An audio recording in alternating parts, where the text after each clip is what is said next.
Right about now, we're going to watch a video. I hope it's a video that will change your life.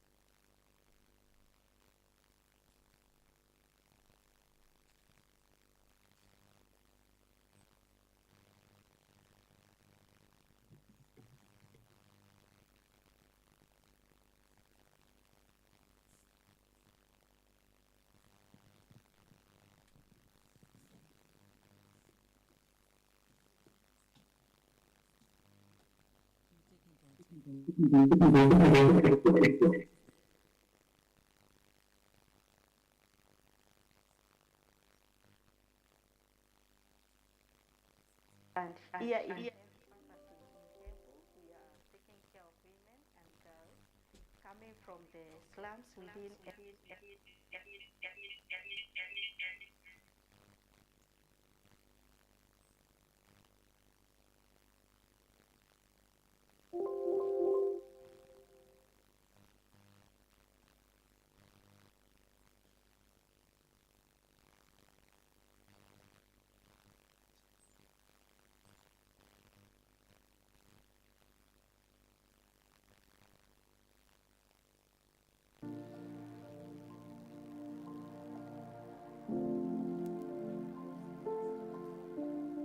Shepherd Empowerment Program was registered as a CBO in the year 2012 with the Ministry of Gender and Social Services. We are mostly working in different places in the informal settlement, in slum areas, and here in Embu, purposely in Embu, we are taking care of women and girls coming from the slums within Embu town. And besides that, allowed us to go to reach out to the women teenage pregnancy. I was rushing for the morning mass, and I just had my face wrapped by someone and took me to somewhere I don't know. He raped me. Then after a short while, he took me back to where I was, and I wrapped myself and rushed back. Most women are living in poverty. Most of them are single mothers. Most of them earn their income through casual labor. Others are even involved in prostitution. And this challenge us to think how better can we respond to the needs of these women. Chenye inanipea motisha ni kuona Mungu bado ananijali, hata kama niko kwa situation hii. Hata maisha kama yameniendea segemnegi, namwamini bado na mambo yangu naona yanaendelea tu kipoa. Through the support of CREW, we have had capacity building in terms of policies and procedures. And I would say that within that period, since they funded us, is when we started this office. We have also done a lot of training on gender-based violence, on human rights. We have done training on entrepreneurship. And in the communities around, now we are working with around 220 women. The activities that we are doing with these women includes microfinance. That means we are training women on table banking. We've also been able to realize a lot of improved and strengthened visibility, amplification, telling her story, and being able to provide spaces that women rights organizations are able to acknowledge full realities and tell their story to be able to support local partnerships and engagement. So I encourage CARE to continue to empower us more so that that spirit can spread all over and reach out to the many women and girls in our community. And God bless you, even you as the staff, because you I've noticed you have the same spirit.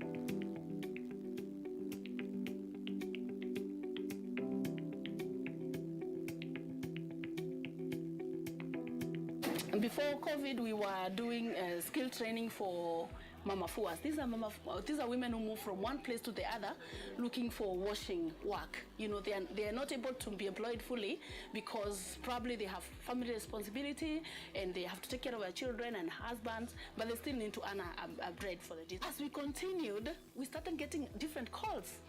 Na wengine ukienda kwao akiona kama uko mrembo ukifua anakuambia usiponifanyia kazi mbili sitakulipa, ambapo unawacha pesa yako kule, huna mtu wa kuambia sababu hukukuja ile kazi. Lakini vile tulikutana na Sifla organization walisimama na sisi sababu tuliregister, tulichukua kadi ambapo hata mdozi hata matajiri akijua uko na ile kadi anakuogopa kabisa. To address the gender-based violence, we realize that most of them are not able to, to report cases of violence because remember you're working in someone's home. So we got the hotline number and we put it on the sanitizer and we stuck it there. So we told women, when you are using this sanitizer, it is not just for COVID prevention, it is also for GBV prevention.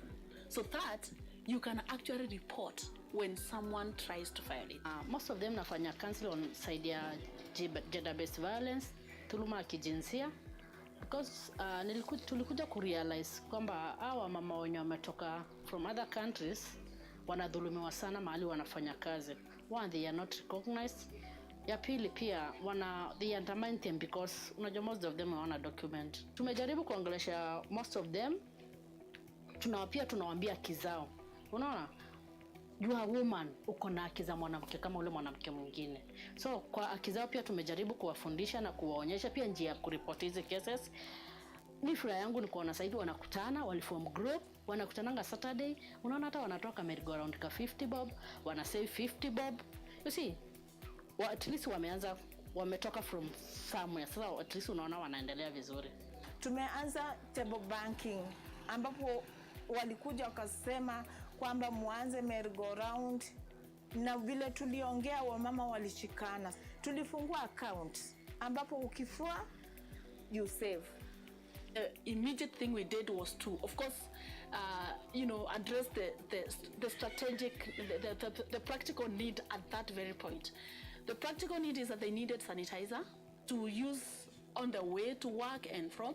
They needed to wear a mask, so that at least they are not being harassed also by the police. They're not being harassed by everyone, including the matatu or even at workplace. And we also needed to give them soap so that they can wash their clothes. Because they are at risk, they are working in those homes. They need to wash their clothes when they get home so that at least they are sure they are also safe. And so health committees were created together with health experts. Funding was rolled out to women's organizations and those that are, harder to reach. We needed to translate COVID messages so that they could reach, far and wide, and use those to provide education awareness, but of course also provide what was required, what is required up to now, masks, sanitizers, and and all of that. All right, now I need you to register what you have understood from the two videos that you said, your observations. Tell your neighbor. I'm giving you 2 minutes. Discuss with your neighbor.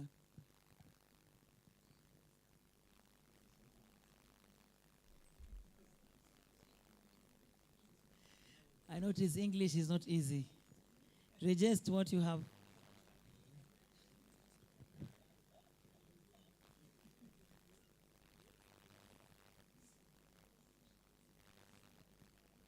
Some of us, our school fees was paid through table banking.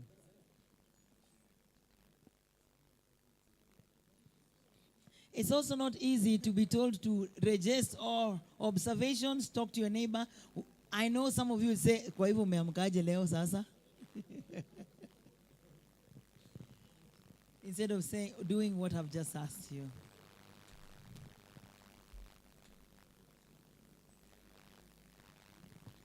Okay. It was just 2 minutes. Thank you very much. Thank you very much for your observations and also communicating what you observed from the two videos. Now, ladies and gentlemen, Evans Wafula has over 12 years experience with international and national non-governmental organizations. In 2004, he joined the Independent Medical Legal Unit, where he worked as the Advocacy and Communication Officer. During his period at the IMLU, he edited the Rights Journal, a human rights magazine, and applied advocacy journalism in the fight against torture in Kenya. With diverse background in human rights and media, print and electronic media, he was invited as a visiting faculty at the United Nations International University, International Leadership Institute, UNUILI, wherein trained journalists from developing countries and the Middle East on the application of advocacy journalism in report conflict. In 2007, he was nominated for the Joint United Nations University Japan Press Center Fellowship Program in Japan. Mr. Wafula has worked as a correspondent and chief of bureau for leading foreign news agencies, including the Finnish-based Kenyan UTSED. Mailman Kuvalet, hii ni kilugha gani nani? Ni Kiluya ama ni aje? And YLE Broadcasting. Some words are very hard to pronounce. Mr. Wafula has also served as a correspondent for the London-based Africa Week magazine and the Dutch-based africanews.com, and was subsequently appointed project director for the Dutch-based Africa Interactive Media Foundation. He has twice served the board of the Foreign Correspondent Association of East Africa, a media advocacy group representing over 300 foreign journalists working in Africa. Ladies and gentlemen, allow me to welcome on stage Mr. Evans Wafula. Let's give him a round of applause.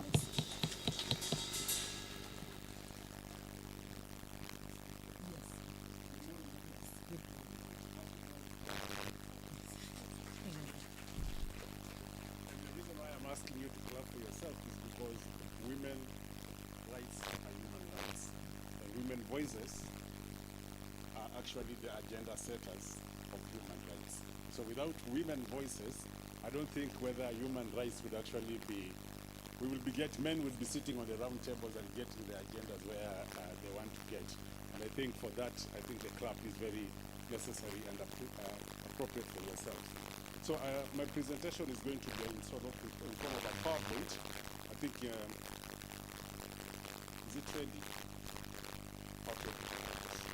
Quickly, I think one of the basic questions we ask people, and especially you women, change agencies or change organizations, is like, what's communication? Do you understand what communication is? Many people would say it's actually basically speaking to one another or speaking to other people. But then I know you all both have an understanding and an idea of what communication is. And communication is the most critical element or part of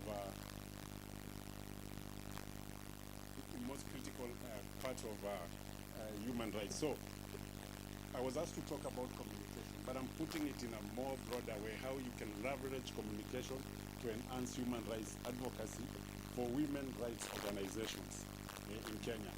You can see that photo that women's rights are human rights. Now, how do you do that? I think most people have stories to tell. But then when you want to communicate your story, if you look at that picture, for example, this is a picture of women in prison. I think most of you have never experienced Kenyan prisons, and you've not seen how the condition of women and some women, this is basically how a Kenyan prison is. When a woman is in prison, and then they have to go to the prison and with the innocent children serving sentence with their mothers. So to pass that kind of information or to communicate, it is usually very important that when you have incidences of personal experiences like what we are seeing here, it's more effective than having data, sending out data. It's more effective when you have images and pictures that you can be able to share out, and then they can be able to give more evidence. Like this picture is a clear evidence that when you communicate through that picture, then it's easy for people to understand because you are able to reach and touch the people who need to actually influence change, whether it's policy makers, whether it's government officials. Human rights ruled by emotions. This picture itself, what does it give you, most of you, when you see it? It gives you emotions. You look at this picture and then you're like, oh, this is just a mother like you, and then a mother with children, but they're all incarcerated. So that kind of image in communication is really, really, really powerful. In many instances, you'll find that evidence that is not properly argued, it is not about expressing your opinion. It's not mostly about what you feel, but it's more about what you want the people or other people will actually effect change to be able, the message you want to send across.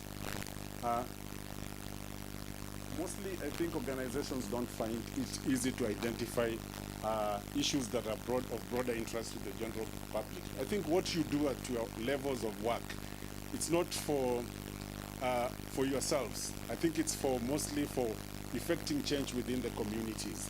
And I think for proper communication that you need to have everyday examples within the places where you work, where you live, where you work, where you reside, so that whatever you're communicating to the public is for the interest of the public, not necessarily for the interest of the organization. I know most organizations have objectives, have primary objectives, have some goals and core principles that they want to achieve. But when you come to communication, you're trying to make sure that the message you send is in the interest of the public. And as you see that human rights movements sometimes prioritize minority rights over majority social, economic, and cultural rights. So minorities suffer greater human rights abuses. Addressing more people's issues can boost human rights support. I think that point is very clear. If you address more people issues or people-oriented issues, then they can actually impact what you do and also enhance your visibility, and in terms of also communication. So just the light point is that we need to avoid communicating with cosmopolitan, metropolitan audiences and one political side. I think you're all non-partisan, but you find sometimes I know you have round tables with MPs, with parliamentary committees when you want to influence policy. But sometimes it's also critical that you don't peg your communication strategies on political sides, as you just remain as an nonpartisan or as much as you can actually be. And also discuss your concern with non-human rights activists. There are people who are actually influencers, and they're able to actually influence decisions, and they're not necessarily within the circle or the premise of human rights. They're also very critical to be able to speak to them, talk to them. This can be even at the community level. We have elders, we have church leaders, we have people who work at the community levels and able to work with grassroots organizations. They're very critical in that area. Now, stay away from prioritizing ideas by relating to what people care about. I think triggering people's core value when it comes to women issues is very important. Look at this image. This is about FGM. Some group are saying, stop cutting me, I need protection.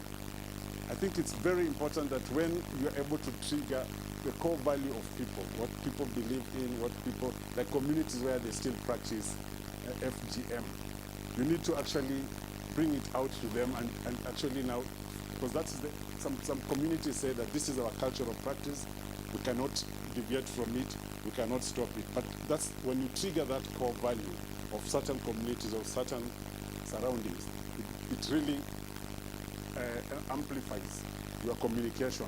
And some people dislike robust right advocacy.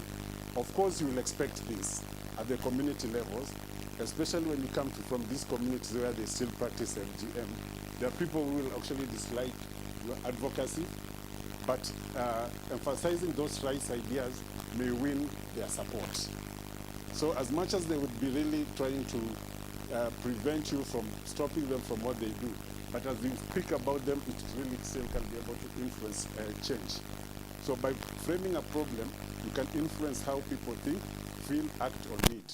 Your frame can change attitude if it appeals to their principles. This, just basic way on how you work in the communities, whether it's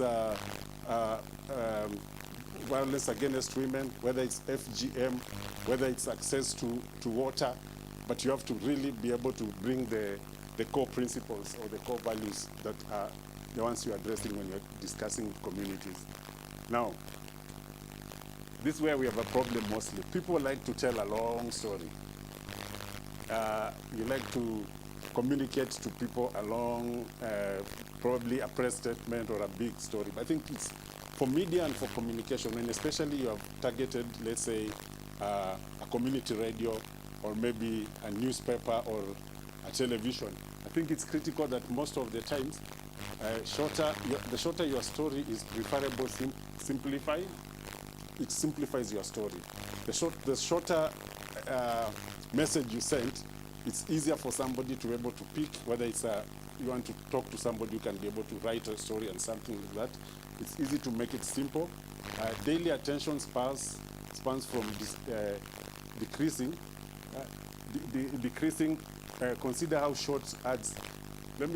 Most people, I think, in organizations, I think when you do campaigns, you realize that the campaign is like probably like what we've been watching here, like a big ad. But I think you've really tried, because you've tried to shorten it and shorten that whatever message you want to go out has gone out precisely and very accurately. And that has been one of the things that actually addresses the idea of shortening. So stay brief as your subject matter will allow. This is important for change agencies, for organizations of women that are working in human rights. Be brief and just be precise to what you want to communicate.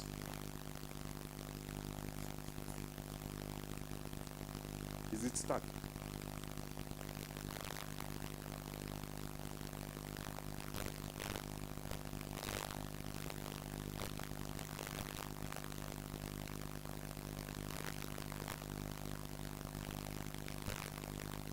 Sorry for that technology. Okay. Get visual. I think this is a very common image, I think, in this country. People, it's been everywhere. I think it really shows where women are placed or where women sometimes find themselves. Pictures are worthy 1,000 words. They make liberal use of visual, including charts, diagram, infographics, and films. I think the use of images when you're doing your advocacy and communication are very critical. I think when you're addressing issues and matters that pertain to human rights, women human rights, and when you work with organizations in the communities that really depend on your work, I think it's more important that often try to get images that can be able to pass a message. When you discuss a certain situation about, let's say, Mama Fua, the one I saw, I think sometimes when we drive around the city, you see them sitting outside. I think that image itself really represents, it speaks more than words. So images are very important. Images communicate and evoke emotions. Visual communication enhances the message. It's basically that where there is an image, then you expect that the reaction is very, very fast. And sometimes they say what's not documented in the image probably does not exist. So I think it's important that we keep to be able to make our communication more visual. Visual belongs on social media, photos, films. I mean, there's this emergence of the new telephony, and then also of course, the digital divide that we are seeing now. At least everybody has a mobile phone. And in this context, I think it's critical that when you support citizen journalism in your work, and you've seen of late when we have some kind of scuffles or political uncertainty, there have been already people being encouraged that, especially mothers, that just take a picture of somebody who is violating you or who is, and just send that picture. I think digital citizen journalism is very critical in this aspect. Now, this is also very important.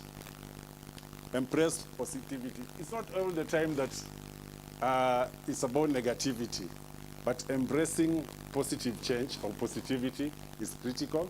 Pleasant messages broaden the conversation and evoke pleasant associations in the public imagination without losing the critical eye inherent to so much human rights laws. So I think if you look at this picture, for example, this Power Women Shop, this is in somewhere in Kibera.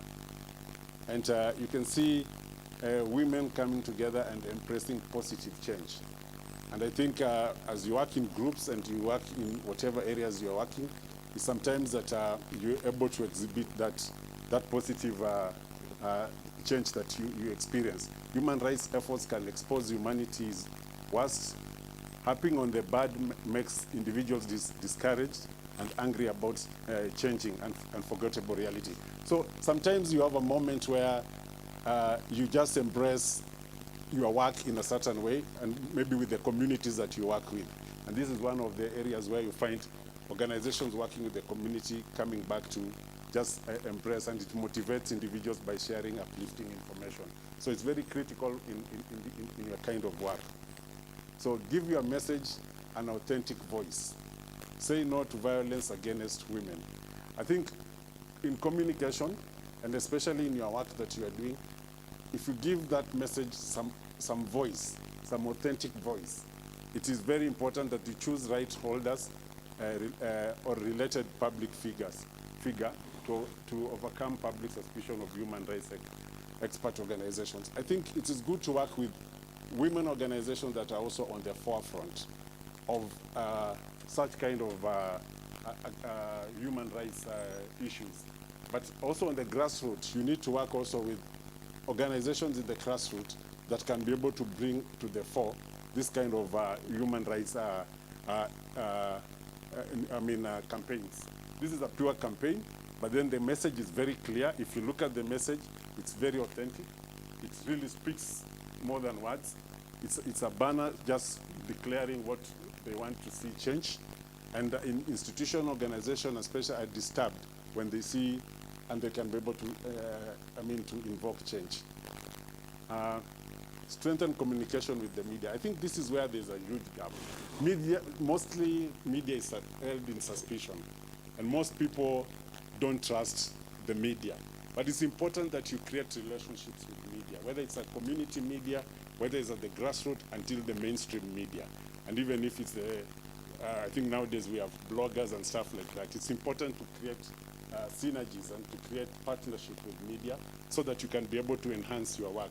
Building and sustaining fruitful partnership with many types of journalism, such as data, constructive and immersive reporting, is very critical when you, both at the grassroots and going up to the mainstream. I think populists have successfully promoted negative media, spin on human rights concern, counter with equally powerful communication. I think if you see from this image, these are women's campaign, but you can see how journalists have come around this women group just to be able to get the message from them. And I think this is one of the good examples that you really want to see at the communities when you're working and when you're trying to communicate and pass your messages out, that you are able to create relationship with the media. You know, we have a problem of the so-called envelope journalism.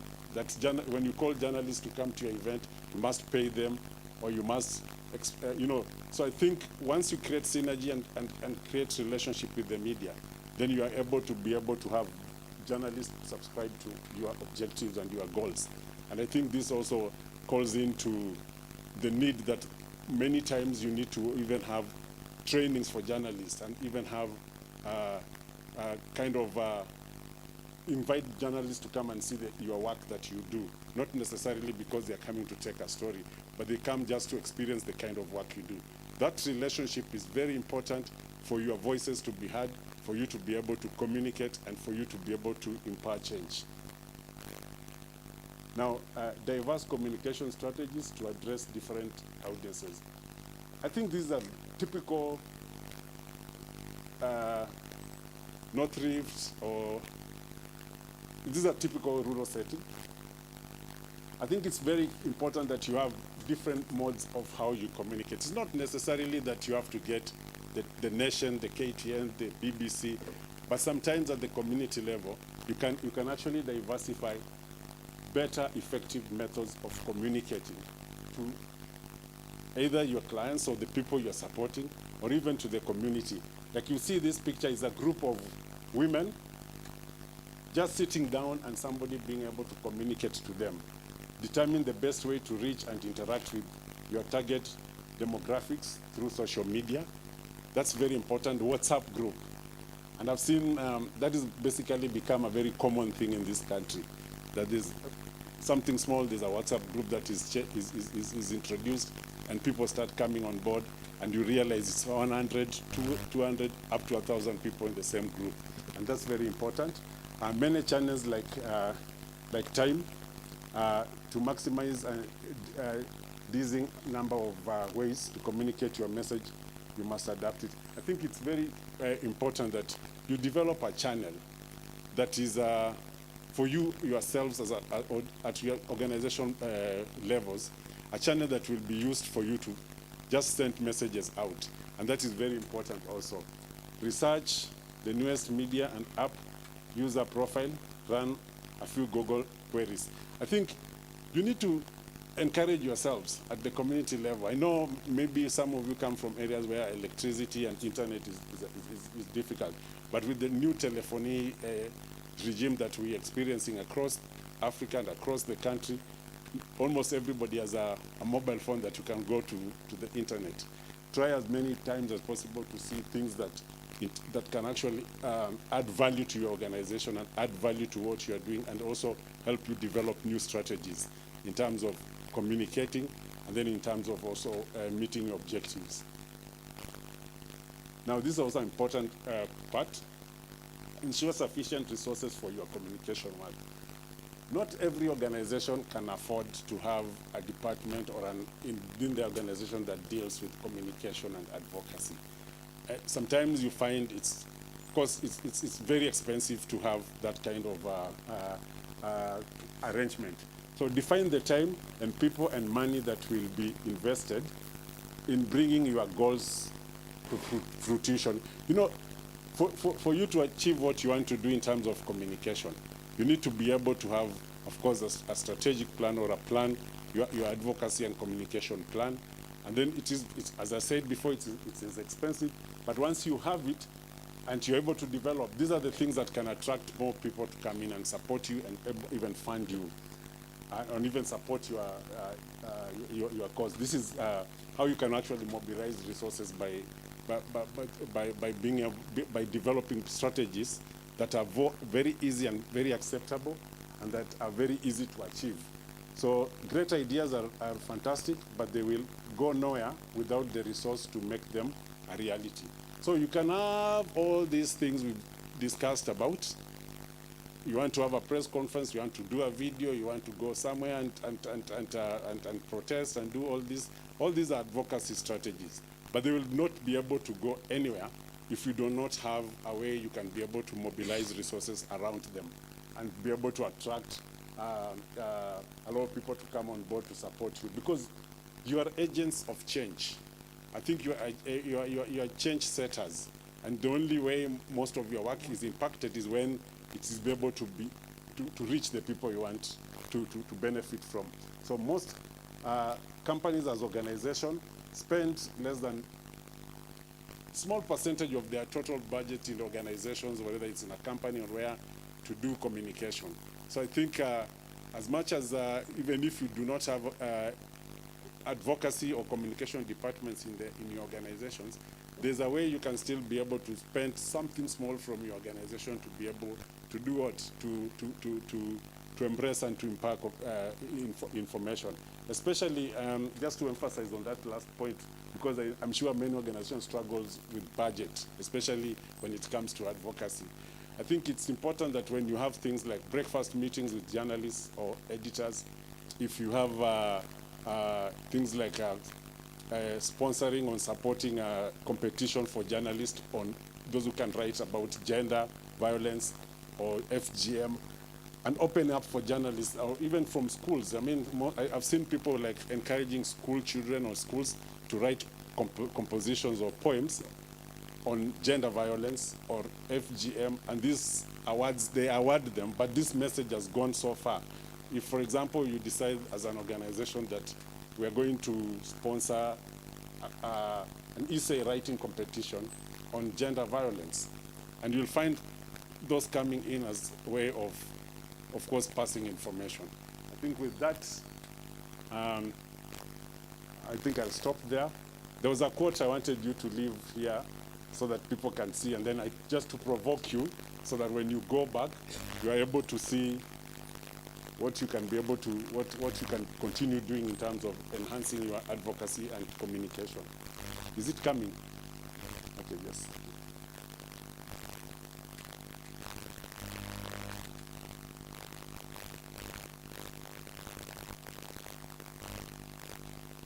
Okay. This is a very, I like this quote. It's like, if a picture is worth 1,000 words, these people have written entire books with their images. But down here it's saying sometimes simply recording video or images of violence and human rights abuse is all it takes to change things for the better. Or perhaps it's simply documenting one person's story and then showing that to the world. Here are few of those who put themselves on the line with a camera in hand in order to make difference. I couldn't show you those other videos, but that is a very important quote. If you can be able to realize that sometimes just the phone you have can actually make a difference. When you get an image that you think can be able to reach millions of people and make a difference, I think that's a quote I will leave with you to, and provoke you that you still have the advocacy tools with you. Sometimes you'll say, what do I need money to buy a camera, to buy what?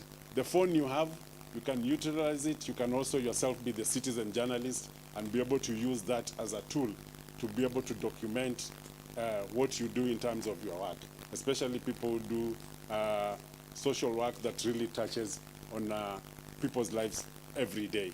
And I think, as I began by saying that women are the agents of change. There are no human rights without women's rights. And I think it's important that from my presentation, I think I'll answer, I'll respond to any questions if they come up. But I think I'll leave you just with this quote. Please find time, do what the quote says. Thank you. Well done. Thank you very much, Evans. Let's do 2 minutes. Let's discuss what your observations about the presentation is. Discuss with the neighbor, please. And really discuss, because I'm going to ask questions.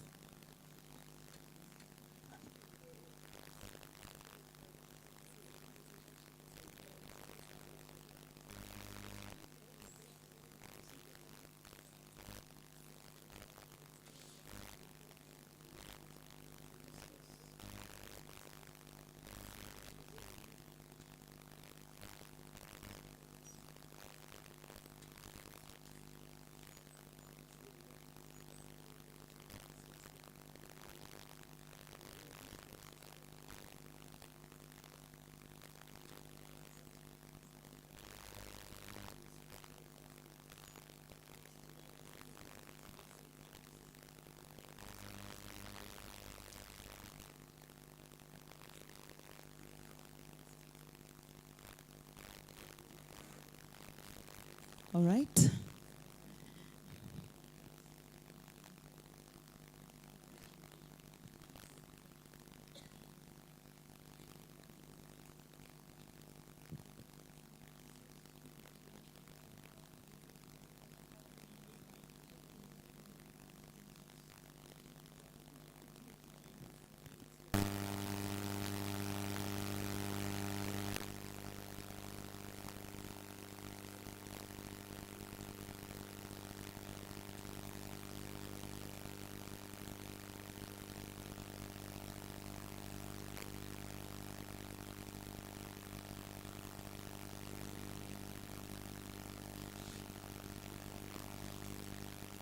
Is there something African we have from this presentation?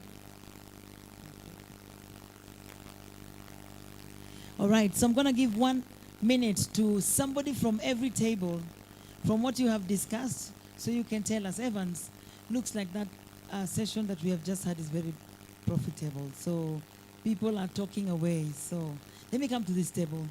So who's going to be your representative? Representative, volunteer yourself. Volunteer yourself. Him, okay? She for he for she.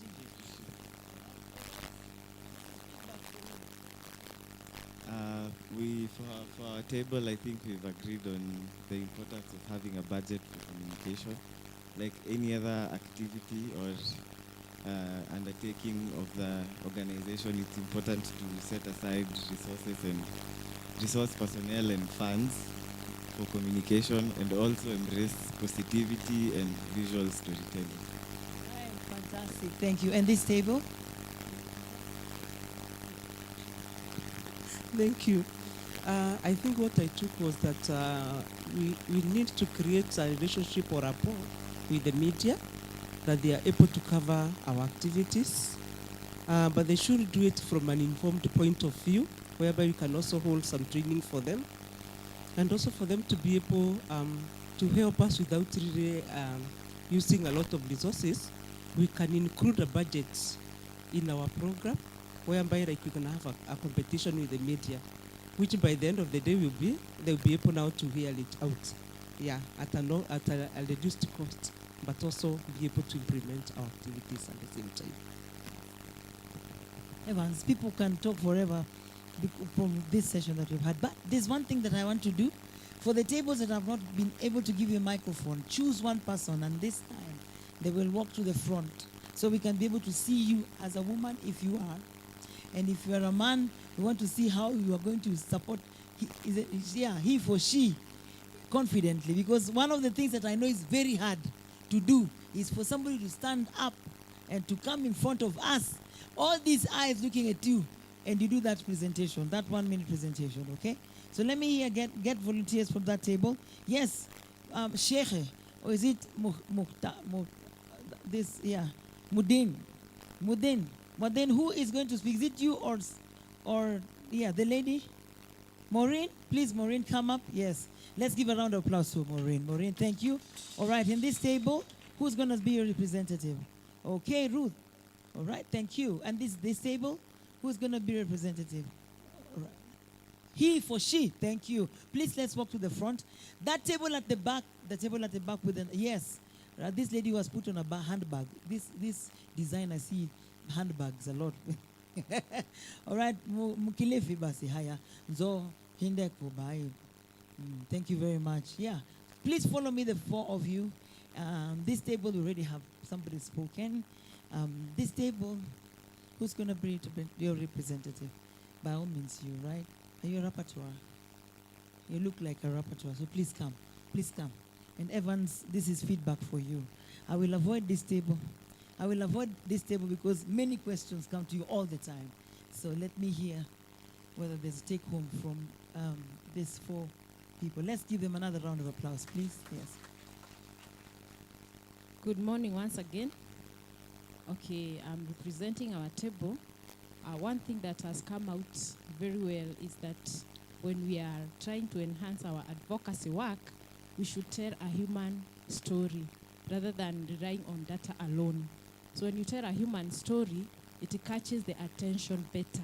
Like if you're articulating an issue about FGM, probably you can talk to a person who has gone through the experience, what it affected their lives, and what happened after that as an advocate. So if she's willing to come out and speak about it, it will come out, it will be catchy more than just taking the data.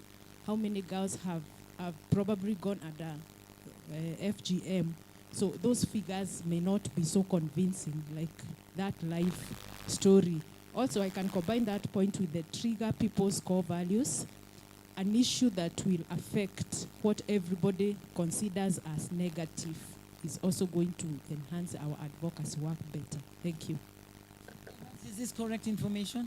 Fantastic. That's good to know that somebody was listening. And he says he's that's the bodyguard. Thank you. That's he for she for real. Yeah, okay.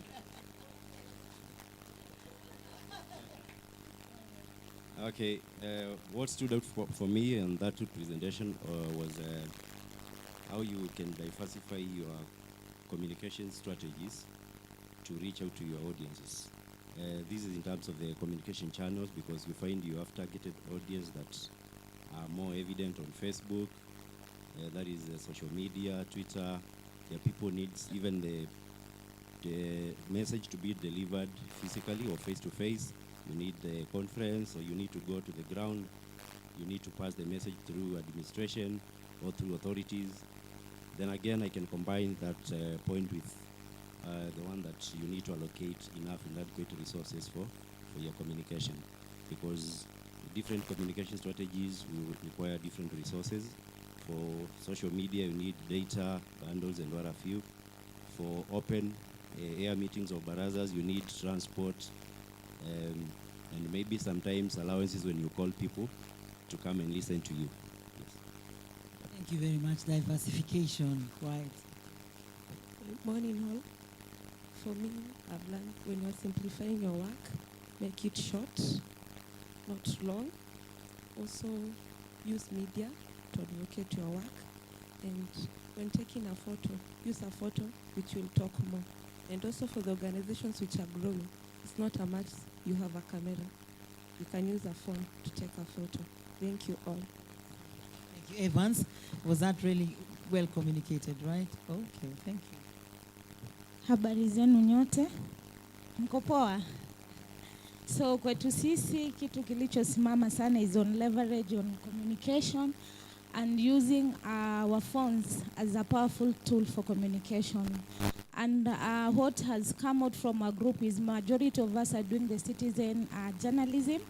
We are telling stories through social media. And pia kitu ambacho pia kimejitokeza ni kwamba we appreciate the role of the media.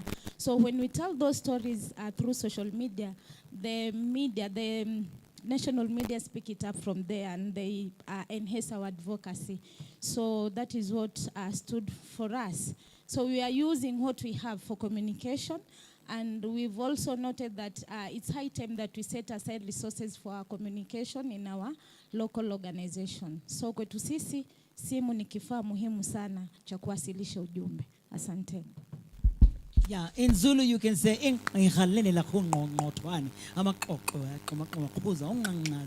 I said, I don't know.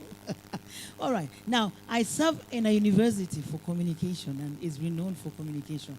I want to give this a musical interpretation, probably not just music itself, but use rhythm. So let's see how well you can articulate what I'm going to give to you, the exercise I'm going to give to you. In Africa, we love to clap, so clap after me. Be very accurate, okay? Relax. I do first, then you. Wait. You see the way Africans are very... Relax. Leave the mwalimu. You follow the leader, follow the leader. Okay.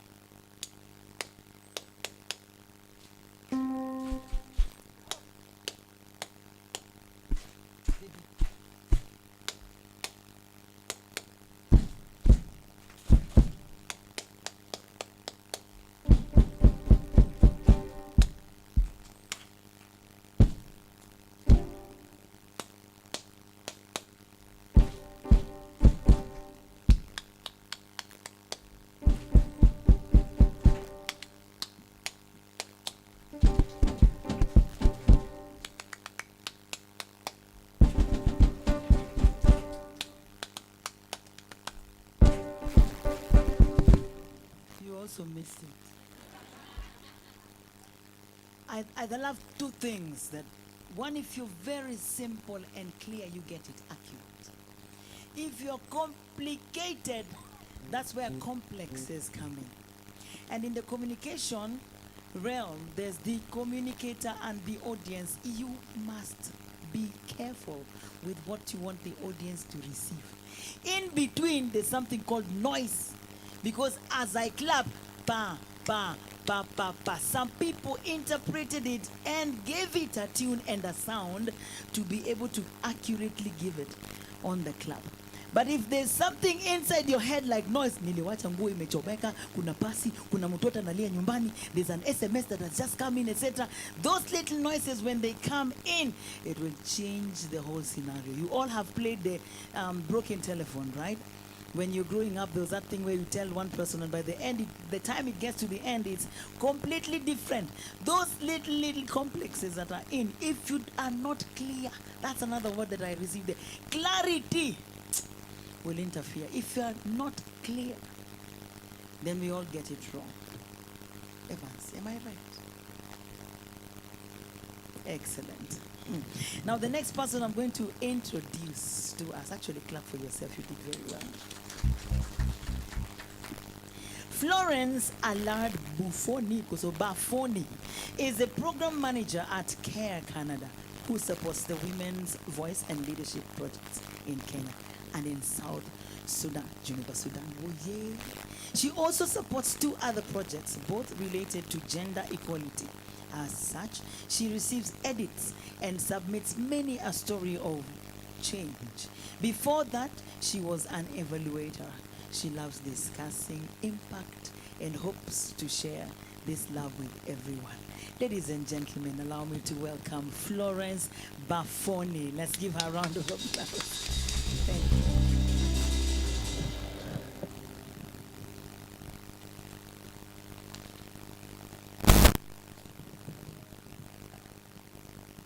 Hi everyone. If I had known that Helen would be reading my introduction, I would have made it longer. Thank you very much.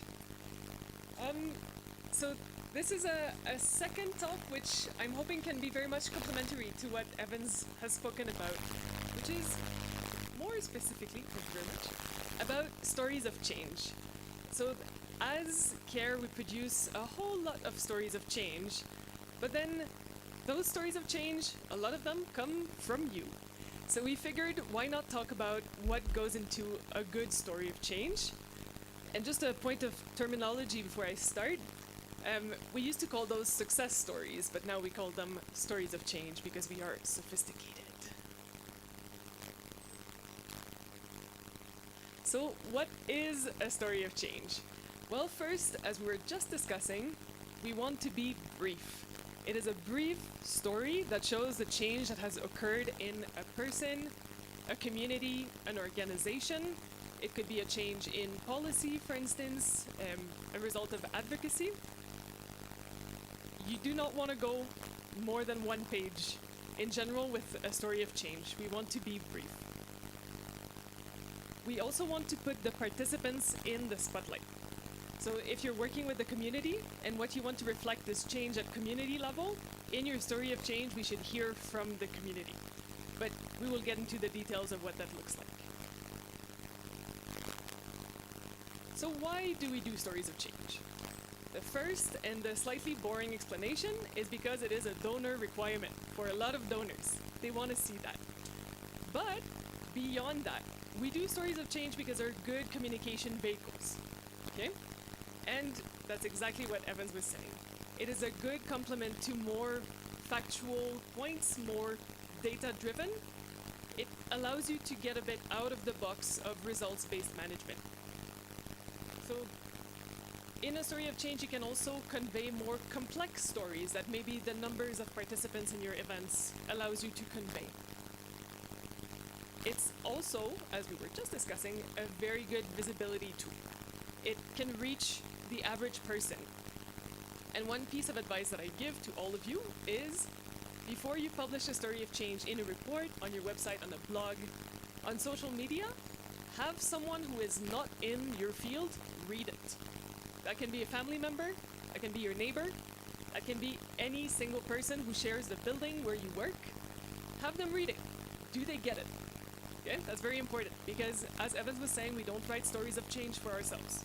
We know what is the change. We write those stories of change for the donor, for the general public, whatever it might be, but we want them to understand them. We don't want to use jargon. So the principles of a good story of change, and here is when the pointer comes in handy. So first, we want our story of change to be truthful and authentic. So we want to amplify the voices of the people that we work with. We don't want to exaggerate either. So always keep in mind that the person or the people you are featuring in your story of change can read the story of change once it is published. If they were to read it, would they agree with what you wrote in it? Or would they say, oh, I said the program was quite good, not that it was a game changer in my whole life. So you want to be careful about that. You want to be truthful to what the person or the people told you. We want to dignify people with those stories of change. And we want to emphasize that people are not unidimensional. For instance, if we speak about savings groups, the women that we have in those savings groups will come once a week to put money in the common box, but the rest of the week they are workers, they are mothers, they are possibly survivors of SGBV. They are so many more than just savers in a savings group. So a story of change is a good way to show those different realities. And as such, we want to be careful not to diminish the people. For instance, if you were in the shoes of the person or the people you are featuring in your story of change, would you use those words to describe yourself? It's a good question to ask yourself as you're writing on your story of change. So again, we want to acknowledge complex realities. So we want to show those different dimensions of the people that we work with. We want to be community-centered, or it could be organization-centered if your story of change is about an organization, for instance. Always keep in mind who is the hero of this story. So, of course, you want your organization to shine in a good light in a story of change. I'm hoping that's what you all want. But most likely in your story of change, the heroes will be the community members who have changed as a result of the project or the intervention that you have led. Okay? And finally, hopefully your story of change is solutions oriented. So as Evans was saying, there's a lot of negative content going on. So we want to show a bit of positivity, a bit of strength-based storytelling. And that will show the value of the work that you are doing.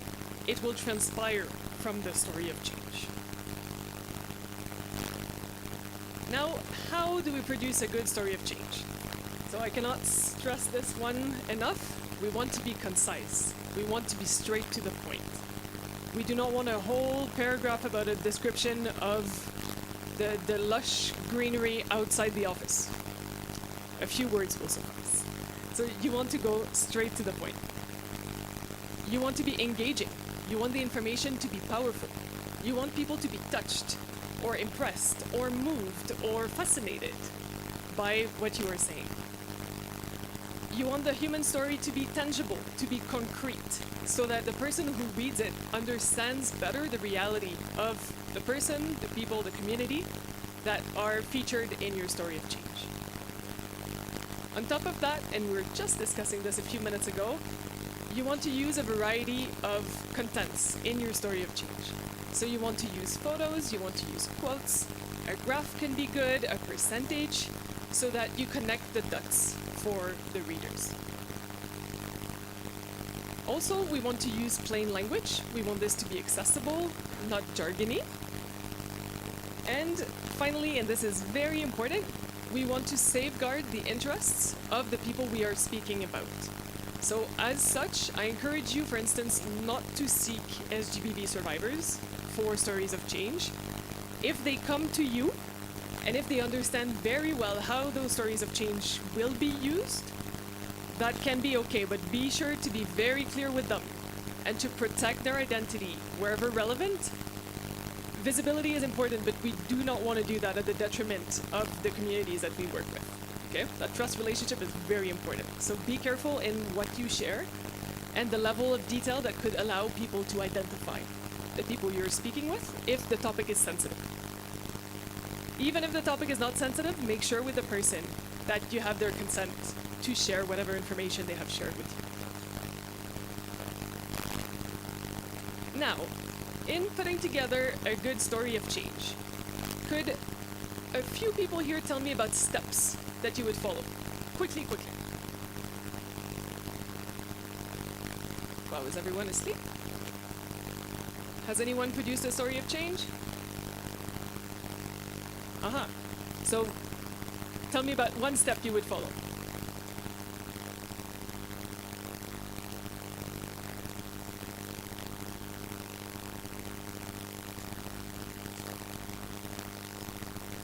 You need a script, questions that you will ask.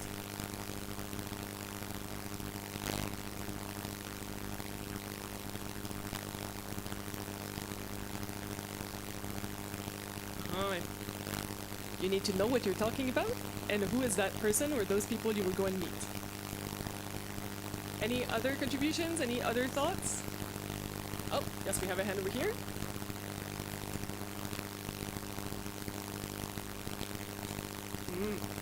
Understand the context and what was the initial situation so that you can show the change that has occurred in your well-named story of change. Any other thoughts? Oh, we have a hand here. Yes?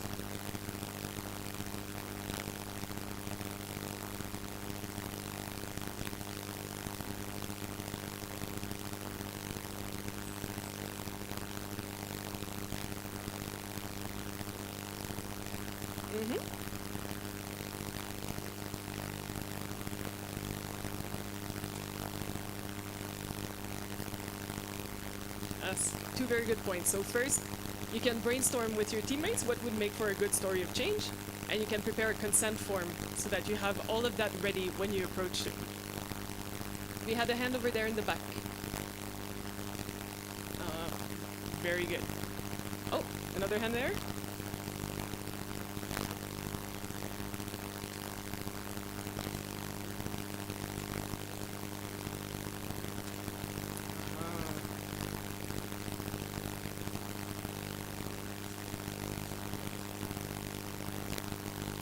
Yes, and I think you are preempting on my next slide, which is exactly that. It's a great segue. So if you'll allow me, I might transition to the next one and add just one step, which is your final edition.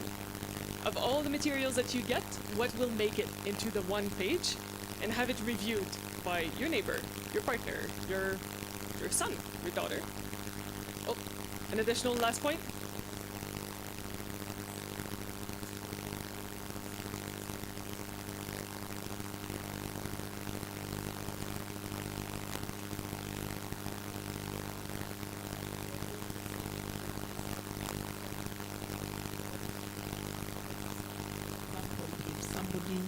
Is being translated in sign language, some people may miscommunicate whatever the intentions of the storyteller. So it is very important, and also especially when you're doing stories for persons with disabilities, some people tend to focus more on the disability. They take so much photos of like the wheelchair, all those things, but it is very important to take up that person, their story, for whom they are, and for what they mean. Some very good points here.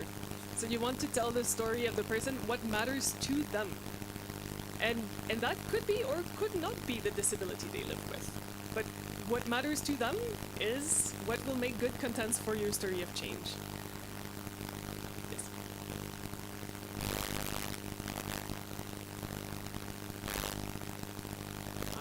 Just as I thought, we get into the story, the structure of the story of change. So first, we start with the context. So this is a basic structure. You can play with this, but this is just to give you an idea of what the general story of change looks like. Once you're more comfortable, you can jazz it up a bit. So first, we need to know who we're talking about.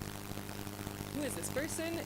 If we can share that information, then who are they? What is their name? Where do they live? Their age? Information that is relevant to the story of change. Then I put in green the three parts that are the key, that will take up most of the space on your page. So first, what was the initial problem? Just like our colleague was saying a few minutes ago. What was the obstacle that this person or these people were facing? What were those challenges? What is the solution that has happened? And you connect that with your project. If your project has a theory of change, this is a great way to, in a subtle manner, allude to it. So you posited in your theory of change that this challenge would be met with that solution. Well, you bet the person who confirms that this challenge has been solved by that solution, this is a great win. It means that your theory of change was good. Or it could be an unexpected challenge as well, which you can also talk about.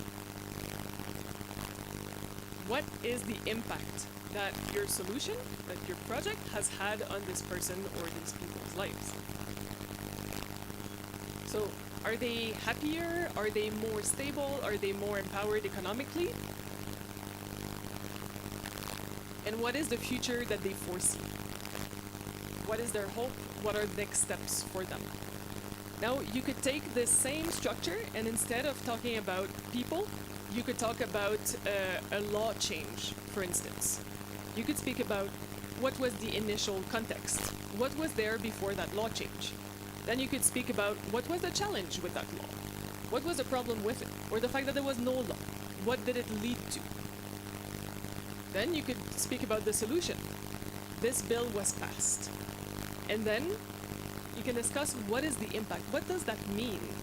Now that we have that new bill in place, what doors does that open for WROs, for women's rights, and so on? And finally, what is the future? We want more of those bills. That's an example, but just to tell you that this structure is flexible. I'm speaking about participants and community members because that's most of the stories of change that I read in my job, but it doesn't mean that you are limited to that. You can speak to plenty of other levels. Now we were discussing to prepare your interview questions. Here are a few ideas, and I'm hopeful that this deck will be part of the little package that you all get. But there are examples. So we start with consent, and then we can ask questions such as, tell me about your average day. How do you earn an income? What are your hopes? What are your fears? What has changed as a result of the project? And you let them speak, and you take good notes. So you get into the goals for the future, and all of that will provide you for prime materials for when you draft your story of change. Now we will have a quick look at these photos. Can anyone tell me what the project is about or the emotions that you read in these young girls? Any ideas what the project was about? No? When you look at their emotions, do they look comfortable? Do they look happy to be there? No. No, they don't. Okay? And this goes on to show that when we put photos in a story of change, we want those photos to reflect what we're doing. We want the photos to be self-explanatory, to be worth 1,000 words. Are those photos worth 1,000 words? No, they're barely worth 5. Better not put photos like this, okay? You want photos of people in savings groups, for instance, when they put the money in the bank, or you want photos of a community when they do a dialogue. They're all under the tree and you have a woman standing and speaking to the crowd. You want photos of action. You want photos also where people feel that it conveys what they want to convey. So you can ask them, I would like to take a photo of you to show the impact we're having in the community. Please tell me how you want to be photographed. Where? Doing what? Let them tell you. People have opinions. And sometimes not all ideas are top-notch, but we can sure play with that, okay? Ask them. So now I put a long list, but it's just to inspire you, okay? What makes for a good photo? First, we want enough light, not too much of it. You don't want the light to be behind the people you're photographing. We want colors, we want action, we want emotions. And if this is about a more tragic part of your story of change, we can see sad emotions or anger, for instance. But if you're in the part where things are going well, please go for faces that do not look like this. Also in our photos, we want dignity. And that's part of why it's important to ask the people how they would like to be photographed. Because ultimately that photo could spin around the World Wide Web for all we know. So better ask people We want simplicity, we want a good composition, but that comes with trial and error. So you go have fun with your phones, and eventually you'll get good photos, but play with that. And finally, if you're working on women's rights, as many of you do, the last point there is focused on women and girls. Unless you have a he for she project, in which case you might want to represent that. But if 95% of your work is with women and girls, well, I'm also expecting that in your stories of change there are going to be quite a few photos of empowered women and empowered girls. Now, a quick trick for everyone out here, and you will have this deck, so you will be able to practice that.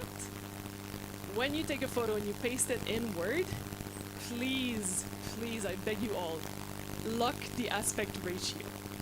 That means that whenever you drag a photo, the proportions will be kept. Because if you do not do that, you could end up 6 months later with a person in Canada trying to figure out how wide was the face of that woman in the initial photo. So please do lock the aspect ratio, and here's a quick course on how to do it.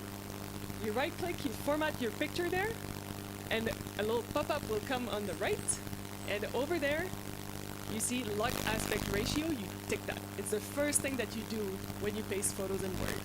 And after that, they will always keep the same aspect ratio. You could crop them, you could make them bigger, you could make them black and white, it doesn't matter. The aspect ratio will always be preserved. So no more stretched faces, no more people that are 9 feet tall. You will all be always at the same ratio. And now next steps, because this was brief. If you need help in your communications, in your stories of change, I have a fun little exercise here where we'll point to people. So, Uriah Trust, is there a comms person in the room? I'm trying to look towards the back. Is there one in hiding? She was here yesterday. Or no. Okay. I saw her yesterday. That's fine. We will do this fun activity later, before you register. Crew, is there a comms person in the room?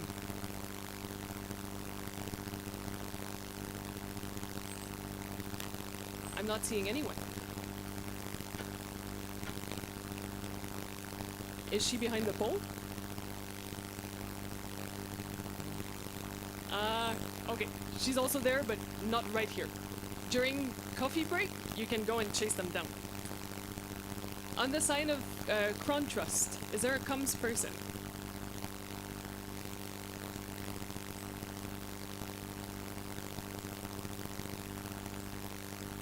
Aha, could you please stand up and wave? Just be clear, is it accounts or comms? Or accounts? Comms. Comms. Oh, communication person. Yes. Yeah. She's still waving. yeah. That's a good news. Okay. So the networks that are in the room, should you have further questions about this and you do not want to go all the way to Canada, there's a comms person over there at Crown Trust. And there are comms communications, I should say. People also at Crew and Uriah Trust, which you can also reach out to. On the side of Care Kenya, can I have comms people stand up and dance? Yes, hi Pauline. And finally, on the side of Care Canada, we have comms communications people as well. So should you need anything at the different levels, there are people to help. So feel free, and wishing you all the best with your stories of change. Wow, fantastic. Florence, wait, I can listen to you all day. Except, I used to have a friend like, she actually came from Canada. She was called Dr. Diane. Very clear in communication in every aspect. Super clear. I don't know whether Canada teaches you people to communicate very clearly.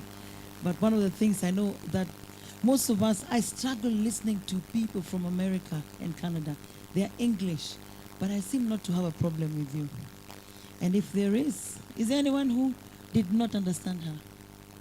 We all did, isn't it? She's super clear. Comms, yeah. We thought it was accounts. Yeah, we love money, yeah. So now to show that we actually understood her very well, I know she's standing in between us and tea.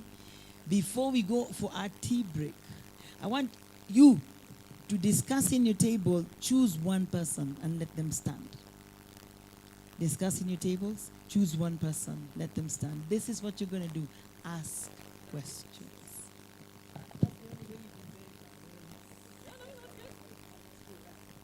All right. So you're standing for that table? Super. Who's standing for this table? Okay, there you go. Thank you. Some people, yes? There you go. Wow, these people really understood you just from their feedback. Okay, there you go. One person, I need somebody from that table. Sheikh Mwadini. Mwadini, I need somebody from your table. Yeah, I think Mwadini should stand so he can tell us in Arabic. Okay, there you go. All right. We have somebody standing at least from every table. Who's standing from that table? Who is standing? Who's standing in that table? Okay, quickly discuss. Thank you. This is what's going to happen. Florence is going to ask a question to the person standing. You better represent your table well. If you are not sure about your answer, you can ask your fellow members to give you the answer, then you can tell us. That's pretty easy, okay? I still don't see somebody from this table. Who is going to stand from not this other, the table behind you? Please stand, please stand. The lady in blue. Yes, please stand. Thank you. Florence has communicated super clearly. You better also be a very, very eloquent speaker on behalf of your table. All right? So, let's start from this table. Yeah. Florence, a question. Where are you going to again? Okay. All right, that's a question for them. Yeah. Okay. Thinking swiftly. What is the max length of a story of change? 1 page. 1 page. Thank you very much. You can sit down. Let's give you a round of applause. Well done, well done, well done. All right. Table number 2. What is the old name of a story of change? If you don't know, you can discuss quickly with the people. Eh?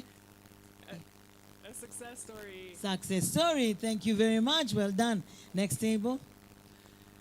Okay, so this table here in the front. Yeah. What is the one category of participants that we should not seek out when putting together a story of change?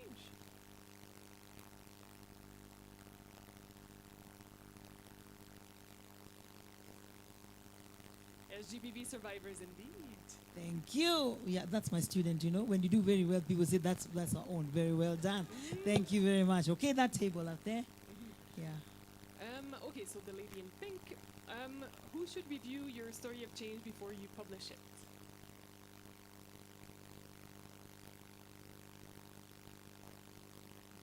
Yes, a friend, a neighbor, a family member, a colleague, or someone who is not a colleague, who doesn't even know what the project is about. Well done. Even me, I can. Well done, well done. Thank you. Okay. This table, come this way. This way. Okay. Yeah. This yeah. table on the right. Yes.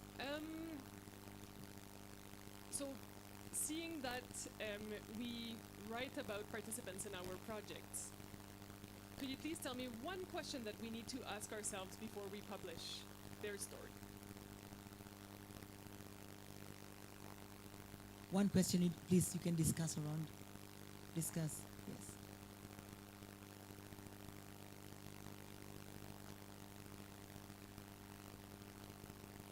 Yes, these are good options. Other options would have been, would you have used those words to describe yourself? Or would the person agree with the words that you used to quote them? Thank you. Okay, all right. Let's go to the next table, lady in blue. Lady in blue. Why do we do stories of change? Could you please tell me 2 reasons? It's a donor requirement for visibility. Yes. And to tell the project progress. Well done. All right, thank you. Well done. Well done. Let's go to the next table. Yeah, you can come to this gentleman here before you. Wacha kwenda nyuma. Huyu hapa mwache, usimwache. Yes. There you go. Yeah. Okay, on the left here. Could you please name us 3 sections of a story of change, or 3 parts? Context, problem, and solution. Yes, very well. That felt like an interview. Well, thank you very much. All right, let's go to the back. Yes. Shehe's table. Okay. Shehe's table. It's Muadhini's table, yeah. Okay, could you please name us 4 things that make for a good photo?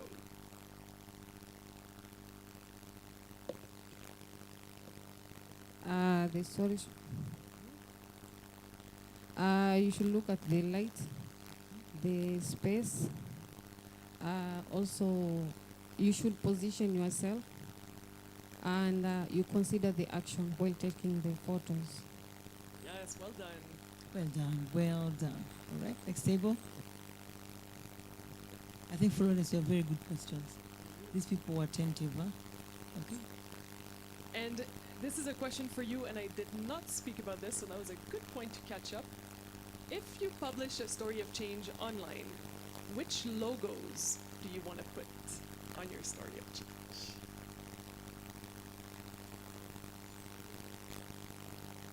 You can discuss. If you think you don't have the answer, discuss it. No, along.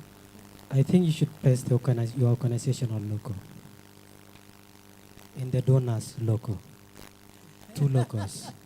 Yes, and also if there is a key partner, for instance, in that project. So if we speak about the WBL, and there's, yes, so if you speak of the WBL and you are a grantee that works with Crew, for instance, if you want to be all in, you put your organization's logo, you put Crew's logo, you put CARE's logo, and the donors. All there. There is no limit to how many logos you can put. All right. Well done. I hope that's information to you guys as well. Thank you. All right. Next table. Please let's clap for the people who have responded very well. Thank you. Yes. There you go, Florence.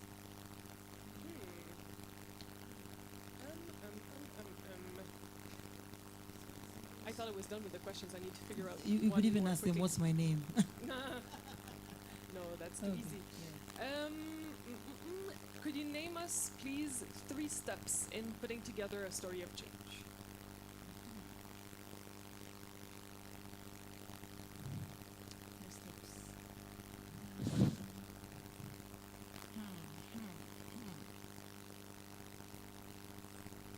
Activity process to follow a good story.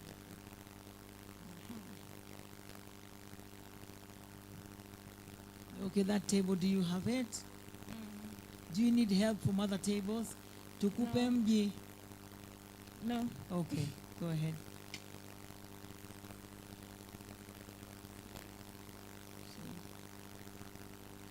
Identify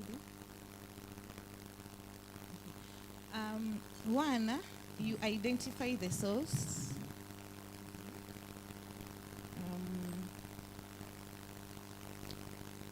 The problem you are addressing.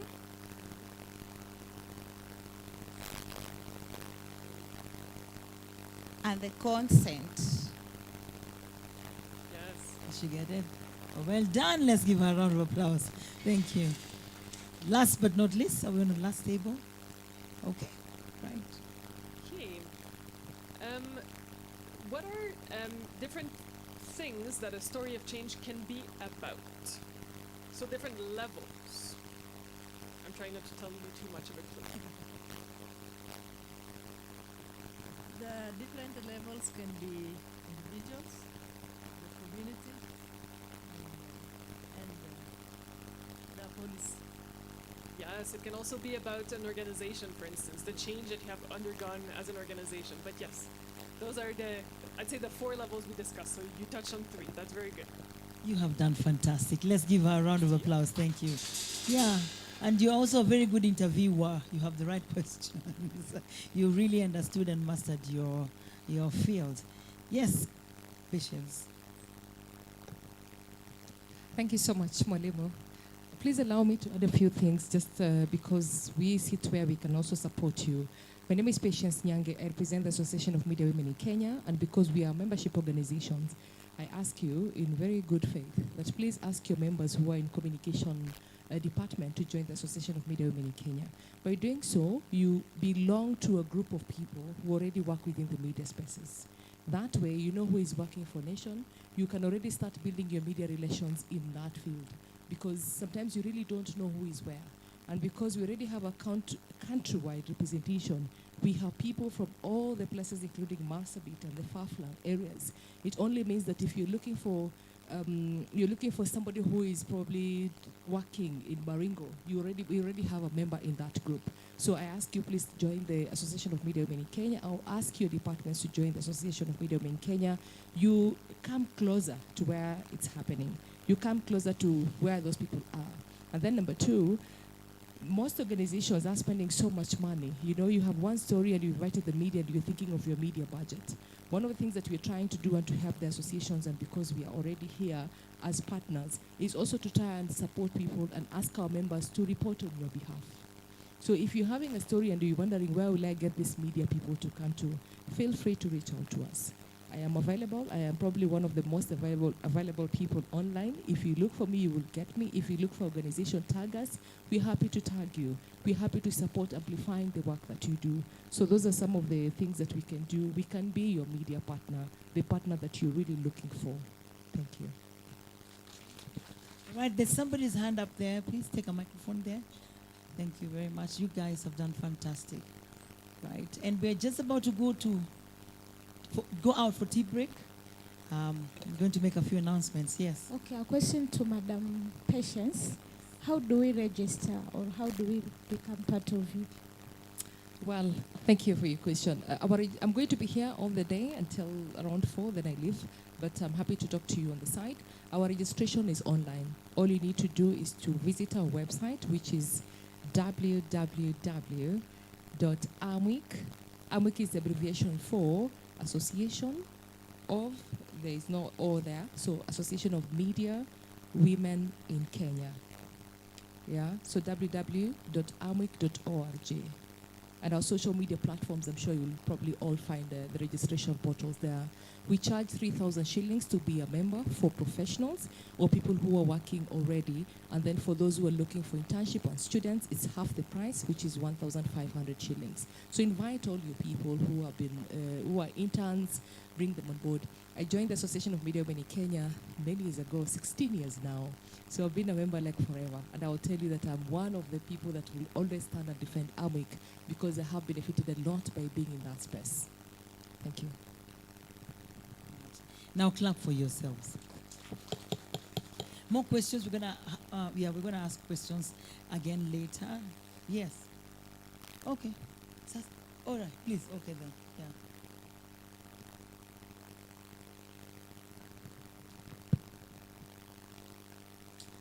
Thank you very much for your facilitation.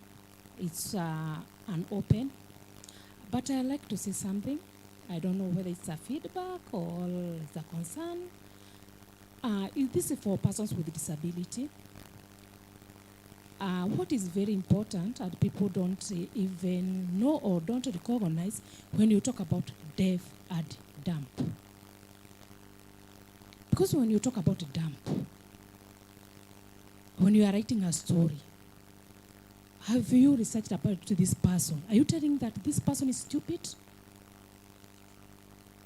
No, I have been with you since yesterday. Do you think I'm stupid when you say this person is deaf and dumb?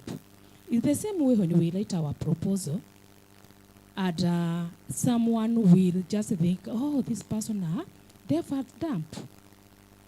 We have a UN convention. If maybe our proposal read to someone who don't understand this, then they end up not also approving our proposal. So that's my takeaway, the dignity of persons with disability. For example, I like to talk about a story of a person with disability. Like you want to take a picture for a bride person. Will you tell this deaf bride person, look this way, or are you going to tell them, open your eyes so that we can take your photo? So it's a lot to learn about when you are writing this story about them. Okay, you are taking the photo, yes, but you also have to consider that the positioning of a person with disability, especially the bride. You will tell us about the colors. Do these people know about the color? They are bride. So it's also good to consider all these things. So we'll have to speak Kiswahili. I'm sorry, I'm talking too much. But like our Kenyan way, those who understand Kiziwi, Kiwete, you know, the language, even if we are using the Kiswahili to try to a good story, kindly check about the words you are using. Because when you say ki, if you remember what we learned about Geri ya Kivi, ki go for object. Are we objects? Surely. Are we those objects? We are human. We are human beings. So, for us deaf, we are okay. Just call me deaf. That's enough. And it's a friendly name. Lakini adding the other names like hearing impaired. Impaired is go for an object. I'm not impaired. Yeah, there's no need to use those words. Just say Josephine is a lady with a disability, she's deaf. I'm okay with that. And that's, also remember, I'm a person. Before you see my disability, I'm a woman, I'm a mother, I'm a sister. There are those who will not see. The first thing they will see is that, oh, this is a person with disability. This is boo-boo, you know, the word we use here in Kenya. There is also another word we say about mute. Mute. When you say someone is deaf and mute. So are you saying this person is a mute the way you mute your TV? Is it? So when you say I'm mute, to me maybe I'll take it as a silence, but I'm not. You see, I'm communicating. I have a language of my own. The one my interpreter is interpreting. And she understands me because it's a language of itself. So, okay, sorry that I take your facilitation, but I wanted you to just get to know about this and what to say, or the words to use when you are writing. Like now, my interpreter here is assisting me. Thank you.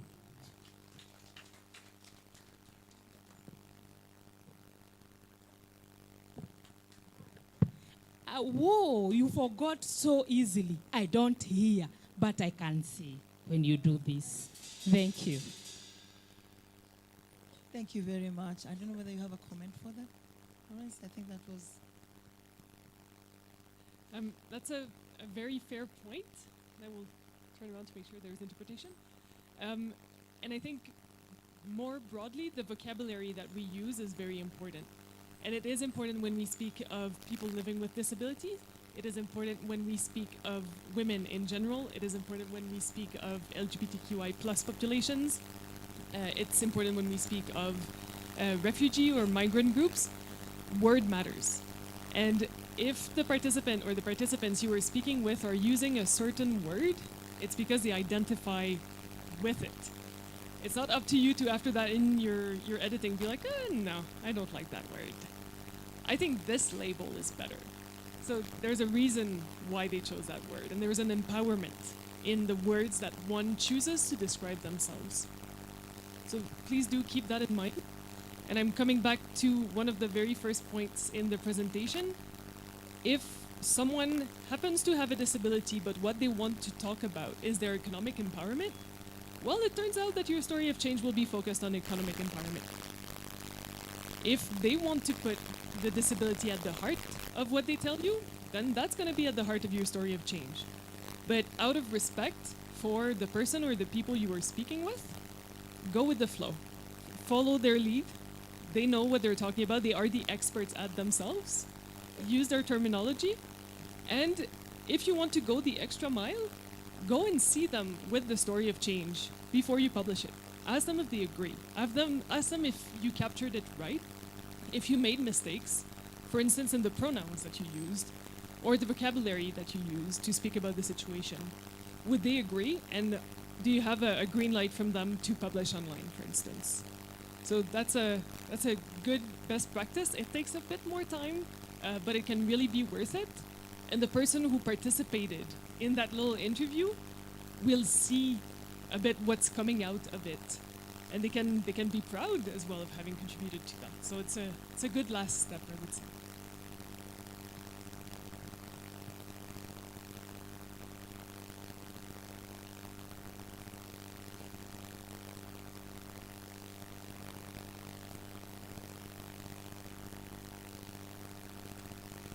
Thank you very much. I think we're doing very well. Right about now, we're going to break for tea. But when we're going to break for tea, there are those who had planned that they're leaving today.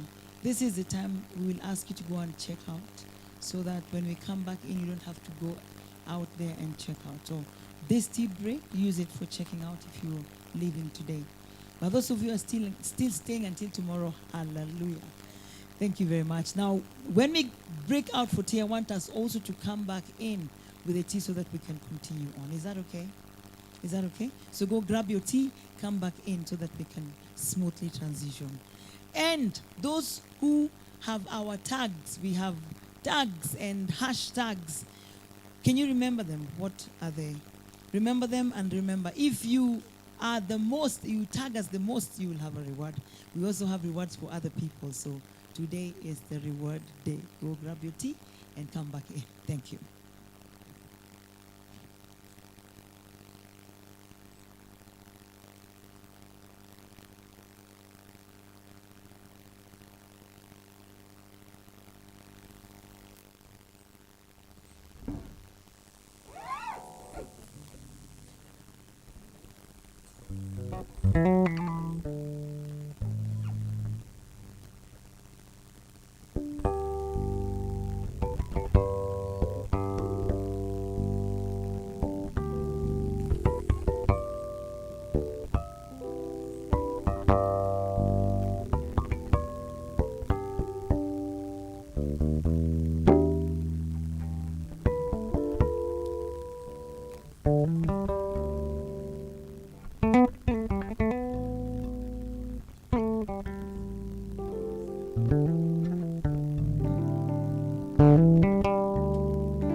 I was living in the clouds, yeah, like 10 million explosions. Whatever happened to the picture?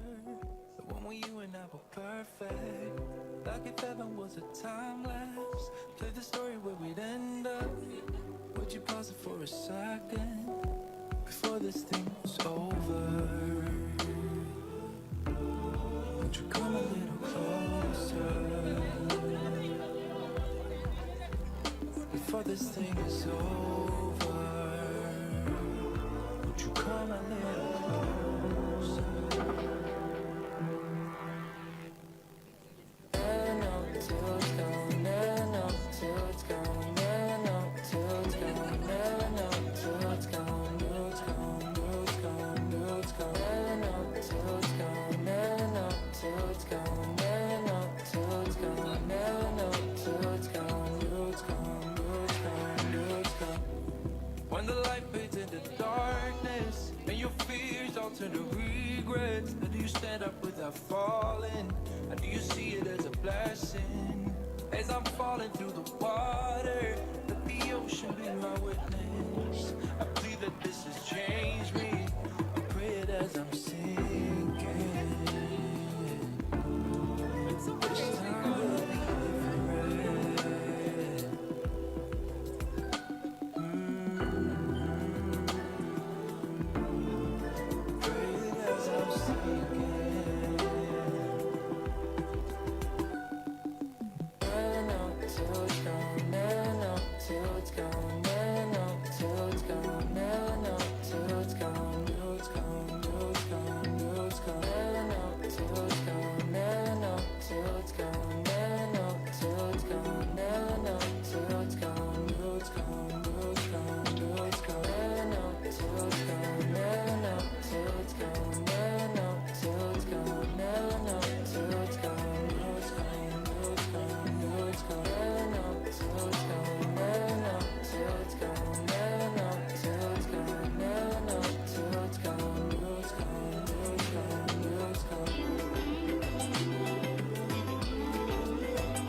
So many questions that I wanna ask, but I can't find the reasons why. You always find a small excuse to leave. What's your excuse to make me cry? My love was lost when you came and took it all.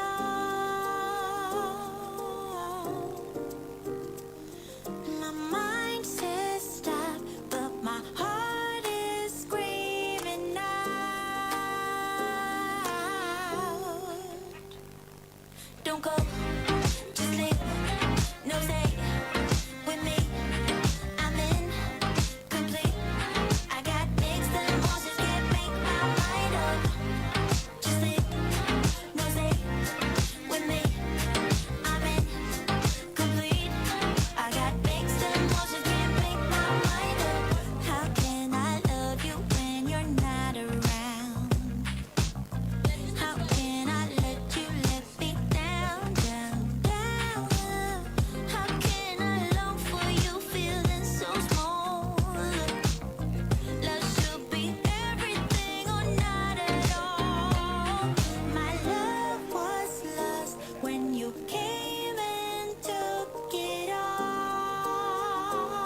I've been missing the way you touch me, baby.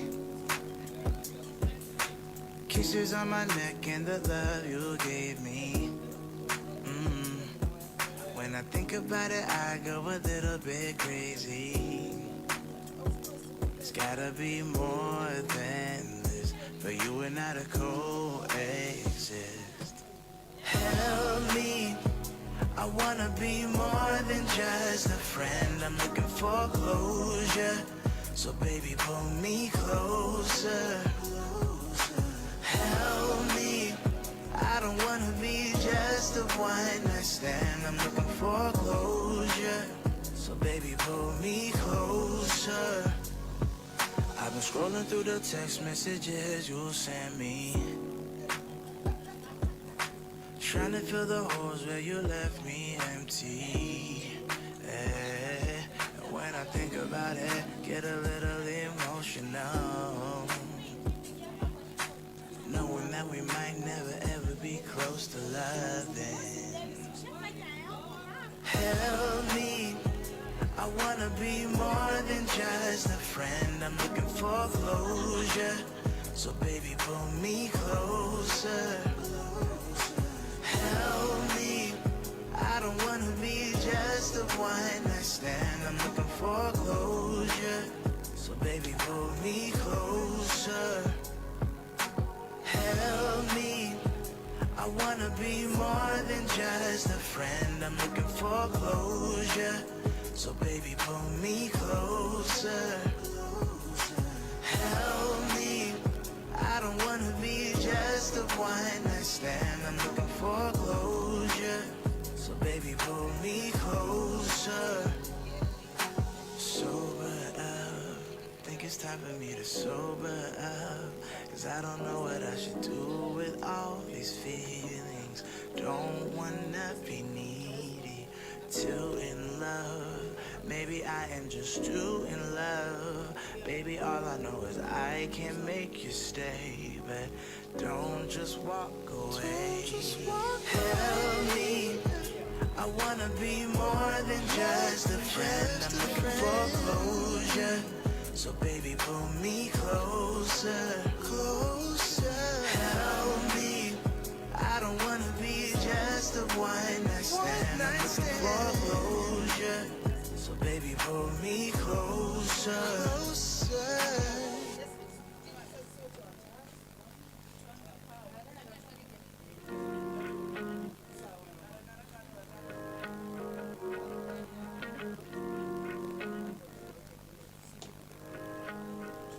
What can I do? You're so loving and gentle to the core. What can I do when you fill me with happiness and much more? What can I do? You're so stunning, I just can't look away. What can I do? I should know by now, you make my day.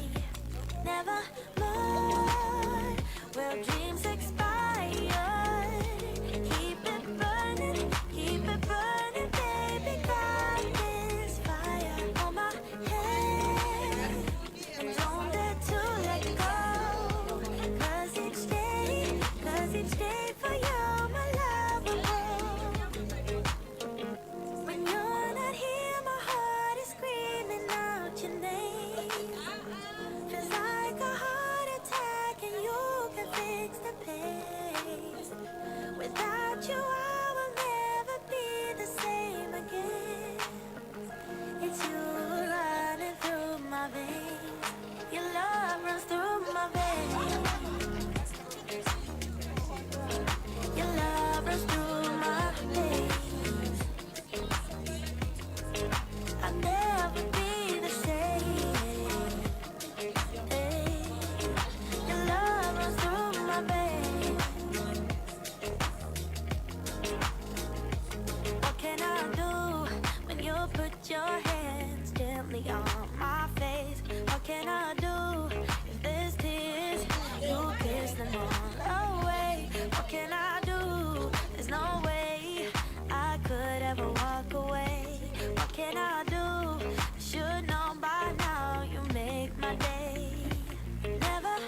unafanya nijisi special, unanipa sababu ya uwepo kando yako ya mtoto, my desire, unipe love, ni maututi, sijelewi oh my love, gizani nimekolea benzini, gizani baby uko moyoni, wewe nakupenda we, nakutaka we, kwako sijiwezi oh my love, hey, mpenzi we, roho yangu we, kwako sijiwezi oh my love, hey.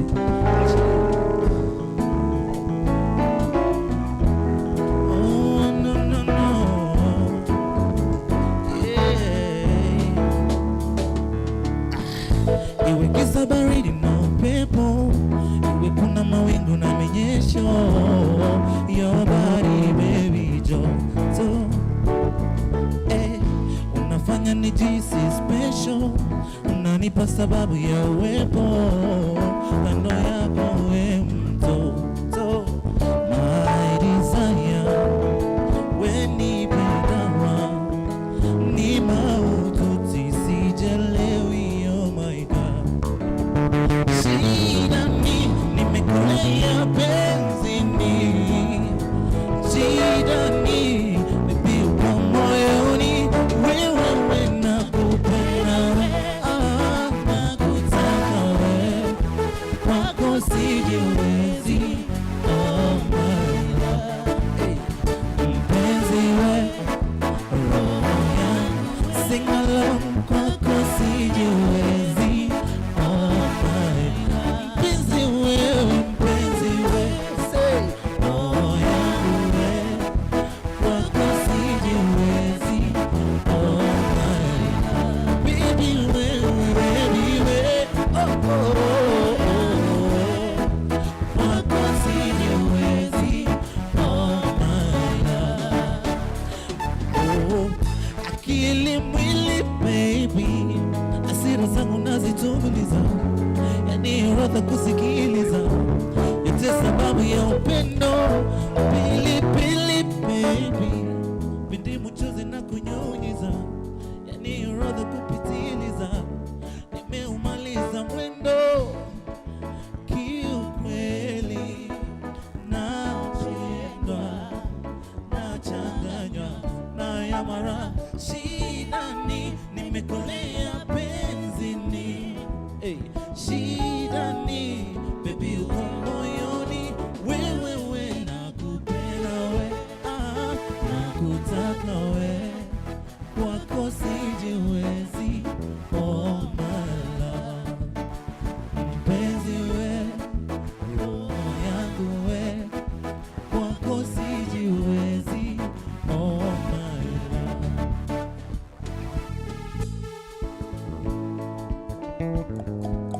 We're waiting for people all the way back. Come and settle down. Tunangoja settle down. Settle down. Settle down. Settle down. Tunangoja kuanza kipindi cha pili siku ya leo. Come on, settle down. Settle down. Settle down. Settle down. Settle down. Florence Moravi, oh, Florence anataka kuendelea. Endelea. Tunataka kuendelea.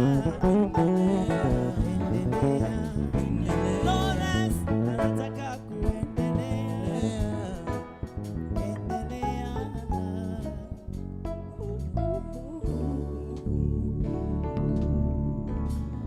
All right, we're going on. We're continuing on.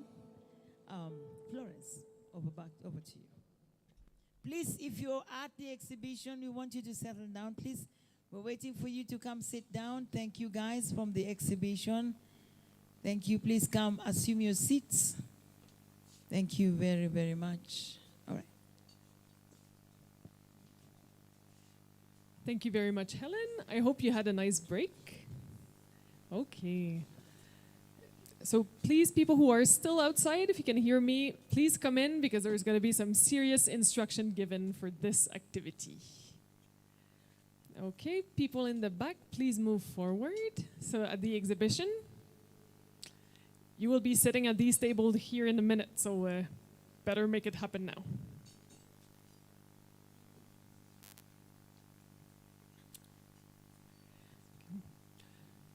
Also, it would be a good time to pack your things, your laptops and everything, because you will be moving tables. So you don't want to be leaving breadcrumbs such as laptops behind.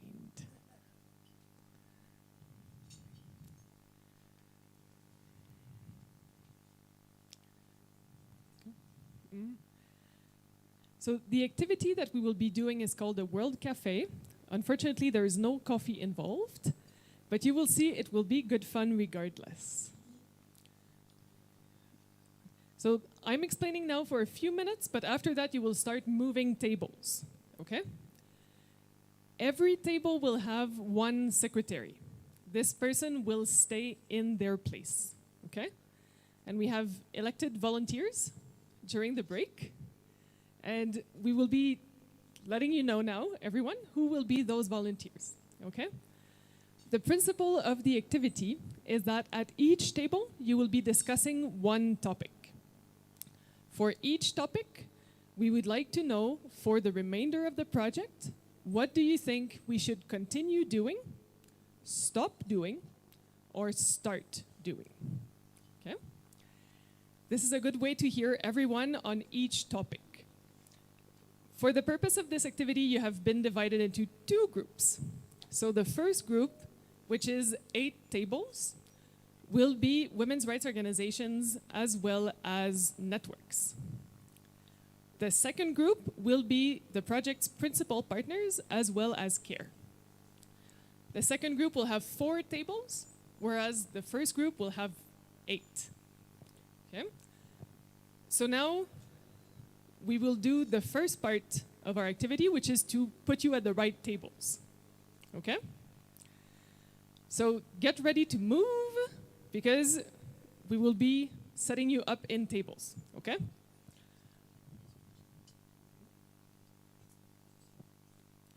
And on each table, you will have a flip chart and a marker. The person needs to have the space to write, okay? The secretary of your group, which is the person who does not move, will have space to write. Please write on the black tablecloth, because otherwise it will stain the white tablecloth. Okay? Stick to the black tablecloth. Well, it's almost black. So the way this goes is every time I say rotate, you go to the next table. Altogether, you have 8 tables for the WROs and the networks, and 4 tables for the principal partners, as well as CARE. At the end, once we have done all the rotations, you will go back to your initial table. And there you will be asked to prioritize. Of all the ideas that will have been written on that flip chart by the person who stays, you will need to prioritize 3 that you think are the key ones, okay? I will come back to you in due time with more instructions on that, but first step is to discuss each topic and to pivot.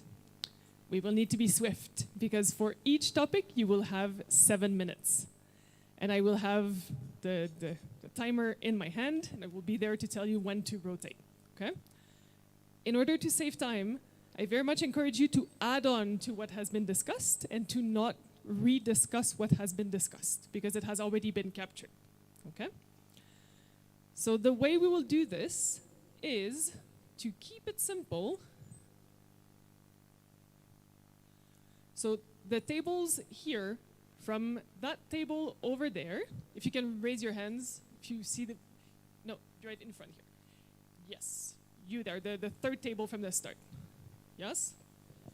You are a table that will be discussing, for a first topic, capacity building on the topic of MEAL, which is monitoring, evaluation, accountability, and learning. And at this table, I will need for Elizabeth to sit.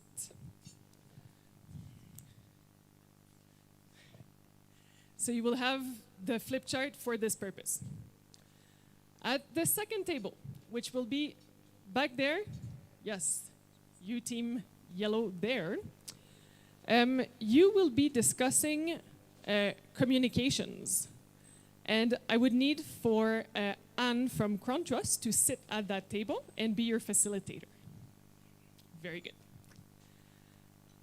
Let me count my tables. Okay. So this table over there will be for the principal partners and care. So you will need to change tables very soon. You will not remain seated there. Okay, you are part of the second group. 1, 2, okay. So you are table 3 in the very middle. I will move actually, I'm mobile. Wait. Come dans le milieu là. Yep. Okay, so our table number 3 here is going to discuss the capacity building in terms of finance. And at this table, we will have Ken from Uriah Trust. I saw Ken earlier. Ken is coming. Yes, very good. There you go. Please give them a marker. Yes. Okay. Up next, this table here, you will be discussing the networking within the project. And your note taker is Stella. Can someone point me to Stella? Aha. Please move to your table of adoption over here. Okay. Next up, this table here that will be discussing security and wellness. And at this table, we will have Betty as a note taker. If you don't mind moving to your table. You will also have a minute to spread out. So if you have tables that have a lot of people and tables that have very few, like here, you will be invited to even things out. Okay? Next up.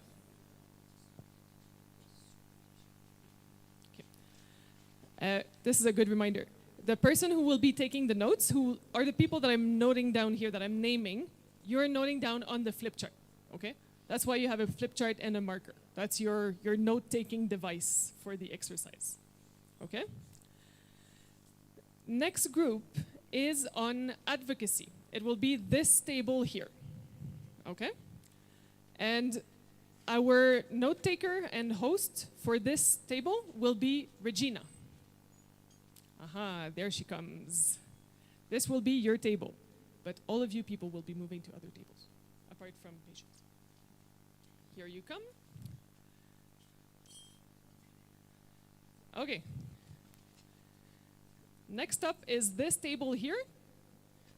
At this table, we have Agnes as a note taker. She was volunteered during the break.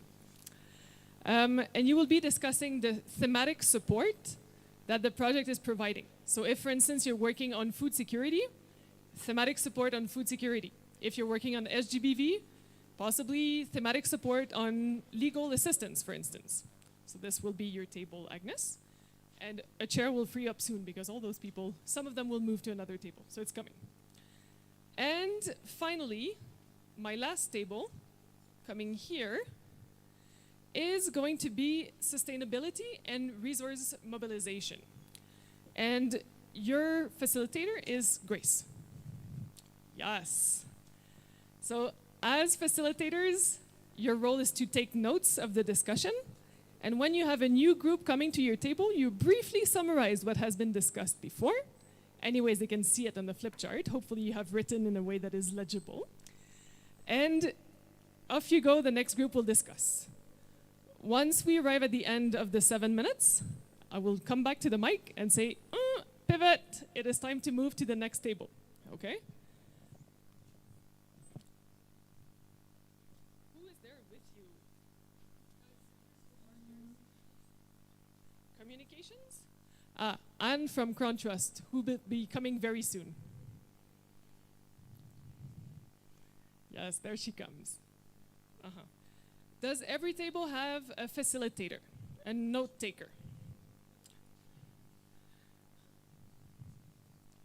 So you don't because you will not stay at this table. This will be a table for care and principal partners. So you will colonize another table. Okay? Very good. You will mostly move to that other table and to this one on the left because there are fewer people. Okay?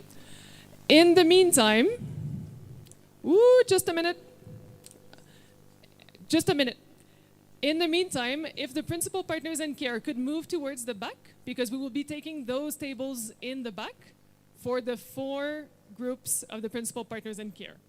If you are with a women's rights organization or a network and you are currently seated in the back, please come and colonize some of those tables that have fewer people.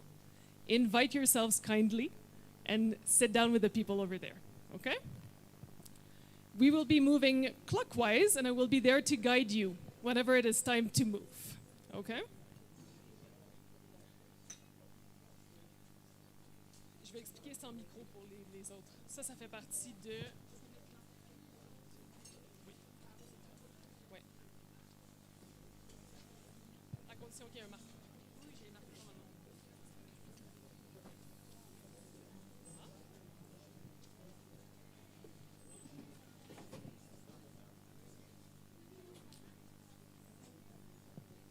There's space over there at the table, front right or front left from here. Sorry. No worries. Please come, join the table. You can join this table in the front. Yes. Mwende and Dorothy can move to the back. I'm coming with instructions specifically for you. Okay. You can stay at this table here so that we balance out a little bit the number of people. You can come over here as well. There's almost no one at the moment. Where do you work? Okay, so you can come to this table. Yes, please. No. Okay. So please move towards the back. Oh.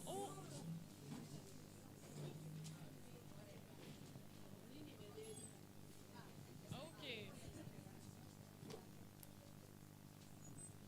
Very good. We are starting to have balanced people on this table.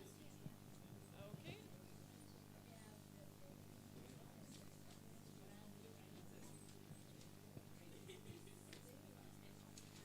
Okay. So the principal partners go in the back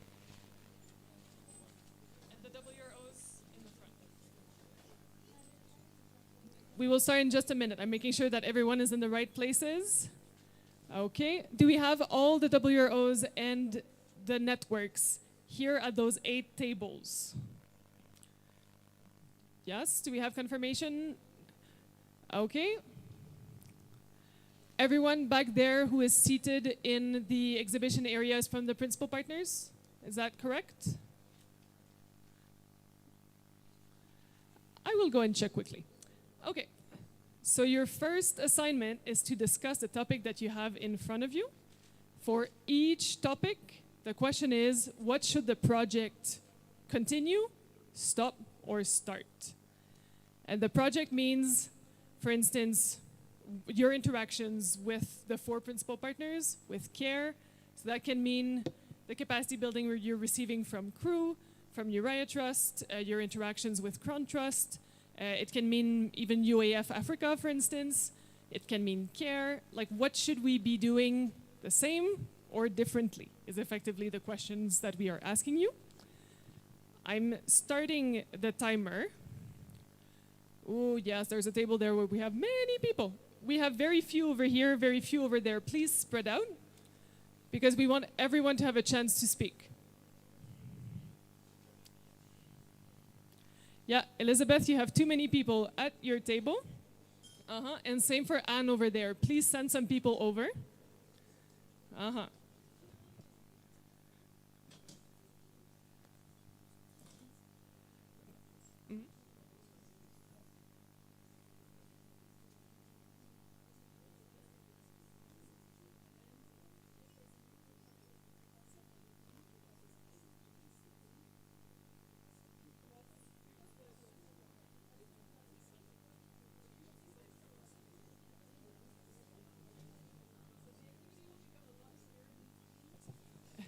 This will all become a lot clearer as we move forward.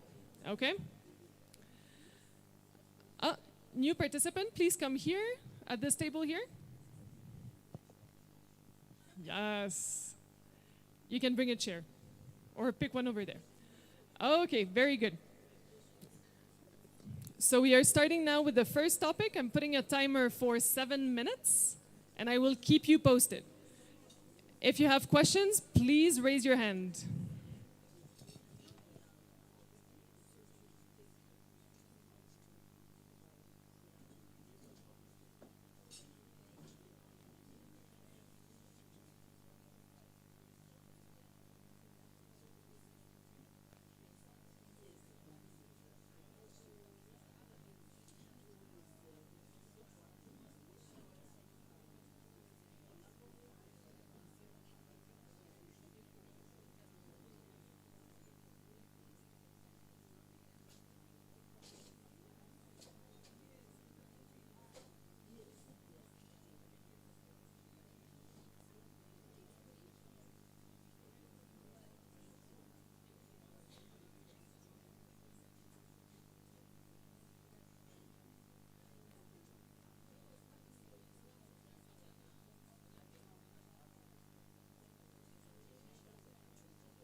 Okay, everyone.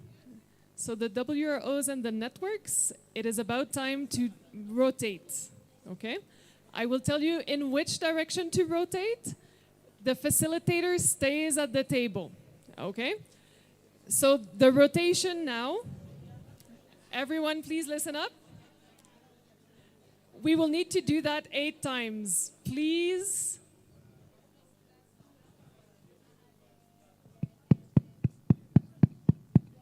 Yes, it is time to rotate, everyone. Every table, it is time to rotate. Yes. Could you please stand up? Please stand up. So you are going to that table over there. You are going over here. Okay? This table, you are going over there. Please stand up. Apart from the person, the facilitator who stays, you're moving there. This table, please stand up. You are moving over there. You are going here. This table, you are going over there. Ladies, you are going over there. Up, up, up, up, up. This table, you are going there. No, no, no, no, no. Ladies, you are going there. You need to look. You need to look at the gestures. Ah. Your table, you are going there. Your table there, you are going in the middle. And this table there, you are coming here.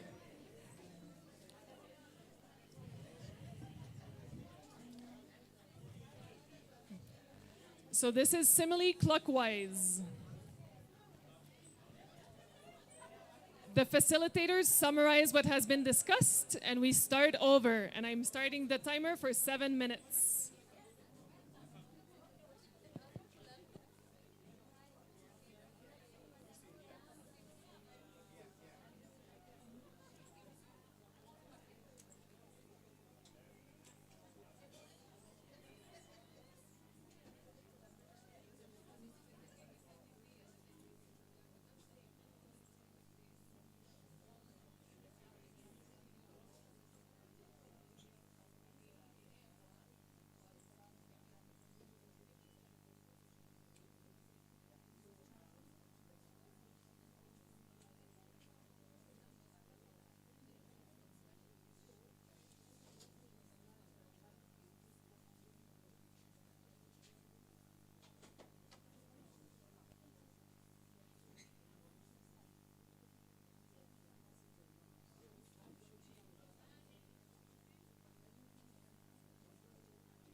Everybody, please halt your discussions. It is time to move again. But I'm hearing very rich ideas, so that's a good news. So we will go exactly in the same direction. So please, everybody, pay attention.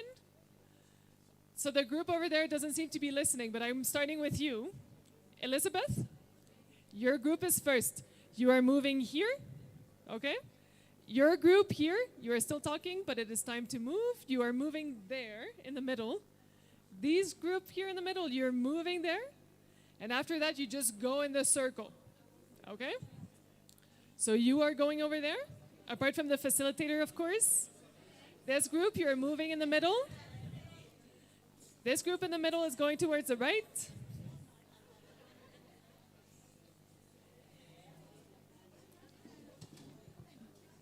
This group here, you are moving to that corner.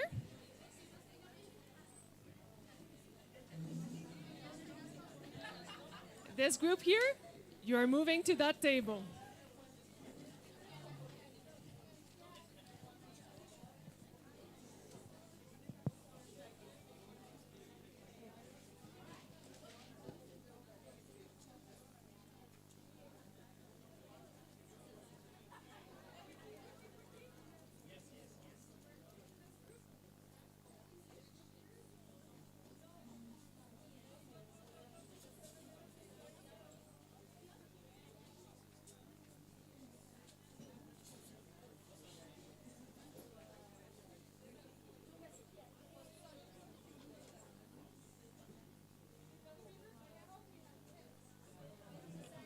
If the discussions have been so rich that you need new flip charts, we have some over here in the corner, okay?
WROs and networks, it is time to pivot.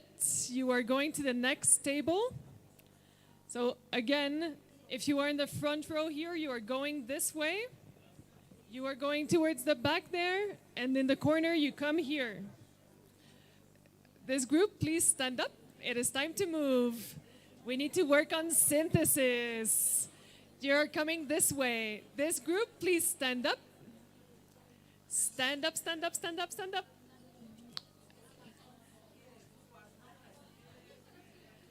Regina is noting very quickly. Please stand up. You are going to this table. This group, you are moving to the next table over there.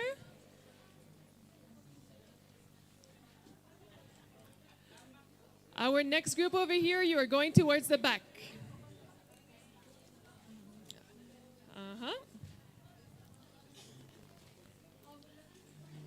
Okay, so you are going on this side.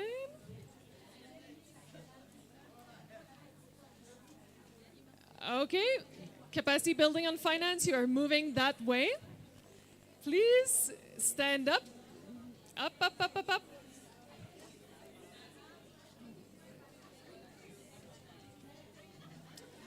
It's over there. Okay, the group that was here, you are going in the middle. In the middle there.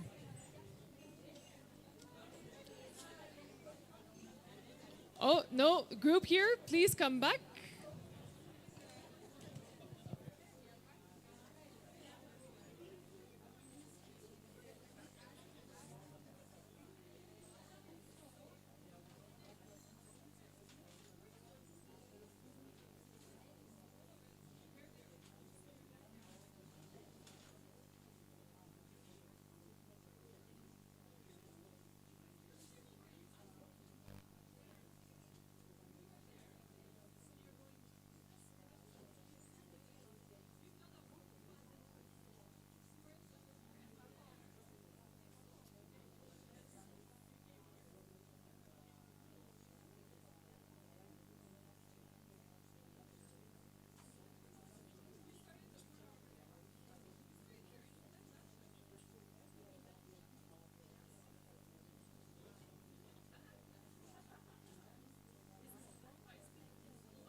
Okay, everyone, it is time to rotate.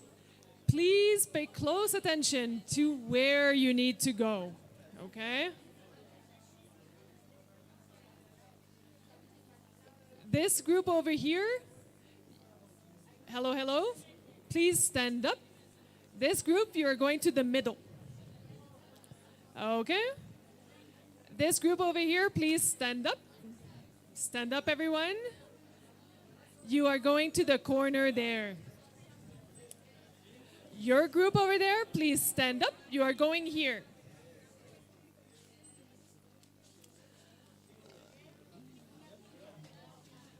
Our small group over here, you are going in the corner there. This group in the corner, you are going at that table.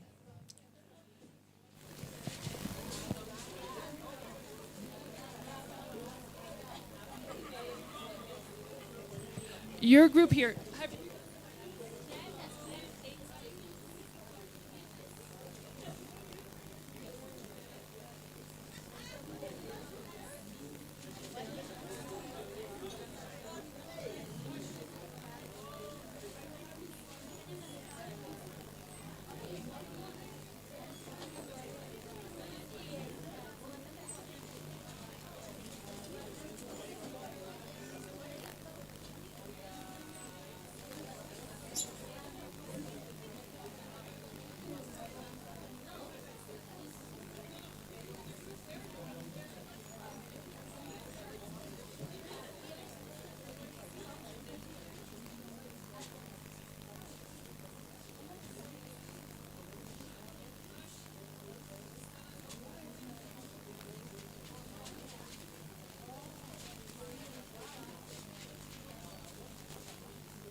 Now you have seen how 7 minutes are short, so I suggest synthesis.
Hi again, everyone. It is time to rotate.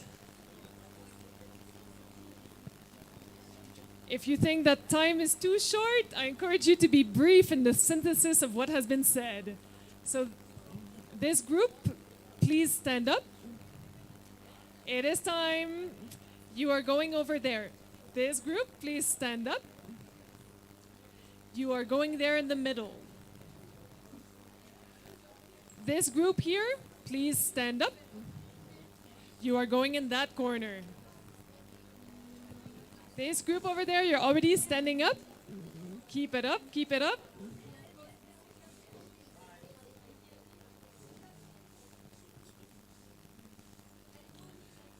This group here, please stand up. You are going in this direction. This group here, please, you're moving there. This group, please stand up. Please stand up. Up, up, up, up, up, up, up. You are going to see Elizabeth. You are staying here, but this group here, you're going there in the corner.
All right, everyone, it is time to rotate.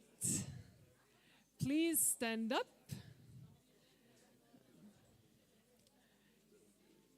You are my first group to rotate, so you are moving to this group in the middle there. Uh-huh. Please stand up. My group in the middle here, please stand up. You are moving to this side here. This group here, it is time for you to stand up. Up, up, up, up. You are going in that corner. You over here are going in the middle.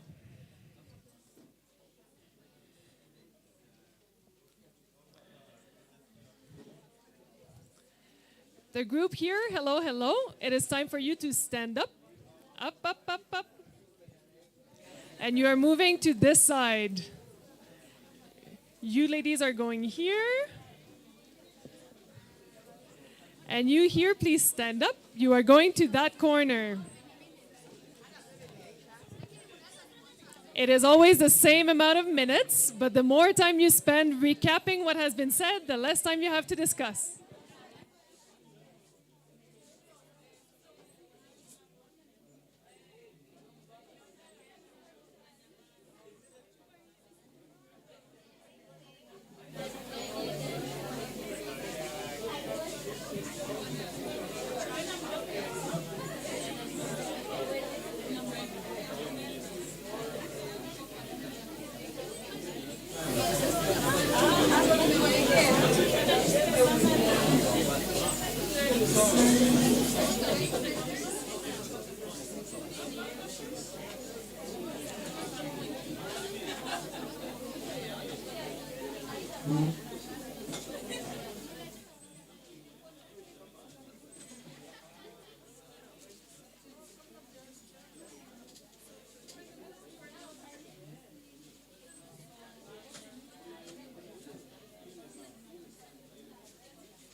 Ongea.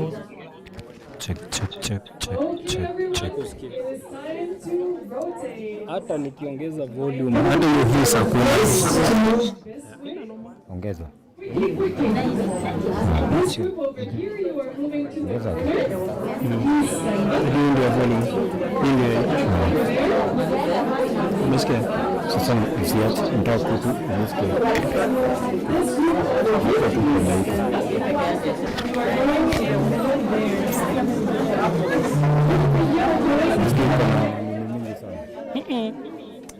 Hiyo ni overpeak sababu ya kuongeza volume, hiyo naelewa, but kitu natafuta ni hiyo hiyo ndio Unajua hiyo ndio because kweli. Unaona kama ingekuwa ni microphone yenye iko pale. Inafaa kutoka hapa. Usually for one. At least for one. Hiyo tunafaa kukubaliana. Ni kweli. Nini hiyo? Yaani in case ni microphone. Ndio nimekuambia, ona cheki. Ngoja kwanza. Just hold on Nilikukataza story ya mic usifikirie hivyo kwa sababu nakwambia inaweza kuwa shida ni hiyo line tu ya aux. Line ya aux. Yeah, that's what I'm trying to say. So kitufanye usiumeweka kwa ile ni nyingine. Nimeweka kwa phones. Kwa phones, wacha tujaribu.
ule ni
Hello. Hello. Kindly, I've lost my phone.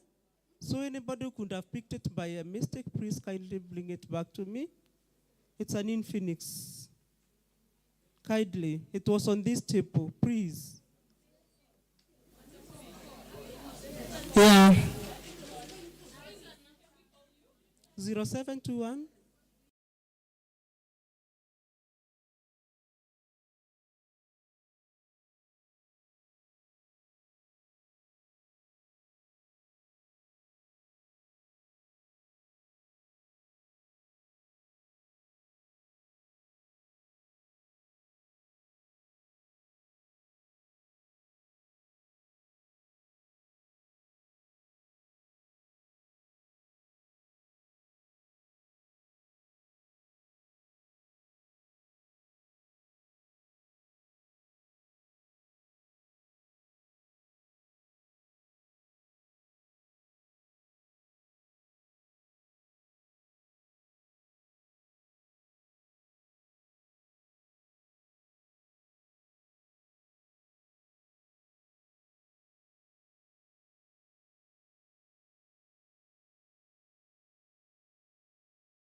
Okay, has every group been able to bring the circles here to the station in the back for sticking?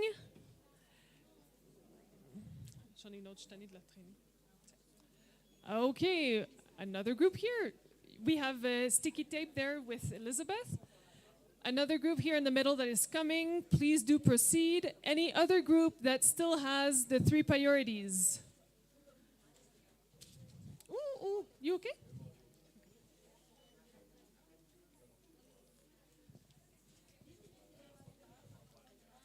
Please go see our tape distributor, Elizabeth. And once this is done, you can go back and sit down, please.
Okay, everybody please sit down. If we don't sit down, we don't get surprises.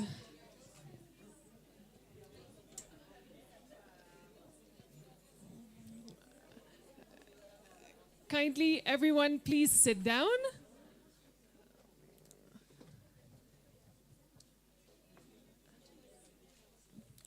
And if you have time later in the day, you can come and see our board here of what the project should continue, start, and stop doing. So it is all here. You can come and see on your own time. But for now, we need to sit down so that we can receive some surprises that are coming in a minute.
Okay, I love gifts too.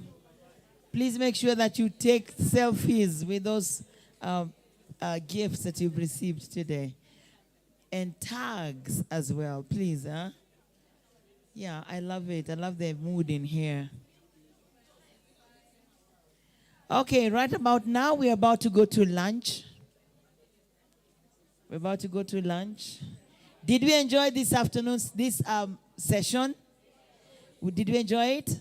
And we actually finished with gifts. Oh, fantastic. Sheikh, Mwadhini, gift yako umepata au hujapata? Mombasa unaenda bure au unaenda na kitu? Kabisa babu, na uitie mgongoni pale. Wakikuona wasidhani unarudi shule, manake maisha pia ni shule. Okay. Shall we bow down for lunch? Let's pray for lunch. Okay. Bow down our heads and pray for lunch. Thank you, Lord. Today has been a fantastic day, just like the other day, just like yesterday. Thank you because of the gift of life. And thank you that we can smile, that we can have gifts around us, that we can learn. I love the music because it was not just entertainment, but edutainment. We pray that as we connect once again, and as we continue communicating together, Lord Jesus, identifying who we want to impact, we pray that we will get mercies from you. Now, as we break for lunch, we pray that you give us appetite. There are those who are born without appetite. But those you have given appetite, we pray that we make this session an enjoyable time, because it is not just fellowship, but swallowship. Thank you for our facilitators who have done a fantastic job. We also want to thank you for the organizing committee. All those guys at the back have worked so hard to see this happen. I spoke to one and she said, we have really, really waited for this day. We believe that this is going to be one of the best conferences. Indeed, it has been. So that once we are done here, Lord Jesus, we shall be used of you to go and change other people out there. Help us to be great change agents, enough to create a movement, enough to change the lives of people, and enough to make somebody smile. Now be with us as we enjoy the meal that we're about to take. We pray that you may make it safe for our bodies. We know that the people who cooked it with all joy, knowing that it shall bless somebody's stomach. May we be blessed of it. And thank you for this space. This we pray in Jesus' name. Amen. Shall we see you again? I think by 2:30 latest. Let's go and enjoy lunch. Let's go and enjoy lunch.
nanga wapi nzambe nayo haya ndoni na lolendo afandi na kembo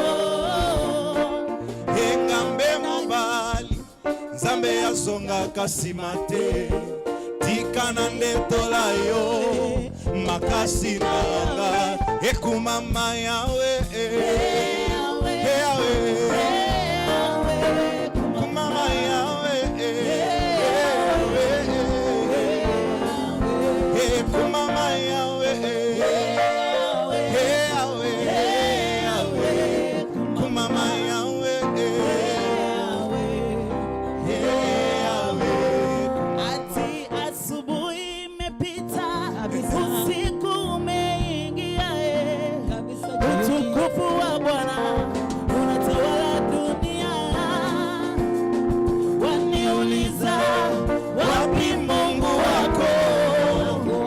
Mungu wangu anakaa ndani ya sifa, sifiwe Baba. Yahweh, usifiwe.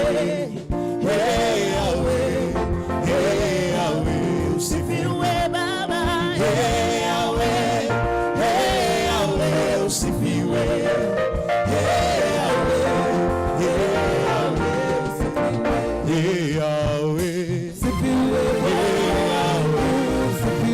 Nasema Yahweh, Yahweh, ale Mungu wa mama Mungu wa mama yetu, Mungu wa mama atukuzwe leo, anapangusaka machozi Bwana wangu, anatoa watu chini kuwaweka juu, anatoaga aibu Yesu. Alimutoa yule mama wa kinifie, usifiwe Bwana wangu, atakuinua mama wewe kawaida, usifiwe Bwana wangu, anatembea na wewe, usifiwe Bwana wangu, anakushika mkono hata wewe torobia, usifiwe Bwana wangu, anakushika mkono wewe mbeita, usifiwe Bwana wangu, anakushika wewe kwa kamera yako na kuona, usifiwe Bwana wangu, usifiwe kila siku, usifiwe Bwana wangu, anakushika toka Tanzania, usifiwe Bwana wangu, amemshika huyo mama na supa anacheza cheza,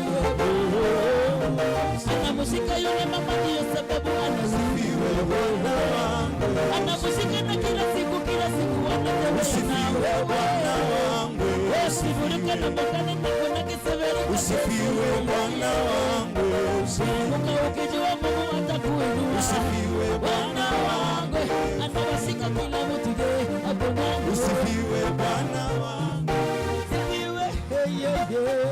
usifiwe Bwana wangu.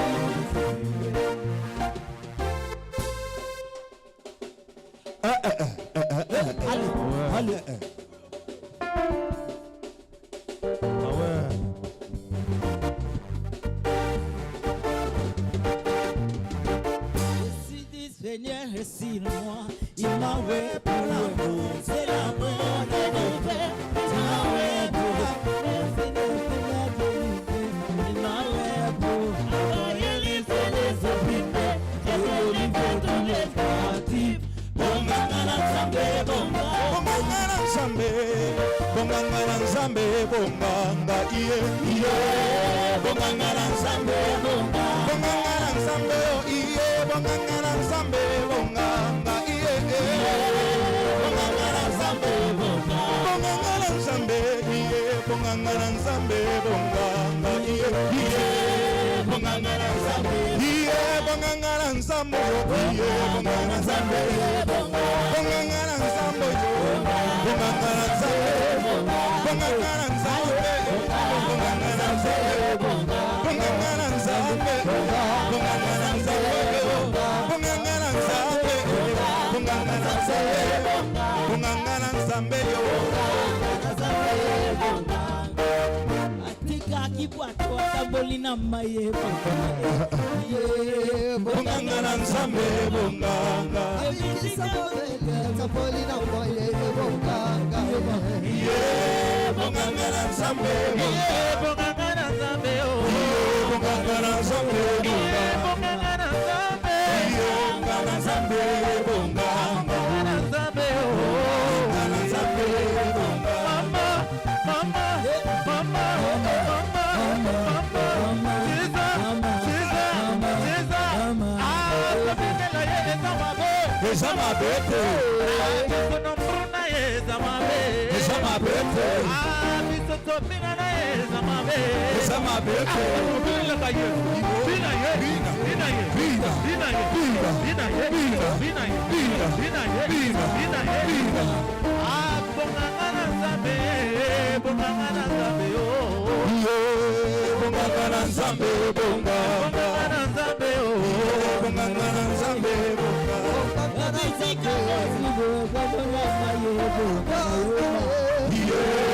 bonganga na nzambe atika kibwato atamboli na maye bonganga na nzambe bonganga na nzambe bonganga na nzambe aya deuxième musique ah ouais. Can you see those women standing at the back there? Wanajua utamu wa muziki. Wimbo huu unasema hata mchawi akijaribu kukuroga haurogeki, akijaribu kukomanene haurogeki, wakijaribu kuchukua mali haurogeki. Urongi wa Yesu hata kama ni urogi, enda na kufunika. God knows how to cover you as a woman. Okay? So I need everybody to do this. Fanya hivi tafadhali. Bonganga, bonganga, bonganga, inakufunika. Bonganga, bonganga, bonganga, inakufunika. Bonganga, bonganga, bonganga, inakufunika. Bonganga, bonganga, bonganga, inakufunika. Huko Western wanapenda kuroga watu sana. Waone umepewa grant na waone proposal imepita, pesa imeingia, wataanza kukufanya kama inagusa. Kwa sababu tunasema bonganga, bonganga, bonganga, unafunikwa. Bonganga, bonganga, bonganga, unafunikwa. Bonganga, bonganga, bonganga, unafunikwa. Huko kwenyu na sijui ni wapi huko huko kutoka sijui ni Tana River ama ni wapi? Oh sorry, ati Kwale. Wale nakwambia wanasema jaribu uchawi ya mugari ama mgiriama, ukishindwa enda kwa Mudigo, ukishindwa enda Tanzania, hata huko wanawaroga. Lakini hii wimbo unasema Mungu anakufunika. Anafanya nini ye? Mungu anakufunika. Mungu anafanya nini kwako wewe? Anakufunika. Hata wakijaribu kukuibia pesa we, anakufunika. Hata wakijaribu kukuenda kwa muganga, anakufunika. Hata wakijaribu kukuonea wivu, anakufunika. Anakufunika, anakufunika. Ana nini? Anakufunika. Anafanya nini? Anakufunika. Waturkana wanajua kuita maji. Wanasema Waturkana wanajua kuleta mvua. Na wakijaribu kufunika mvua isikuje, huyu Mungu anafanya nini? Anakufunika. Anafanya nini? Anakufunika. Anafanya nini? Anakufunika. Anakufunika. Anakufunika. Sasa tutaisema kwa language wa Kugumani, sema bonganga na nzambe. Bonganga na nzambe. Sema bonganga na nzambe. Bonganga na nzambe. Bonganga na nzambe inakufunika kabisa. Bonganga na nzambe. Bonganga na nzambe. Bonganga na nzambe. Bonganga na nzambe. Bonganga na nzambe. Bonganga na nzambe. Bonganga na nzambe. Bonganga na nzambe. L'esprit du Seigneur est sur moi. Il m'a ouais pour annoncer la bonne nouvelle. Il m'a ouais pour guérir tous les malades. Il m'a ouais pour envoyer livrer des opprimés et délivrer tous les quartiers. Bonganga na nzambe, bonganga. Oh bonganga na nzambe, bonganga na nzambe. Yeah mawe. Yeah bonganga na nzambe, bonganga. Atika kibwato atamboli na maye bonganga. Yeah bonganga bongana nzambe bonga hakikisa iye bongana nzambe iye bongana nzambe bongana nzambe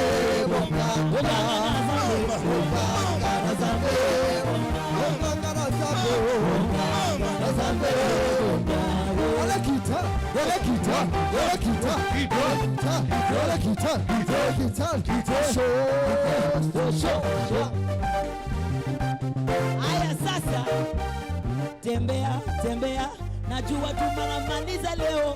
Tembea tembea kwa room, tembea tembea tembea tembea tembea tembea tembea tembea kila mahali, tembea tembea tembea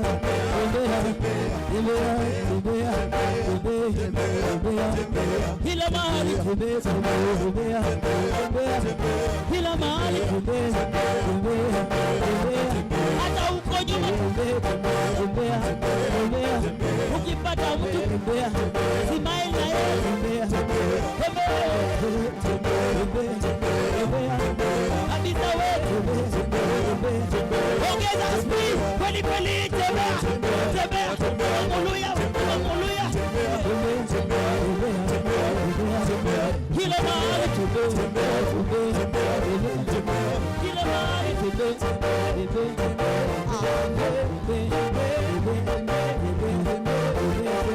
haya, weka smile sasa kwa mtu wote unaona. Weka smile. Nasema nini? Weka smile.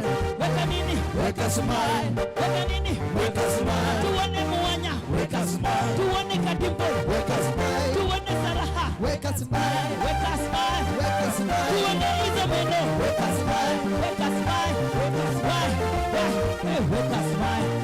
Haya kwa wasoja wote, piga salute. Piga salute. Piga salute. Kumaanisha unaheshimu huyo mama. Piga salute. Naheshimu kazi yako we. Naheshimu kazi yako. Piga salute. Kabisa, piga salute. Piga salute. Sasa piga makofi. Mara moja. One time. Daddy. One time. Two time. Two time. Three time. Tembea, tembea, tembea,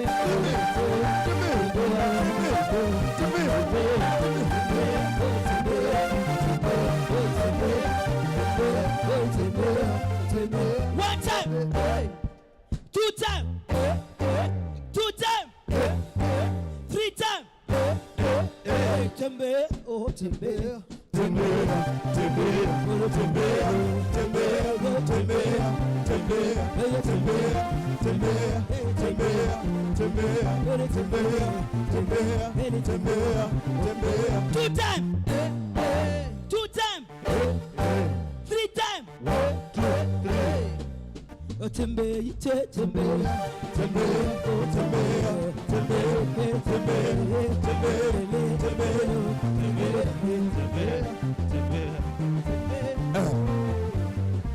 Aya, utafuata kile mimi nafanya.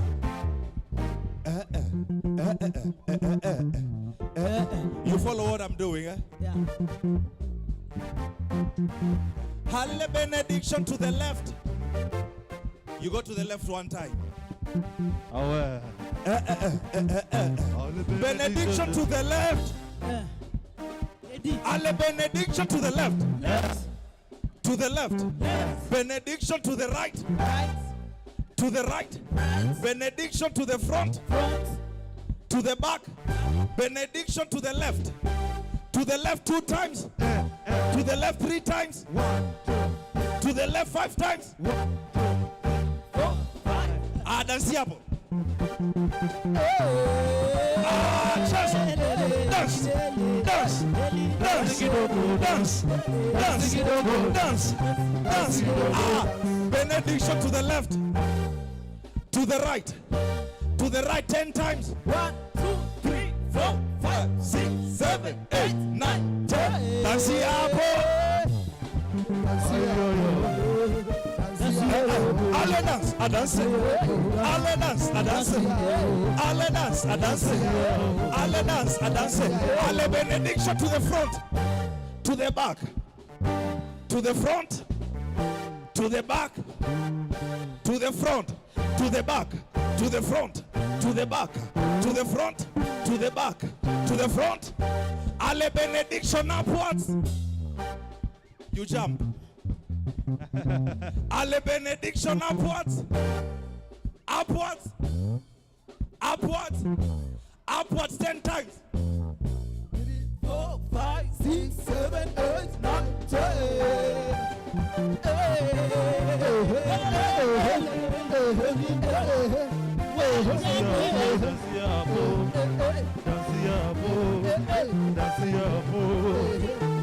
Alle benediction to the left, to the right, to the front, to the back.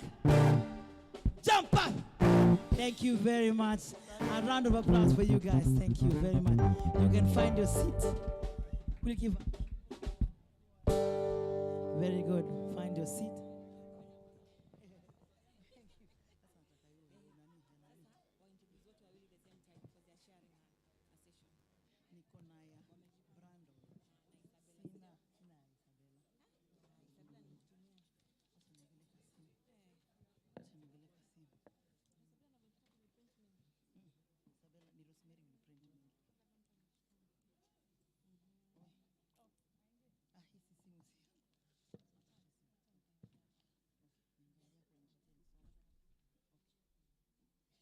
All right, that was beautiful. And who said we can't exercise just before the workshop continues? Fantastic. Now I need to give you 1 minute as we sort out something here. Talk to your neighbor. Tell them 2 things that since you came, you have been able to gather. 2 very important things. Okay? Talk to your neighbor.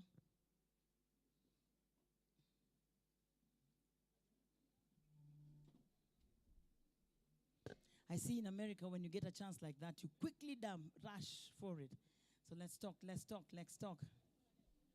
2 things that you liked, your highlights. Your highlights.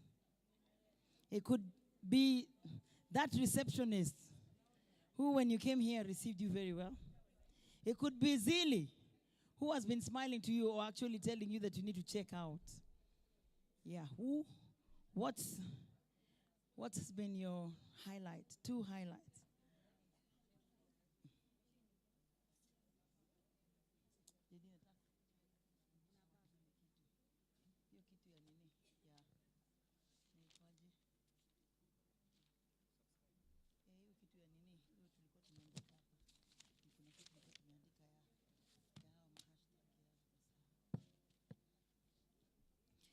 Okay, so just before I bring in the next speakers,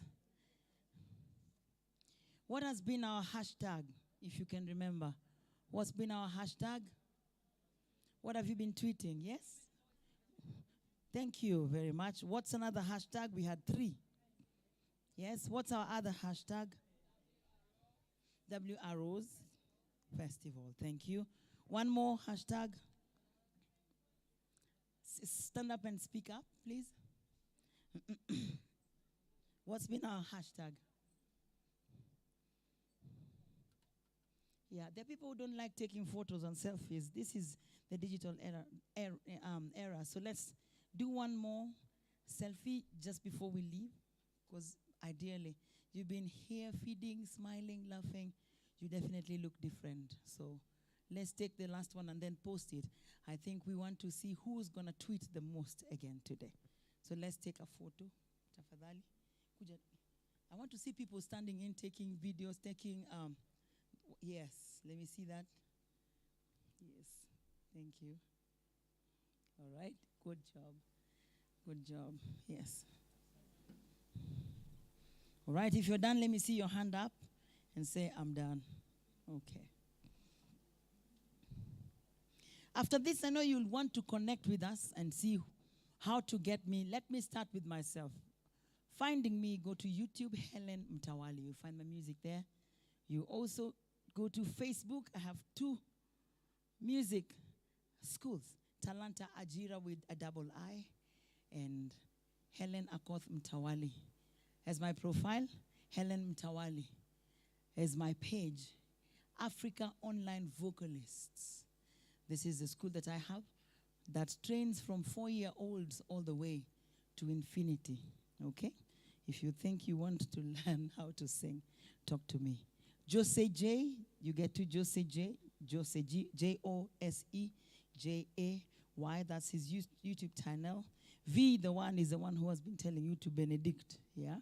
Denise Bembeleza, the only girl, bright girl in this family. Then we also have Manuscript, the poet. Team International, that's the drummer who has a big band as well. Then we have Ben Kibwana. Ben Kibwana is a student at Kenyatta University. He's a keyboardist. Probably you'll be looking for somebody who can just come and play for you music, kidogo kidogo. A Frizo band, check us out also on YouTube. Then, tags, we have Care in Kenya, WVL. I think they have a slogan there. It says WVL power. And then you respond power. Is that true? WVL guys, WVL power. We actually have them here leading us into a lovely program. Let's all respond. WVL power. Women, come on, I need some more energy. WVL power. Excellent, excellent. Those are tags and hashtags that we have mentioned that I need you not to forget. Okay, as I wait for Elizabeth. Elizabeth, are you ready? Thank you, Elizabeth. Thank you. I'm going to introduce these two people together. So listen up.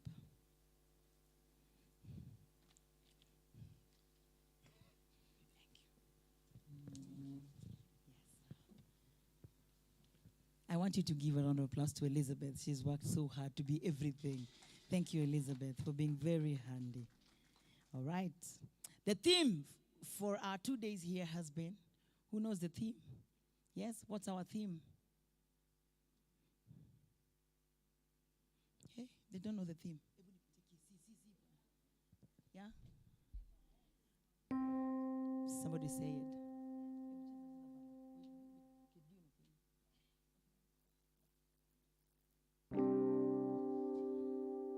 Lifting her voice, just in case you don't know, lift her voice. Lift her voice. Even when you see her in signs, lift her voice. She's there busy drawing people's biography. You must lift her voice. All the way from Canada, Flora comes with Martha and the crew. Lift her voice. She's sitting around you looking very beautiful. She woke up at 4 to dress herself. Lift her voice.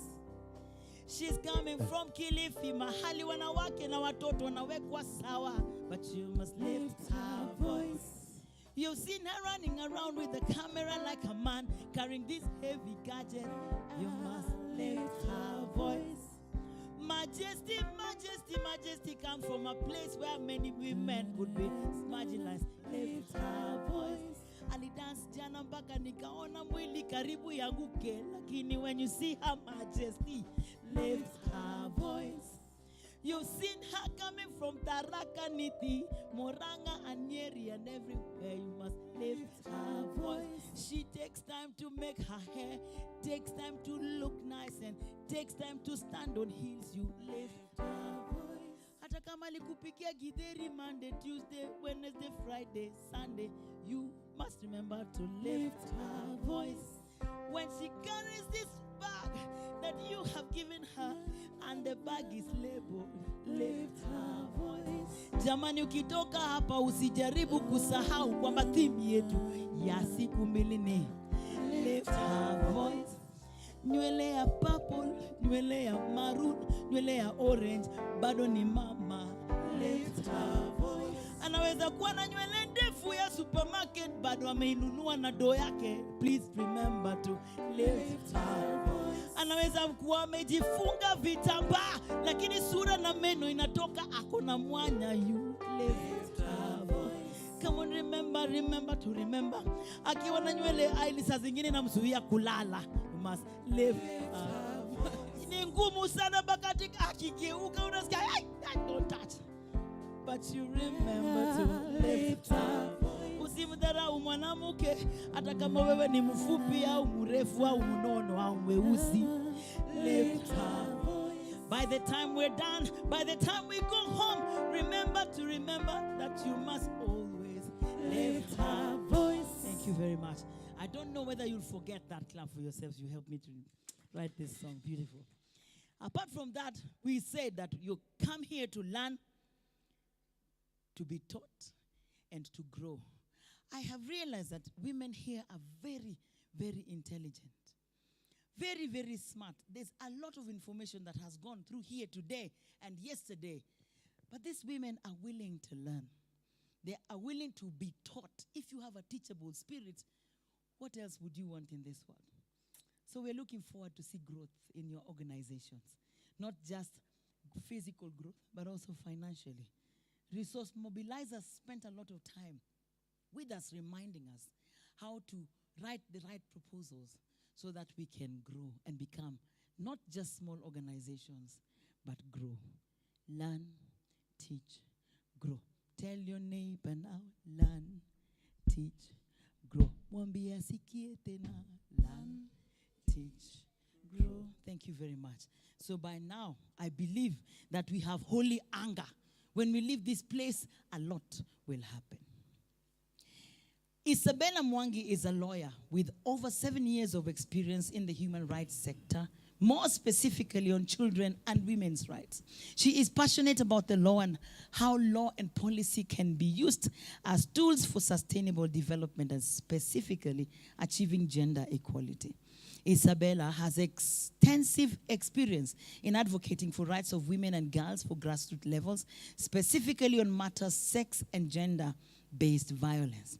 She supported Kilifi County to draft a gender policy which articulates gender challenges and ensure that the county priorities gender initiatives. Father has been a key resource in the training and capacity building of state actors on gender-based laws and its application. Isabella was recently appointed by the Chief Justice to serve on the National Council on Administrative Justice Committee, whose mandate is to review the laws related to sexual violence and gender-based violence. In addition, she sits on the Polycare Committee, a national police service integrated response to sexual and gender-based violence in Kenya. She is keen to learn from good practice and seek for innovative ways to provide solutions to the existing challenges in the law in upholding the rights of women. Currently, she's undertaking a 3-year training on feminist strategic litigation with the Institute of Strategic Litigation. Isabella is a Rotarian. I know that you know what a Rotarian is. Kikundi cha Rotary. Enjoys traveling and an avid reader. Her mantra in life is be intentional, compassion, and humor. Compassion, humor, and she's got style. That is Isabella Mwangi. Allow me to, say that again? Yes. Where is Isabella? Isabella, let's give her a round of applause. Isabella, wow.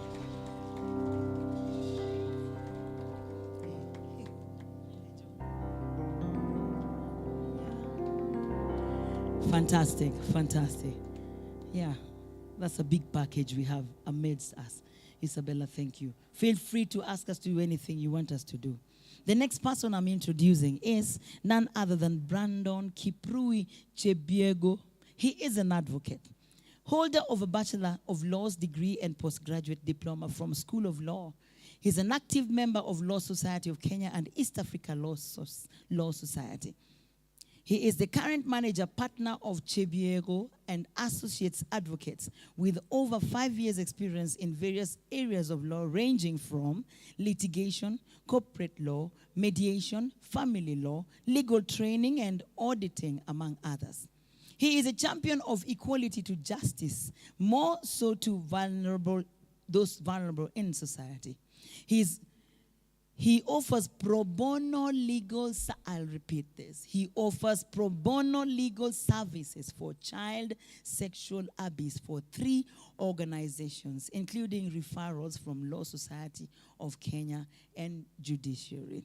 These are the people who call themselves learned friends. They have it all in their mind. Ladies and gentlemen, allow me to welcome Brandon Kiprui Chebiego to the stage. Yes. Give him proper. Yeah, thank you very much. Yeah, clap for him properly. Yeah.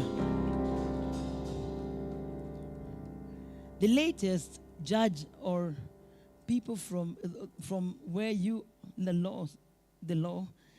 Yes, Society of Kenya. The latest I can remember is Pakamielo Disco. These days they even know how to sing. So, hey, piki piki ponki, Pakamielo Disco. And what the Kambas did was, after that we had, piki piki ponki, Pakamielo Disco. Kambas in the house, you people are, you know, they're creative. So I want to welcome you to lead us into the next section of the afternoon. Let's give them another round of applause. Thank you. Good evening, good afternoon actually. Allow me to stand. And this session is going to be very brief in the sense that my senior co-counsel and I are going to address 3 issues. One, I'm going to start off the session by doing my submissions on gender-based violence and the laws that are there. And he will come in and specifically speak on a particular legislation known as the Victim Protection Act. And then we'll then allow for the Q&A session. And for the Q&A session, we are going to be very particular to address current issues that you're handling that are legal in nature, which I know a lot of you have such issues. And so we'd be happy to see and respond to as many questions as possible. Sawa? Yes? Good. Now, all of you here, as you say, tunafanya kazi ya kina mama na kina wasichana. Where do we get the mandate kufanya ile kazi tunafanya? Where are we getting our mandate? This table, please. You guys, it's time to go have your coffee. Where are we getting our mandate? Nani anatupatia hii ruhusa ya kukuja hata kuketi hapa kama kina mama, kupiga disco, na tuko na simuona kuna mikutano zingine? Na umeona mtu amekuja kusema tunapiga kelele? Where are we getting our laws and our powers from? The Constitution. Ni sheria gani ingine mnatumia for gender-based violence or gender equality? Sexual Offences Act, Sheria ya Watoto, Children's Act, which other law? Anti-FGM Act, ingine? There are 19, so lazima tufikishe 19, including my toes. Penal Code. Bill of Rights Patients is not a law. It is anchored where? In the Constitution. Penal Code, which other one? Marriage Act, well done. Matrimonial Property. PADV, Protection Against Domestic Violence Act. Hapo ndo zimeishia. Education Act. Counter Trafficking in Persons Act. Which other one do we have? No, those ones are international. Tunataka tu hizi za hapa. Ratified conventions, that will, Akina Dorothy will have to take us to Addis Ababa to sit and have that conversation. Which other one? We have a bit of the Health Act, but now we are being guided specifically on matters of sexual and reproductive health. We have a very controversial sexual and reproductive health national policy. Very controversial. We are in court on that matter. We also have what we call the Employment Act. All of you seated here, did you sign contracts? Those are not part of the things that we have done as part of institutional capacity building. if you signed a contract, then you're definitely getting your content from the Employment Act. Sheria ingine ya mwisho, I'll just allow us to talk about 12 so that you know what the discussions we are having. This is where we are premising our discussion. And we also have what is going to discuss the Victim Protection Act. We also have what we call the Witness Protection Act. We have the Security Act, which is now an amendment just to be able to take care of the issues around gender-based violence. So those are some of the laws that generally speak to and adhere to uphold the rights and freedoms of women. Now, specifically to ile kazi ambayo tunafanya on a day-to-day basis, what are some of the challenges we're experiencing in our communities? Matters gender. What are some of the challenges? Oh, lo and behold, no challenges. Cancel. We can go sit. We are fine. What are some of the issues you're handling? Yes, ma'am. Discrimination. Now, specifically, which violations are these that are discriminatory in nature?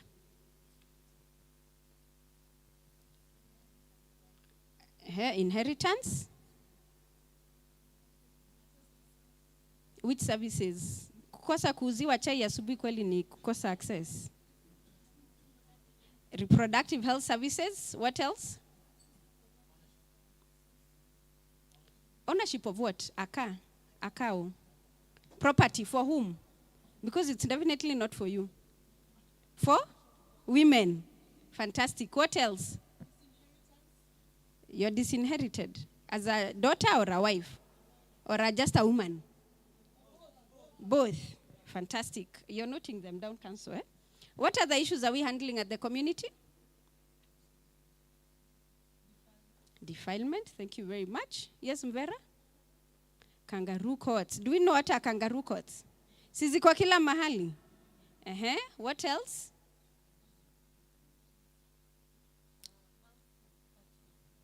Such as FGM. Which other one is harmful cultural practice? Child marriage. Fantastic. I think we have covered that part sufficiently. And of course, let's not forget about issues around rape and sexual harassment in the world of work. Now, partner violence. Intimate IPV. Ni wangapi hapa tunapigangwa? Hamwezi sema sahi? Sawa. We give me 10 minutes, mutakuwa mnainua mkono mkisema. So, in regards to all those violations that we have just summarized, the law is very clear on all these violations. In fact, the Constitution is where everything is anchored on what Patience went on ahead to shout and say, Bill of Rights, which is under Chapter 4. We also have a particular section, which is Article 19 and 11 of the Constitution, which speak about non-discrimination and gender equality and equality before the law for all Kenyans. Very nice words, isn't it? Equality before the... Inamaanisha mimi na Mark tukishikwa, all of us, the law should treat us equally. But is that the case? Not at all. When it comes to defilement matters, allow me to just highlight the don'ts when it comes to defilement matters. Because, of course, we're also very privy of the time, na tutaki mlale. When you're handling defilement matters, the one don't is do not allow the chief to handle defilement matters. Simply because it is criminal in nature. And the work of the chief, have you read the new Chiefs Act? Please, kama unafanya kazi ya community, the number one act you should read is the Chiefs Act. It is about 19 pages, between 14 and 19 pages. The Chiefs Act is very important to be able to delineate which are the roles of the chief. Unajua chief alikuwa a very powerful man wakati ya nani? Moi. Moi era, the chief was a president. But now with this new amendment of the Chiefs Act, one of the biggest roles of the chief, of course, is to settle civil matters. So wewe, mzee wako akikuangalia vibaya, umrushia kakofi, kimbiani kwa chief. That is allowed. Because it is civil in nature. Haja kufanya anything criminal. You slapping each other in the house, that is civil in nature. Run to the chief. But if your daughter or son has been defiled or sodomized, do not run to, you only run to the chief as a referral point, but not as the judge and jury of that matter. Am I clear? Because the chief is supposed, when mkifanya maneno ya mahari, dowry duties, when you're transporting cows from one county to the next, that is the role of the chief, to make sure they are not carrying foot and mouth diseases to the next county. Hiyo ndio kazi ya chief. Criminal matters do not, ni kweli, Prince, Your Majesty, that is the honest truth nowadays. But matters of criminal in nature, the chief should only be a referral point. Am I clear on that one? Number 2, when you're handling any victim or survivor of gender-based violence, make sure, 1, you have reported this matter to the police. Number 2, make sure they have gone to the hospital at the bare minimum. Because one of the things we are realizing, of course, access to justice is a whole different myth and misconception. Very different. It depends on where you're coming from. If you're like my sisters from Kilifi, there's a place called Guns and Magarini, where courts, if you have to go to court, you must truly think about the process. But at the very bare minimum, make sure mumeandika kwa OB, sawa? Na mmeenda wapi? Within what period? 72 hours. Now, if and when you decide to proceed to court, and most of you here have said, kazi yetu ni ya kusupport. Isn't that what you do? They come to you, you walk together through the access to justice journey. Now, if and when you decide to go to court, make sure whatever is written in the charge sheet, 1, we can read. Do you know what is a charge sheet? Charge sheet, who has seen a charge sheet here? Mvera and Helda, at the very minimum, you two your hands should be up. 4 years we spent with you guys, your hands should be up. Charge sheet. Hii ndio ile sheet inaandikangwa. Na ndio kwa maana when you call a lawyer, this is the first thing we come and look. What have you been charged? What offense have you committed? And so the reason why this is very important, more often than not, if you get what we call a defective charge sheet, tuende nayo kotini, that matter imeisha hapo. Because a defective charge sheet is a charge sheet that has been drawn up in the wrong way, that has taken up the wrong offenses.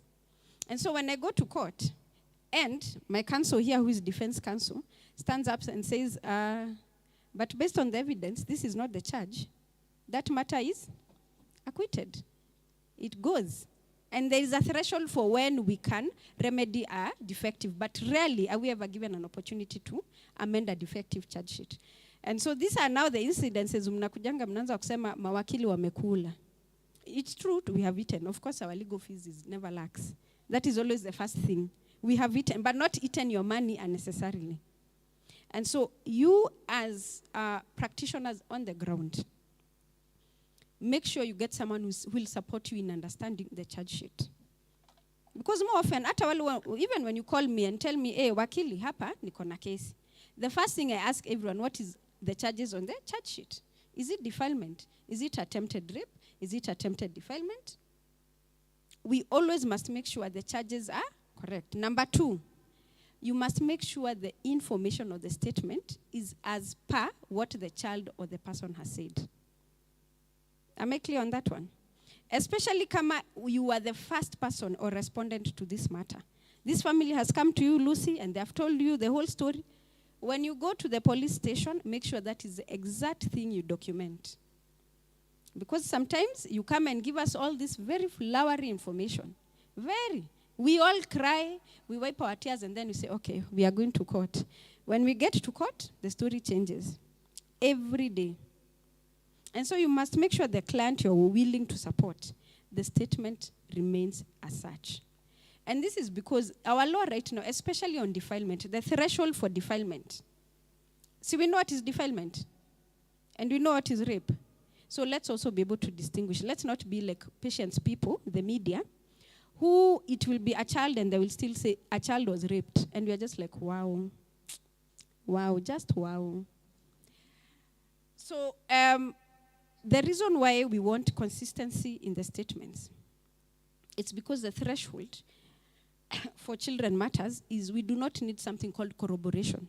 You know, when it's rape, we need to have a timeline. Patience, where were you? What did you do with this person? Where were you going? But with a child, as long as they say, ule mtu alikuwa amevaa bangili ya Kimasai. That person had a bangle for the Masai kwa kiuno. As long as she says that or he says that in court, the order is written there by the magistrate. Can we go and check whether he has one right now? If they, you know, that is the beauty of children. The matters I've handled, children have said even where your birthmarks are, you men, wametuambia kule birthmarks zenyu ziko. And that time you have been denying court the whole time. I don't even know this child. This child can tell you, when I was lying down on the bed, hata niliona ile nyumba yake ya mawe, matope, it had a hole. The curtain was green. Of course, you start questioning the taste of that man who has green curtains, but that notwithstanding. And because we always believe that children speak the truth from the onset, we do not need any support in terms of to go running to neighbors and asking, did you hear them screaming? Did you hear them shouting? We do not need that type of evidence when it comes to children's matters. And so for us, we truly believe, believability, that from the onset, by the time this child is coming to tell me, this man touched me, this man wanted to touch me, that is where, for me, this case has started. Am I clear? And so when you come and tell me this story, Lucy has a different version, then the statement has a different version, you can already see where this case has fallen. Because when I go to court, I am going to defend the version I know. When the child is put on the stand, she will also, or he will also give the version that they know. And so you must make sure that these children are not compromised at any level. However, I want to point out that the current practice for defilement matters is that the child is allowed to give evidence in the chambers. We don't do open court. Mnajua hivyo? Children do not do open court. And so we go to the chambers, we handle, this matter is handled. And the child, the victim, is always the first person, just to avoid being compromised. Okay? Number 3, you people are very good as a community of maandamano. Very good. You have demonstrated that for the last few weeks. And that also happens even in the community. When a matter has been realized, Lucy gathers all the other women, they go to court, na wanaanza kusema haki yetu, haki yetu. And that is fantastic. We love that, isn't it, Council? It supports our matter. But this is where you fail us. After that matter has been mentioned, has been heard, no one, we see no one after that day. Where do you all go to? Munaendanga wapi? Where do you go? But it's not over now. And that is why he has decided to do victim protection, because he has been a victim himself of the community. You come demonstrate, we lawyers come and support you, we go to court, you sit behind us in t-shirts that Dorothy has given us, you know, and we all look so beautiful. The court is just like, this matter, we must take it with the haste it deserves. 2 days later, where is the complainant? No one knows. Where are the witnesses? Oh my God, you guys are just busy. Tumeitwa mkutano na CARE. We're in Nairobi for a CARE meeting. Meanwhile, I told you next week we're in court. So what do you think happens to that matter? Am I able to proceed? Am I the complainant? But you must pay my legal fees. Bottom line. Bottom line. Legal fees must be paid. Now, when that happens, of course, it causes a very huge disturbance, even in disruptiveness in court. And me and him who go to court, the magistrates start marking us as unserious human beings. Completely, as unserious human beings. Because this child has disappeared. Na mnajua, you know very well, even common basic knowledge. If there is no complainant, is there a case? And so if you decide that you're going to do that type of advocacy within the community, make sure you go with it all the way. And it is because of such incidences, we now started bonding witnesses, and we started bonding sometimes victims, which is not right, but sometimes that's what we must do. Do you know now we bond witnesses? Now we must bond, especially for criminal matters. You come and you say, Patience is the first one who will come and say, you know, hapo Taita, this one happened, witness PW1, bond. And if you fail to come, you pay the government. That is what it means to bond a witness. Hapo ndio tumefika. Because you guys have demonstrated to us over and over again that you want us to seek this access, but you do not want to be part of the access to justice. And so we are left in a dilemma, we are left with an open file. And meanwhile, no one ever remembers what this victim is going through. Am I clear? And then lastly, when it comes to children matters, please make sure you liaise with the DPP or even with your advocate, if you have any at all, to explain to them if there is going to be any level of compromise, especially where it is incest. You know, incest is very serious. Incest is where you uproot this child. Ukijaribu, when you try to take them to their uncle, because their uncle is a brother to the father, why are we taking these children? Is there any way we're taking them? And so it is important that from the onset, you be very honest with the people you're dealing with. Tell them this is incest that has been done by this person, and this is where we have no place to take this child, so that we know how to liaise with the necessary referrals.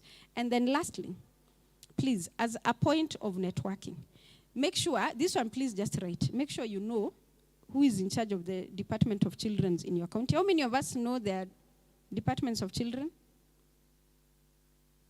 How many of us know the DPP? DPP? Oh my God, mikono zimeenda wapi? How many of us at least know one law firm in the county? One law firm, just one. How many of us actually use those law firms? Okay, so we know them for what purpose if we are not using them? And so it is important. These are networks that we should be able to develop, so that even when you're calling for support, we are able then to connect with the necessary people. Because Mimi, where is Agnes? Agnes, where are you? Agnes gave me Nyakero. Yes, Lydia. Gave me a very long, heartbreaking story. And asked her, where is your DPP? I don't know. And so now, after this meeting, I have to ask Dorothy to give me money to fuel my car to go to Nyeri for a matter that is being held next week, so that I can hold a brief in the interim. And so it is very important, and it also helps us in the work that we do, if you have these networks, especially the legal in nature. Okay? And then lastly, also know where your shelters and your children homes are. Again, very crucial. And please do not drop the children in the children's home without any orders from the magistrate. Sawa sawa? Good. Now, if I've missed out on anything and perhaps there's something in particular you wanted someone I speak out to, please just note it down and I'll address it. Number 2, let's just go to the other most critical issues that I find in the community that you have told me. It's the issues of marriage. How many of us here are married?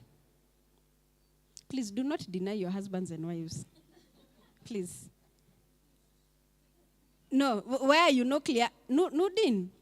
Oh my goodness. Hala? You see how Kenyans are. Aya. You know, those are on Facebook. The government only knows 2 things: single or married. That is all. So how many of us are married? Now on a serious note, by show of hands. Married? No, leave alone the confusion. As long as, okay, fantastic. Calm down. Me, I'm just talking about, I've said I'm addressing the Marriage Act. Widows, we are coming. How many of us have a marriage certificate? Allah? Okay, and the rest? Sorry. How are you guys considering yourselves married?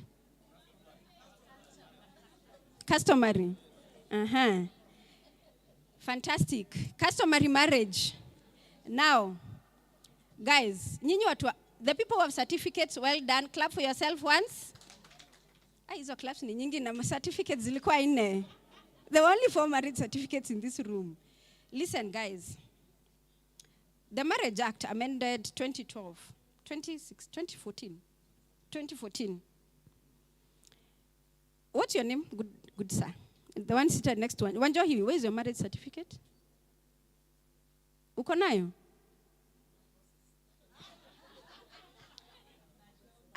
You are married customarily. Fantastic. Customarily. You married? Yes. Customary. Church. Fantastic. Now, this is purely. Our watu wako na marriage certificate, go have a walk, you have earned it. The people with customary. Those are the various ways that we recognize marriage in this country. Recognition, okay? However, 2014 Marriage Act said it is mandatory to get a a certificate. It's mandatory right now. Whether you've entered in the union through customary, it is mandatory for you to own a marriage certificate. And the government is not giving us options, and that is why if we were to have the registrar of marriages here, and kwa list yake, half of the people in this room who have assumed a relationship or a union called marriage, you'd not hear your names. Yet you have been together for 20 years, longer than most of us, or even longer than, most of our ages. Mumekuwa na mtu the same period of time, but that's not marriage with the new current act. And so there is a heavy push, and this is what I want you to take to the community, men and women. Kindly, we are urging you guys to, that table. Okay, we are together. We are urging you, as part of your community dialogues, please speak about the mandatory nature of a marriage certificate. And this is because, one, if you've been following the court processes in this country, there has been a lot of inconsistency. A lot. And the honest truth is, we enter into marriage with the intent of never divorcing, isn't it? And the definition of marriage as it is right now, it's a voluntary entry by people of sound mind and of age of consent. And that was put there so that we do not have this ambiguity of whether Muslim brothers and sisters, Indians, can marry below the age of 18. Right now, it is very clear that all marriages should take place above the age of, and I'm sure you have seen that practice changing. Albeit still happening in certain communities where we are finding younger ones, but I can assure you Cathys are no longer marrying younger girls, isn't it? Cathys they're not doing marriages. Hizo zinafanywa chini chini. So right now, as an adult of sound mind, you have lived with that man or woman for X number of years. The court or the state does not consider that as marriage. It is what we call presumptuous. We presume it's marriage. It's a presumption. And so there is a push that you urge your spouses to go to the AG. It is only 3,750 Kenya shillings. Get one witness, your wife to get one witness. Chukweni ID zenyu. I don't know what else they require. It's the IDs. And birth certificate and passport photo. Itabandikwa pale for 21 days. So that if there is a day I am walking along town and I see a photo of my boyfriend, I'm like, what is Wanjohi doing here? I enter that office and say, excuse, sir. This man is my husband. Why is his photo over there? And so we are all called, and we are then told to decide what union we want. That's simply because polygamy is allowed in this country. However, for all those who married, how many married in church? By show of hands, wale wameenda kanisa? Church. Oh, fantastic. Hallelujah. Jesus, good Leah. How are you? Jesus is Lord. The day your husband decides to enter into a polygamous marriage, call me. Call. It is illegal for anyone who has gone to church and it has been witnessed. Do we say before God and your family? For those who said those words, and then they said, in the name of the Father and the Son and the Holy Ghost down here, it is truly the Holy Ghost till death do us part. Truly. And so people who are in a marriage where they went to church, you cannot enter into a polygamous relationship. And so it could be men are not going to allow us to go to get our certificates for that very simple reason. They want to enter into polygamous because customary and even civil, even if you enter into a civil marriage, you're not allowed to enter into a polygamous. Kindly note, the law is not saying you cannot do other things. The law is not governing that. I don't know what other things adults do, but the Kaluma Bill is giving us an idea. So the law does not prohibit that. What the law is doing is protecting the wives. It's simply protecting the wives. So that if Wanjohi has decided to acquire another woman, and we were not married in church, the AG's office will tell us, go and decide amongst the three of you how you want this union to look like. And so we'll come back and say, okay, I have agreed for this other woman to come in. Whether or not she will live another day, it's a whole different story. It is the will of God. Yeah? How to get away with murder 101. But you go and both of you get separate marriage certificates. Separate marriage. You don't get a joint one because you only share one entity, but you're 3 individuals. And so me and Wanjohi, our marriage certificate. Dorothy and Wanjohi, our marriage? Yeah. When you have entered into a union that Wanjohi and his colleague, Wanjohi, what's the name of your neighbor? What's your name? You, yes. Yes. Just us. Did you guys realize that table yesterday, everyone had a white shirt? Did you realize? So today you decided to camouflage. Just us and Wanjohi are in this union. So what? Unaitwa nani? Madam Grace, you and I are with Justas, sindio? I was the first wife. So Justas ameniaka huko mashinani. You are here in Machakos. You have been with Justas for 5 years. I've come to visit Justas. I'm walking in town in Machakos. I pass outside the AG office. I see my husband's face called Justas there. And your face? Because what? Have you ever seen that list? They write so and so about to get married. And so you go and read and you see, Allah, okay, so who is Grace and why is my husband here? And so if we agree, if we do not go to church and we agree, this is the union we're going to get into is polygamous, we shall both walk back to the AG. I get my certificate with him, with my witnesses. I step aside. Grace walks in with her witness, gets her certificate, and then we all go eat lunch as a happy polygamous family. Amen to the law. Now, the thing about marriage is that particular provision was put there simply to protect women. To protect women in the property that you're going to acquire together, and to protect women when it comes to succession. So that Marriage Act simply right now, all you need to know is that you must be 18 to enter into a union. You must be of sound mind. It is voluntary. It is equal. It is equal, and that there is the option of polygamy. But marriage certificate is not optional. Now, let's come to the matrimonial property, the MPDA Act, Division of Matrimonial Property. And the question I always ask all women, you entered into this. The other thing about Marriage Act is that, though not a very popular thing in Kenya, prenuptial agreements is an option. Imagine, guys, you have an option of doing a prenup. But because of our culture and patriarchy, hamutaitikia, but it's fine. The day you get married, I keep telling Zili, where is Zili? Ametoka. The day Zili gets married, I am at a wedding with a prenup and a divorce and divorce papers. She can decide which ones. So it's a prenup is a pre-arrangement before marriage. You agree.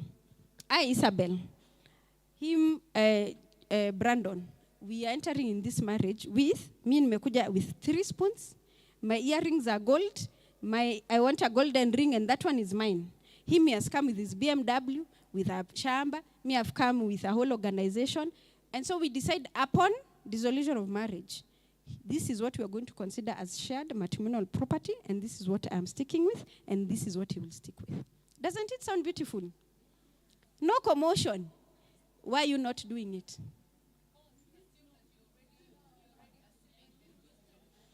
It is, you see this song Helen was singing to us, Wachawi. It is those things, it's those myths. It's about protecting what is yours. But don't worry about it. In the failure that you decide love is love, which is fine, we come to the Matrimonial Property Act. Now, this is at the point where you have looked at this man and you've decided he's breathing in the wrong manner. In fact, his hair is receding in a manner I've never seen. It is defying gravity. This man has looked at this woman and he has just decided, oh my goodness, that hairstyle, again, I am going. So you've decided to divorce, right? So if you have decided to separate, why do women leave their homes with nothing? Where are you going with only your clothes only? Munendanga wapi? Where are you going? And then that time, you are the one who has built that house. Through your chamas, you are the one who has gotten loan to... Through meetings like these ones, like I know already some of you have already done the math of how much is going to pay off. This is what is school fees inatoka wapi. And then you have the audacity to, when you're kicked out by Brandon to take your kabag and your 15 children, twendeni. Sorry, can we be as audacious as the men? This man who is kicking you out is drunk in the morning. You will throw him out with your kids. It is easier for him to leave.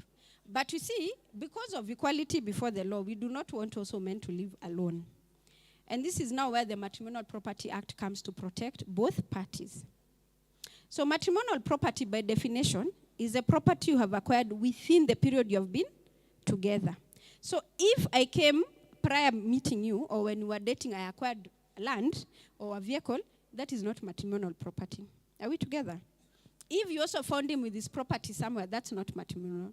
But if you found him with land, together you built on that land. What is matrimonial property is what?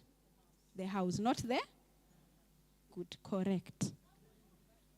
And so how you decide to divide, whether you're going to uproot your house and leave him the land, that is now why we go to court, to decide. The thing about matrimonial property, and that is where the Marriage Act and the matrimonial property are read together. You can only acquire, and the government is now very serious about it, if you produce your marriage certificate. Even Safaricom has been pushing. I don't know whether you guys have seen that thing. They did, I think last year but one. They have really pushed. You can Google Safaricom registration of beneficiary. Where right now, because men have perfected the art of area codes. If you're in Machakos, there's a woman there. If you're in Kitale, there's a woman there. And so, depending on where this man dies, if it will be the case of the late Kajwang, where he died in his younger wife's house, and it's very interesting for those who saw the funeral. The first wife was just them like, hey, it's about time. Oh, Paul, I am so sorry. The second wife almost died with Kajwang. Almost. Because no sooner had she just tasted the power of an MP than he died. And so that is usually the scenario. This second wife, they are usually the first ones to run to Safaricom. Because from here to Safaricom Westlands, and me who is in Magarini, who is getting there first? Kindly also remember, me, the second wife, well, the body has been transported to Magarini. That woman there is the one who's taking care of all the logistics of funeral, isn't it? When I'm done with Safaricom, 2 days later is when I shall appear in Magarini. Excuse, I was also a wife. Hi, co-wife. So, tumefikisha wapi mpango ya burial? Imefika wapi? And so to avoid such shenanigans, that is why we are saying, please go and get a marriage certificate. Because right now, Safaricom, because they didn't know who to give, more often than not, you'd go with the copy of the ID. And that's all they needed. And they would say, oh, this is the wife. I am so sorry. Here is the man in Safaricom in M-Pesa. And men, please note, if not for anything, right now, if you check Safaricom analytics, men have zero money on M-Pesa, zero. Women, on the other hand, it is our bank. That is, I promise you, ask. And if you let too, they want to be honest. But you know where our husbands are not available. We are ready to impress with Maso. If I ask now who has more than 10,000 in the M-Pesa, I assure you only 3 men might lift up their hands. Only. Ata itakuwa a miracle kama hao watatu. See? Oh, so you know. It is Fuliza. Where else for us it's real money, isn't it? That is the honest truth. Safaricom has always told us. Because I see it in the, what is this agency where unclaimed assets? And unclaimed assets right now is holding almost 3 billion Kenya shillings.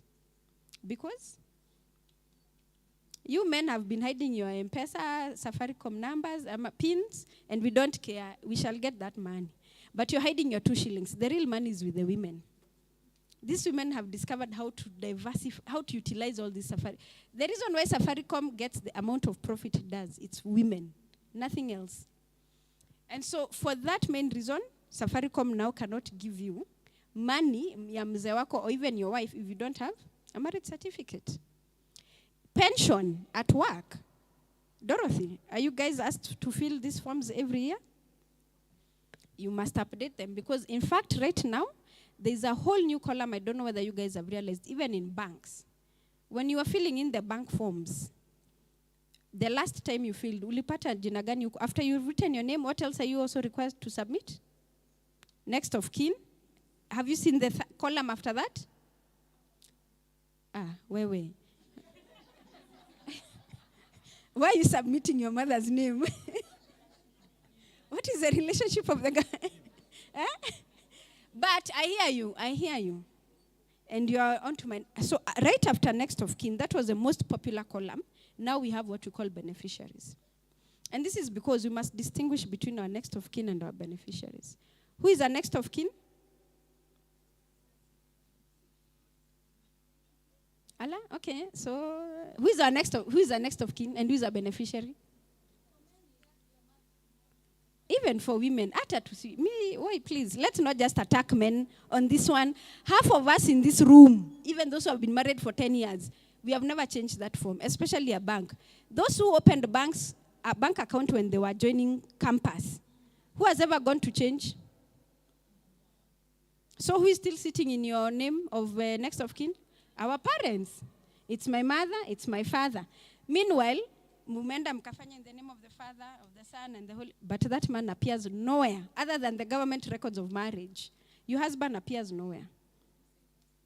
He doesn't have to, but this is the thing.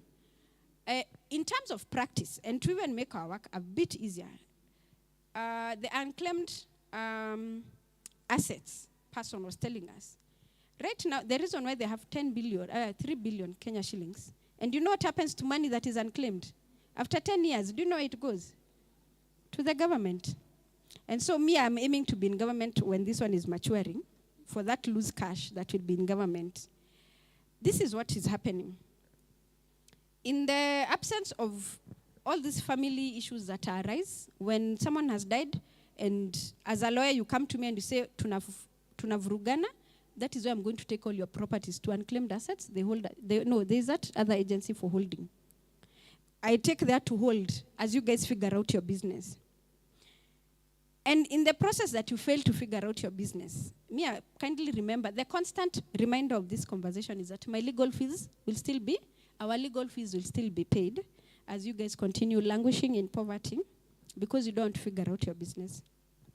Now, this next of kin is a person who would ordinarily call as a testimony, the person who's supposed to hold your money. Your beneficiary, more often than not, are your children, your mothers who are ailing. I've seen people putting their children and their mothers. But the problem is this. For those who have written next of kin, not your husbands and your parents, the law of nature dictates we should bury our parents, isn't it? Ideally. We should bury and our children should be able to bury. Now, if anything happens, your mother has gone. Of course, you've never gone to change. We rarely ever remember anyway, isn't it? Your mother has gone. Something happens to you, and you're gone. Next. The government will be very quick to, Grace is gone. Oh my goodness, I am so sorry. Hiya, who is next of kin? Mama Grace. Mama Grace, death. Akokwa death. Fantastic. Thank you, Grace, for your service to this country and the money you have been saving. The absence of buying shoes, eating good lunch, umekoki save for your next of kin.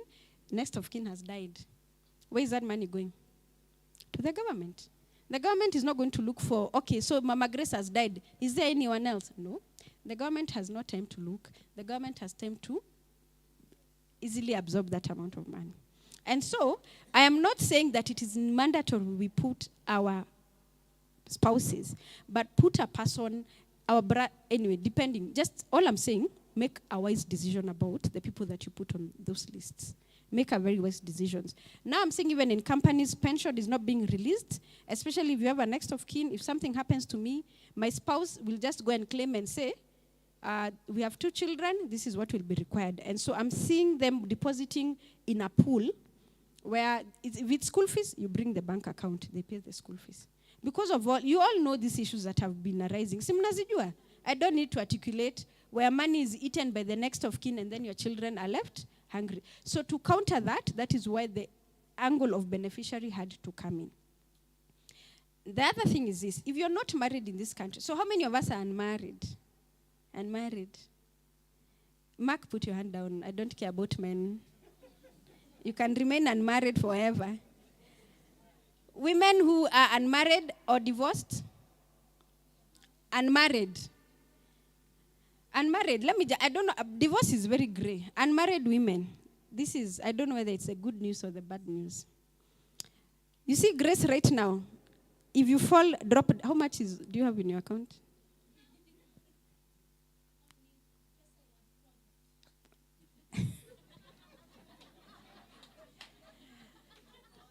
So this is what our Kenyan law says. For unmarried women, if anything happens to you, you die. And you have left all those nice shoes and handbags and money and jewelry.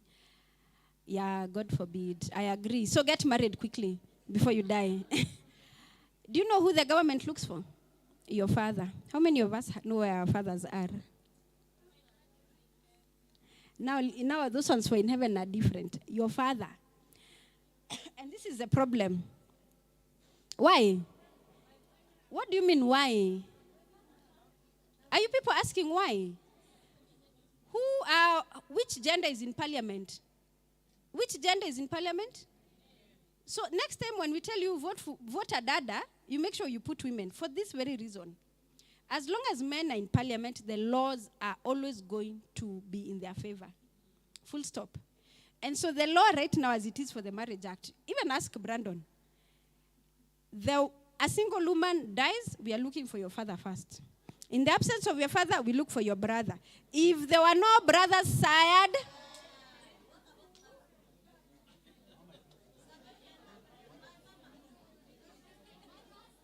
excuse. I'm coming there.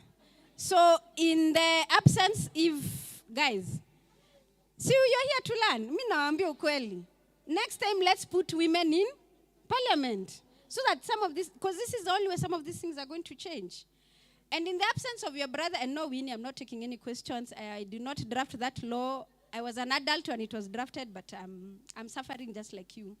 But we'll take questions later. In the absence now of your brother, or if your brother now is younger than 18, then your mother comes into play. And so to make things very safe for all of us, we have to do what Lucy is saying. Writing that must be reviewed every year. Every year. But again, African culture, you cannot discuss, you cannot think about death. And so we leave this earth without having done our business the right way. Are we clear? Then the other thing about matrimonial property. Right now, courts have been very inconsistent. When we divorce, is it 50-50? No. In fact, we have seen women walking away with nothing. And this is the problem. Contribution. Attribution.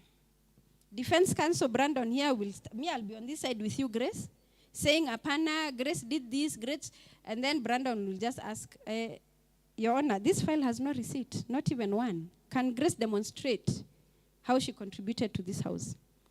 And so unfortunately, again, the law has given us women a burden that any money you give your husband, if he tells you, tell him to do it on SMS, send it on SMS. Unataka pesa ya mjengo?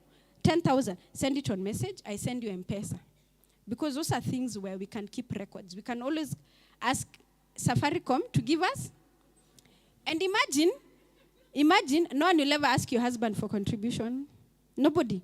Wanjohi and Justice over there, no one will ever ask them, where is your contribution to this house? Because it's always assumed we are kept by our men, which is not the truth.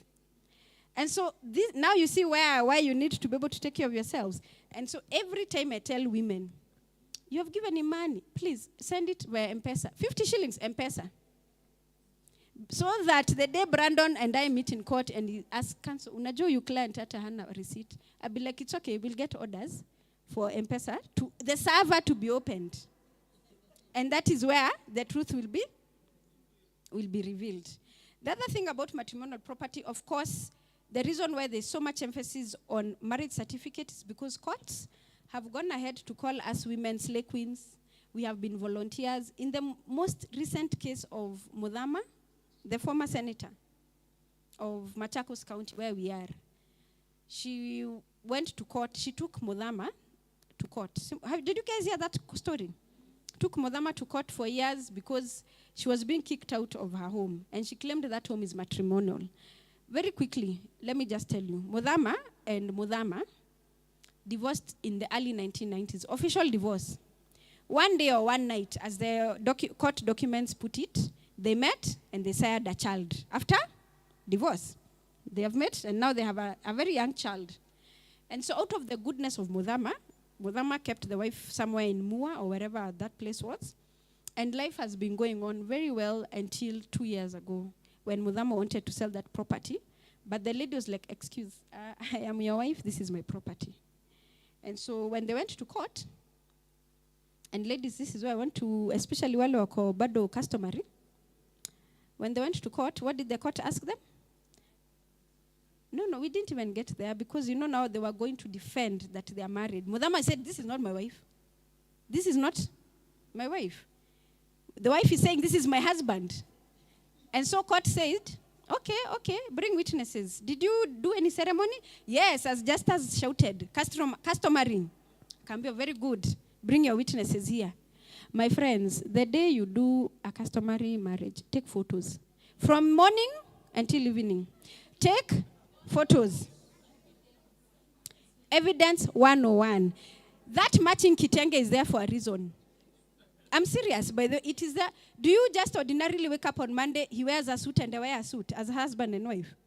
But only on special occasion, even if it's on Sunday, and you forgot to take your matrimonial, your customary photo, and your same outfit for take a photo that day.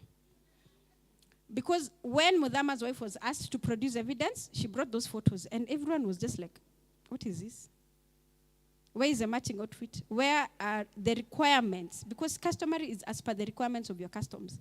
If you're, just as your what tribe? Okay, sawa. I am married to a Luya, so if the Luya customs are very different from Kikuyu customs and Masai customs, so you must adhere to the customs of, and that is what qualifies as a customary, not shopping here, quick mat. At mmepelekea mother-in-law, that is not customary, my friends. Let not your husbands lie to you, that is customary. And so that is where Mudhama's wife fell, because that was not customary. Mudhama had gone to ask for forgiveness because of his previous behavior when they were divorcing.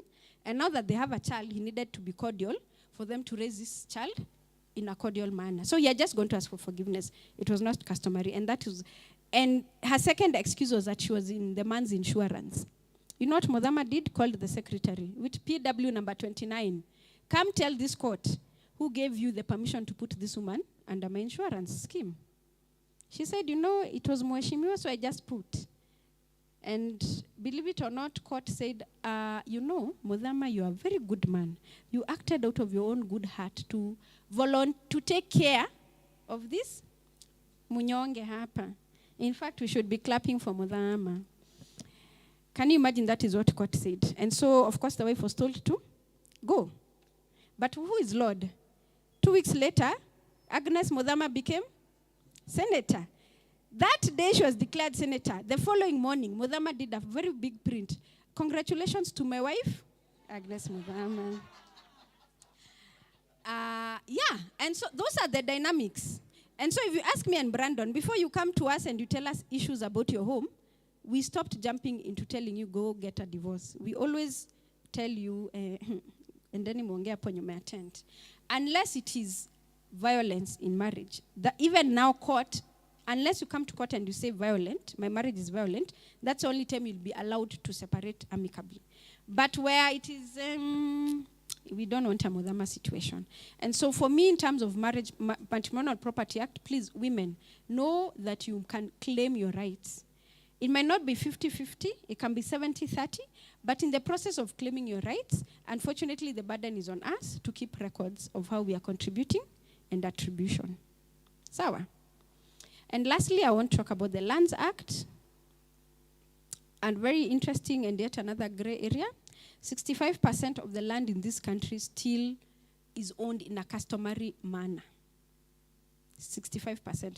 How many of us here have title deeds that just have our names? Wewe Nudin, mimi nimeitisha. Wewe si hata kwanza half of Tana River si ni yenyu? Si ni yenyu? Haya. Men, this is not for you. Please, all men, put your hands below the table. Uko tu chini. Women, how many of us have title deeds? Our names only, not end. Our names only. Leah, you don't have a title deed with your name only? Name only, yours. Okay. Let's see. Okay, hands down. How many of us have joint property? Hands up, joint property. Just sasa hapa ndio mnaweza inua mkono. Joint property. You and your wife? Because? Haujaweka bibi. Na customary ilikuwa ya nani? Lakini hujaweka bibi kwa property. Na hamjanunua property pamoja. Lakini hujaweka jina ya bibi. Brandon, we have a case here. Legal fees are coming. Really? Anyway, it is fine. It is fine, Brandon. It is fine just as. It is still her property. The Land Act right now says anything that you have acquired within, because we know how men behave. As long as the document demonstrates it was acquired during the period you were in marriage, she is also supposed to get it. Unfortunately, even wale wameekwa, and this has been informed by the most recent ruling last month. They were going for a divorce, and the husband had put all the property. The wife was there, all of it. You know those ones that you and say, oh my God, you have a nice husband. Guess what? Court demystified that niceness.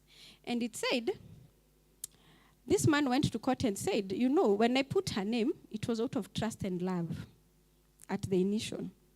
Now, that trust and love is no longer there. And then they looked at the woman and asked her, okay, where is your contribution? None. So what happened? It was given back to the man. However, that notwithstanding, those are some of the peculiar issues. What we know for sure, family land, both daughters and sons are able to inherit. That is not a problem. We have a very good case, jurisprudence called Rono versus Rono. That is where we get our strength. The problem we are now having a difficulty in, again, is in marriage. People who are entering into these unions and this property where you register while you're in love, and then during divorce you're not aware of what to do with it. But what now supports you? The marriage certificate. Because we have seen courts like Justice Matheka's court where they're able to understand fully the invisible contribution of a woman in a marriage. For Justas and Wanjohi to sit here comfortably, their kids perhaps even have fevers back at home, but no one is going to call them and tell them. Meanwhile, us, si tutapigiwa simu, mama, mtoto ana fever. What are you going to do when you're this many miles away? Are you a doctor? And so courts are starting to understand and be able to synthesize what invisible contribution means, but we still have a long way to go. And so to just cover everything, just try to get a marriage certificate, try to be very clear on how you're acquiring that land. And right now, the land board is not allowing people to sell off land, especially, you know, there's a part where they ask single or married. You have seen that form. So as long as you tick married, your wife must be able to give consent when selling that property, unless you can be able to demonstrate, I got it prior to getting into this union. So allow me to stop there and give an opportunity to my counsel. Let's give a round of applause to her. Asante sana. Thank you so much. Let me pick from where she has left. About section 35. And I think that is where she said that we need to, many women should go to where? To Bunge. Because when men were drafting section 35 of the law of Succession Act, they made a clause there. If a widow remarries, she loses her property. But when it comes to men, the law is silent. A man can remarry and still retain property. You know that is under Section 35 of the Law of Succession Act. That if a lady remarries, all the property kama alikuwa amepewa hii nini kama hii lojote manzoni kama amepewa where she loses all the property. But when a man like me here remarries again, whatever my wife had left, I still enjoy. So and that's why she's saying you need to elect more women so that the laws can be changed. Because I was asking, how was the law done that a lady, when she remarries, she loses property? But when a man remarries, he don't lose the property. Now also she has talked about the Land Act, and she has talked about the spousal consent. But in what I've done is, some people come and say, mimi sina mke. But you see his age, this person should be married with even 3 or so kids. But anakuja anasema mimi sijaoa. Alafu anasema swear and affidavit that I'm not married. Then anauza shamba ya family. When the wife comes later, she finds that the husband sold that land without her consent. Because people lie that I'm not married, so swear and affidavit. So you find that people are disinherited land. So those are the things that, and that's why you need to be, when you have a joint property, I normally advise that usikae miaka 10 before doing a search. You might find that you have land, but it belongs to someone else that is not around. You see? So you can have land, but you don't have the person has already transferred. Only that maybe I transfer kaenda wapi? Ngambo. When he comes back and says that I transferred this land, it was sold to me, so please, I want to evict you out of here. So now you can go to court and say, oh, this land was, but by that time, you and your children are outside. She has also talked an issue of the Marriage Act, so that I can go to the Victim Protection Act. Some people say, I think there is a law which was there that I gave emotional support. Like, I think like, even his tie, I'm the one who did it for him. Even his shirt, I'm the one who makes him to go to work every day. But the courts nowadays don't recognize that you give emotional support. So that's why she has said that some decisions of the court, at times they confuse us because at times they say that emotional support is allowed. But the Supreme Court, they also said that you need to show contributions, which is also unfair. Because not all of us, some of us even retire so that we can take care of our homes, right? So you agree with your husband that mimi, wacha ni resign, nichunge nani? Watoto. But when the court is making a decision, they don't see that. They say that, what did you bring to the table? So the law doesn't see that you raised the children, you took care of your. So those are the issues. So now, let me go to the Victim Protection Act. And let me ask you this. Who is a victim? Maybe I can get a random answer. Who is a victim? Okay, from here. All right. Another person? Survivor of violence, okay. Another one? I think that is in order. But also, okay, Mr. Justus.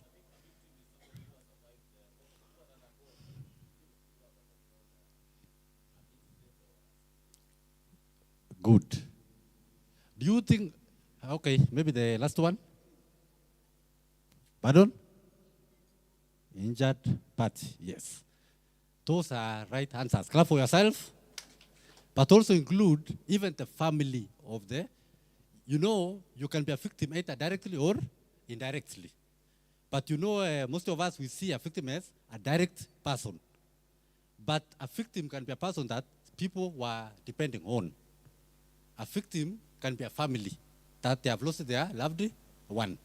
So when we are defining, now we come in and say, what does the law say about a victim? And that's why we come to Victim Protection Act 20, which was enacted in 2014. And I'm happy because when I was in school, I did a project in that area of victim protection. And that's why I have some insights on that.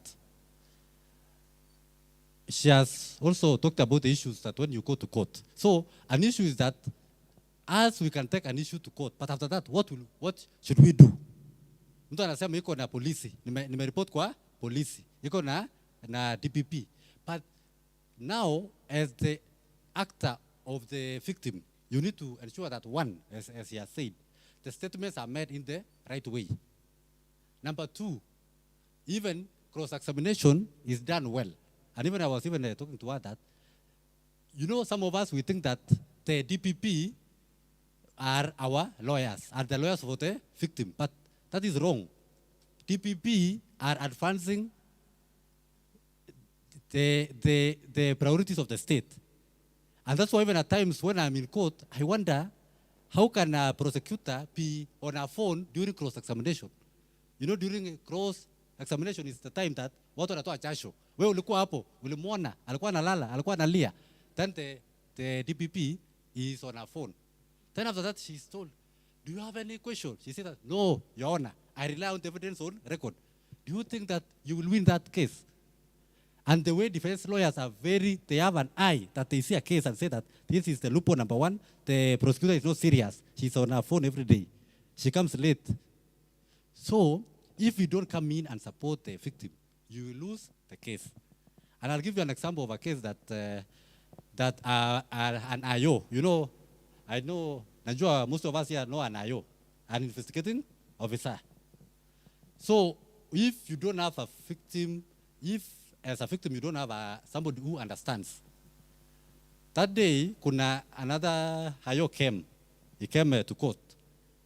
And since the lawyer knew that the IO was not ready and the prosecutor was not active, so he started to intimidate the IO. And he asked him some questions. Wewe ulikunywa chai asubuhi? Asema nilikunywa. Uko na mwaka ngapi kwa kikosi? I've done the work for 20 years or so. Na mbona leo umekuja koti kama it's like you are drunk today? And the prosecutor is silent there. And the prosecutor should have defended the IO, that those questions are unnecessary. But the defense lawyer was asking those questions to intimidate who? The IO. And the moment the defense lawyer have seen that you are intimidated, umetoa jasho hivi, unatetemeka, he has won the case. Baka akamwambia shika file, ni kama unataka kuangusha file. So, as part of intimidating. And let me tell you, that case did not go well. Because the IO alikuwa anauliza sijui, hata si kukua, he became confused. And that's why you need to have a victim's lawyer so that he can say, no, that is not a necessary question. Let's proceed to the next one.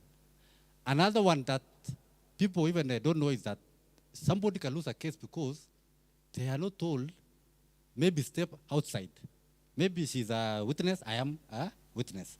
But because we don't know and nobody has even told us, we sit together. And the other part is that both of you are there. So if you don't, so when you come and give your testimony, they say that, but you are in court, so you cannot give your evidence.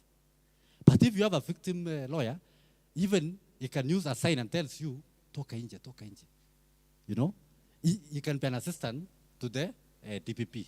So the Victim Protection Act says that, Section 9 onwards, says that a victim of a crime has a right to representation. That includes to file submissions, to cross-examine. You know, those days before the victim, the act came in, we used to watch brief. And at times when you watch brief, you don't talk, you are like a scarecrow. You don't ask any questions. When things go bad, you just stand. But now, the act has given us powers, either as the victim or your lawyer, to cross-examine, to ask questions, to file submissions. Because the DPP don't have time to file submissions. Submissions is what will combine your case so that you can put even the case laws inside there. But most of the times, the DPP, who are to, they normally say, Your Honor, we don't have anything to file. We rely on the evidence on record. And this is the DPP that was on her phone. She didn't do anything to the case. Do you think you will win? And that's where we lose. And so that's why we need to have lawyers so that we can act for the victims, so that from the onset, from the police station, how do you write your statements? Because at times, when you talk to our police about some things, because some of them have gone to a Form 4, they don't understand the language. So instead of saying, saa nne ya usiku anasema saa nne ya mchana. So, but when you go with that statement, you will lose it. But when you have a lawyer guiding you that this statement should be written this way, this evidence should be taken this way, the P3 should be filled this way, that is how you can win our cases. So, it is good to be, when you are doing your work there, to know about all these issues, that for you to win a case, nowadays, where we have a corrupt systems, that even the DPP at times are compromised. Even the IO is compromised. At times, the witnesses, they go away. And because there is no victim's lawyer following up on it, the person can be even around here, but nobody is concerned. But when you have a victim's lawyer, they ensure that they can give even a report that I have seen somebody here and there and here. And that case will proceed. So it is so important that a victim's lawyer to be there in a case, because I know all of us are quick at times. We tumepeleka kesi kotini, we have taken the case to court. But after that, how does it proceed? You need to be very keen, because there is issues of giving your testimony, the cross-examination, and also filing of submissions. So it is very key to have a victim's lawyer in every case. Especially, she has talked about the issue of the offense of defilement. You know, there are 3 ingredients in that at times we miss on it.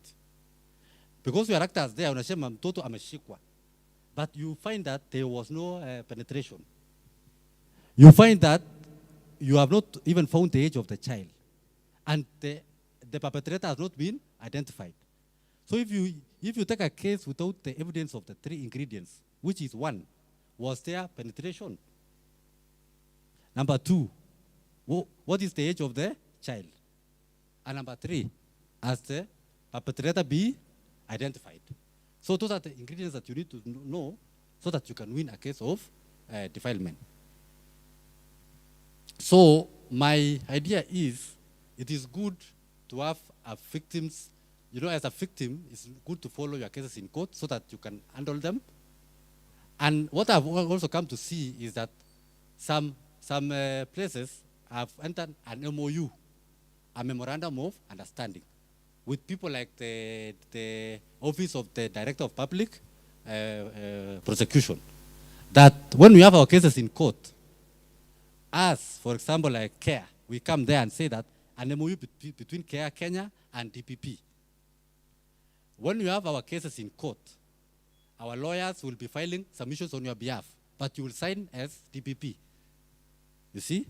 So that when we talk with the DPP, they know that we have an understanding that we can be filing submissions on their behalf, because maybe us, outside here, we have time to file them. But them, they are busy. And even they don't have resources. Umesikia atame wanasema kari ya serikali haina nini? Haina mafuta, hatutafika.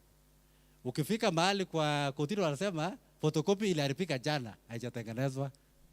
Hatuna makaratasi, tulete ile rimoja, tukufanyie nini? Easy. But when you have a victim lawyer, they can even think outside that. They say, how can we ensure that we win our case? And that's why it is good to have an what we call a memorandum of understanding between these people, so that when you come in, you don't come in as a stranger. They understand that there is an MOU between, for example, CARE Kenya and the DPP on handling, maybe, for example, sexual offenses or women rights. Then now the lawyers come in and ensure that the cases are successful. So my team is, it's not a matter of taking how many cases to court. It is how many cases do you secure conviction. And research shows those cases that people don't file submissions, and our chances of losing it is very high. But for the cases that we have done submissions, people have been in prison to 30 years, 20 years, because we do research and say, this is our evidence, this is the law, and this is how it should be, it be done.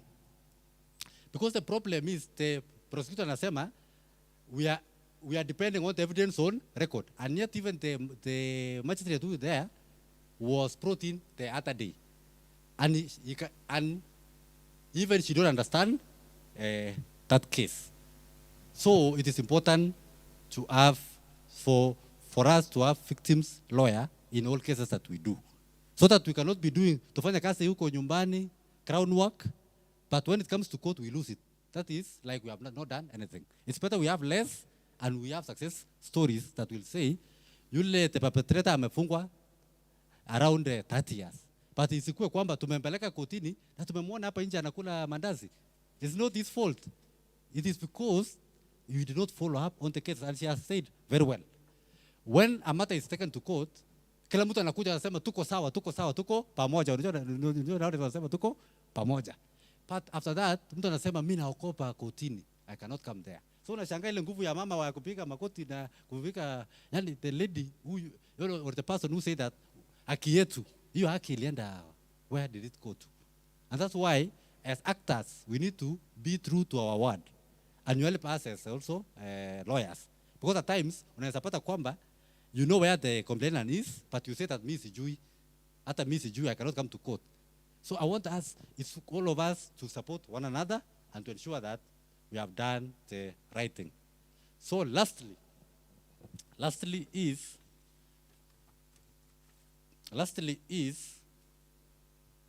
in all this, we need to know that there is a cap in women's rights. And even as organizations who are here, we need even to be part of making bills in parliament, so that things like Section 35 of Succession Act should not be part of it. So that people don't make laws for us, and yet we don't benefit from them. So let's know that there is a cap in law that we need to fill, so that the women's rights can be achieved. So my team is, it does not matter how many cases you take, it's how you win them. Thank you so much.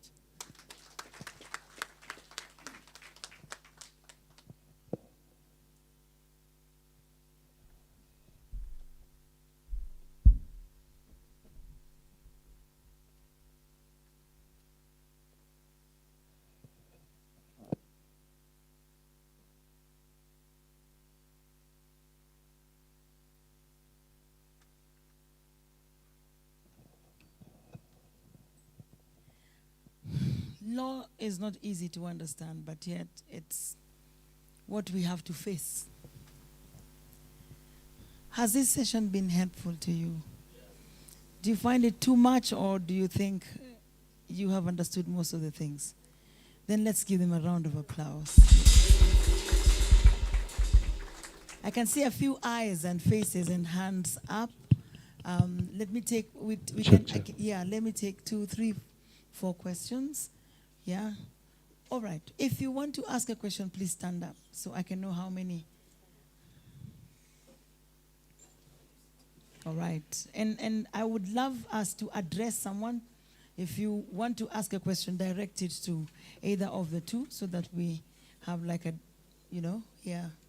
Okay. All right. Let's start with you then.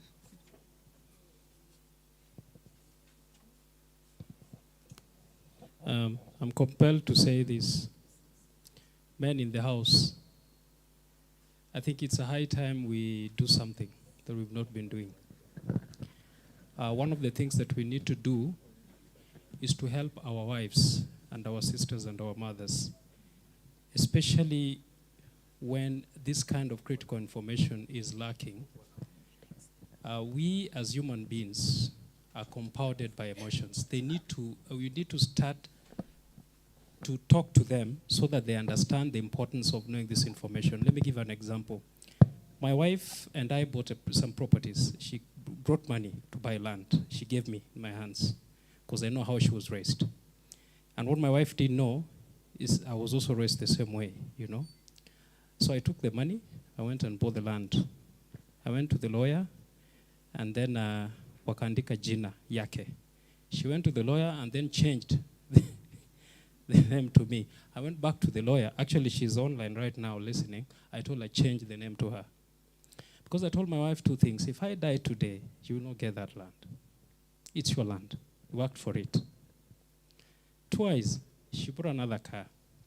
She did the same issue. I told her, no, it's your sweat. You need to put it there. Same with my mother. Not that I don't have a father and brothers. They are alive, they're there.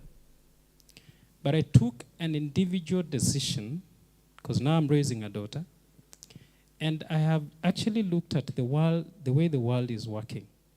Even in church and everywhere, we see a lot of discrimination. Now you see at okay, I don't know, they will do the translation, Helen will do the translation. Tuache kuishi kijua kali. And we also need to really make sure that our sisters, our mothers, and our wives understand that they need to know this. Because one day you go. One day as a man, you go somewhere, as Wakilia said, you get another woman and you get another woman in another town. We are somehow compelled, I don't know what happens to us.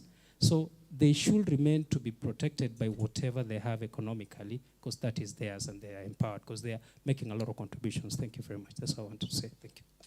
I'm assuming that's a comment. Thank you very much. Okay, all right, there you go. So first of all, I think clearly I see why we need to pray for Dorothy more, because I feel if possible she could organize some extra session for the legal aspect. I've realized that there's so much into seeking legal redress. So I have two questions directed to Isabella and Brandon.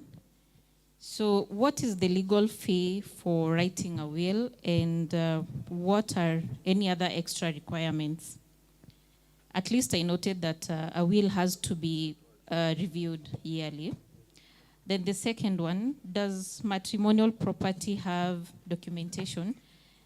Rather, does it also require yearly review like the will? Thank you. Who are you addressing that to? Is it either of them? Okay. All right. Okay. Just to be clear, so who can answer that? Yeah. Okay. I had two questions, but the first one, my colleague over there has asked about the will. And the second one is, can you write the beneficiary, the next of kin can be a beneficiary too? I'm asking Isabella, not the audience. Okay. Okay, thank you.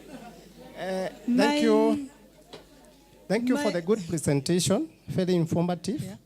I'm asking Isabella on the charge sheet. We know that it is the statement from the victim that will guide the case. Are there provisions of review of the charge sheet in the presence of a lawyer? Because most of the victims get to the police stations when they are intimidated, and maybe all due to compromising of the officer who is writing the charge sheet. Are there provisions for that? Thank you. My question, one of my questions has been asked by my colleague. The other one goes to Isabella, Bladon, Crew, Uraia Trust, and Crown Trust. Thank you for the work you have done on the women voice readership. Is it possible to bring the women readership together just the way you have brought us, and maybe train us on the legal aspects like paralegals or something like that, so that we'll be able to understand more? And some of the mistakes that we have been making, like letting the lawyer be alone there and maybe withdrawing or running away from court, we'll be able to stand up and understand what we are supposed to do, because maybe we learn because we lack the knowledge. Thank you. Okay, thank you. I believe this discussion would not have come at a better time than today. Thank you, Kia, for caring, because this is something that has really disturbed me on the invisible contribution of women. Remember yesterday when we were discussing about the economic empowerment, we talked about a lot of work being done by women. but most of it is not visible. And this ruling really aggrieved me because I know many of the women that we deal with are in such a situation, that they made a contribution, they cannot prove what they did. So one of my questions is, are there chances for a judicial review on the ruling, or what do we need to do as women advocating for the rights of women? Because we feel the ruling was very unfair. And what is it that we require to do for us to be able now to influence the reversing of that kind of a ruling? Thank you.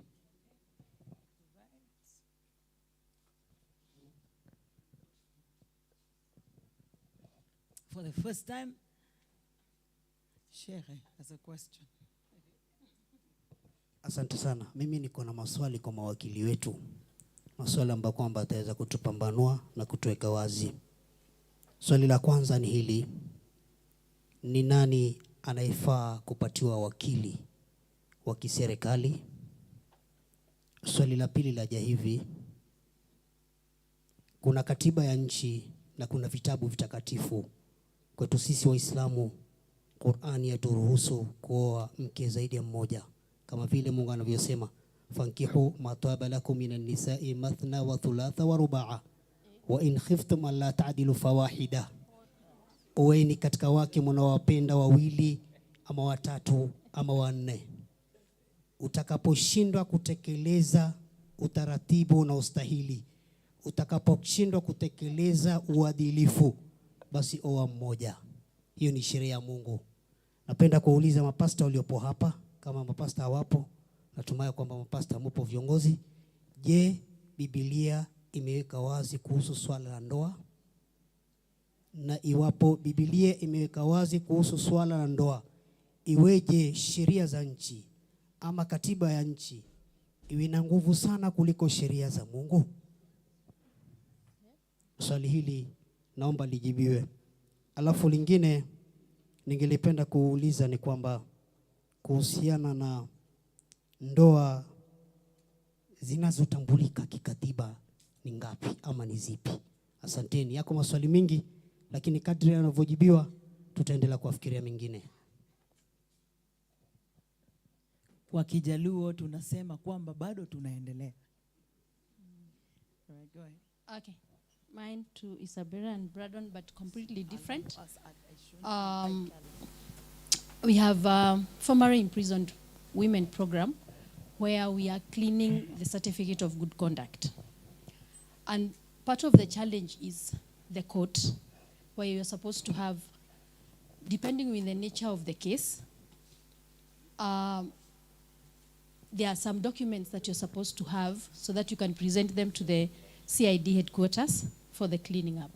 Sometimes you're also required to go to the prison to get discharge sheets and several other things. I've come across 2 cases where somebody has served a sentence for 2 years, but there's no judgment in the court at all. So you don't know what actually took them to the prison in the first place. We've struggled to get that for the last 3 months. The only document that we have been shown on that file is a written document by the judge, and unfortunately the judge is dead, so we don't know who to ask what, and we don't know how to deal with that case. That's a very tough situation. The second thing is that when you go to get a charge sheet, some charge sheets are faulty. The number of the OB does not tally with the number that you find in the court. So you don't know, again, which OB number do you use. Is it the one at the police station? For somebody who has served a sentence for 20 years, even tracing it at the police station is very difficult. But they have a charge sheet with them, a copy of it. But what is in the court, again, is completely different. So when that's a very tough hurdle, again, when you go to the CID headquarters, because they ask you, which case are we dealing with here? The other thing is the process of the court. Actually, okay, you cannot say that it's minus corruption, though.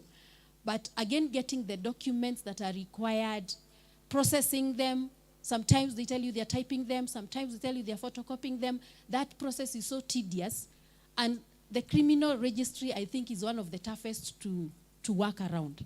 So the question that I would like to ask, how on earth would somebody would go to the prison with no judgment? And why then do we have 2 charge sheets that are not looking alike? And then how can we do, no matter the kind of rapport that we create at the court level, what will you, and who should we see if the DPP is not willing also to help for us to get the proper documentation for our women to be able to process the certificate of good conduct? Thank you. Right, next. Thank you very much. Isabella, please don't charge me for file opening. I don't have money. But we've been doing a lot of monitoring visits, and across the WROs, they're all saying that they're dealing with a lot of cases of GBV, but they don't have in-house capacity to deal with it. So how can we assist them in terms of even training on self-representation, or getting them access to pro bono lawyers? Or how can you come in and help them? Because everywhere we are going, it's almost the same story. Thank you. So my question goes to Isabella. So what advice would you give to same-sex couples who are living together? Because the reality on the ground is that people are living together, they have children, but when one partner is no longer there, the family now comes and takes over the property that these two have acquired. Asante. Swali langu laenda kwa Isabel. Tunajua bond ni haki ya mshukiwa. Je, tunaona inaweza kuwa na incest and then the perpetrator anaachiliwa na cash bill ya kama 20 ama 10k. Yet sasa hiyo mmefanya bidii mpaka pale imefika. Ama unapata perpetrator anaachiliwa na cash bill ya 10k. Then akirudi kwa ground anakuja kucompromise na wale family, anatoa hata kama ni 200 ama 300, anahamisha familia yote. So unaona kazi yetu ile yote tumefanya inaenda ni bure. Je, kuko na kiasi cha bond ambacho perpetrator anaweza kupewa? Yet tunajua defilement is a criminal case. To Isabel, matters defilement. I was looking at the ruling that was done by Justice Wanjiku Cherere in Meru Court, that when a minor acts like an adult is not defilement.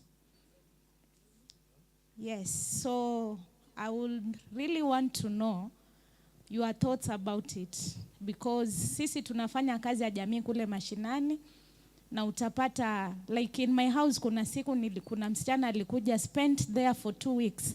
Nikimuuliza anasema she's 21.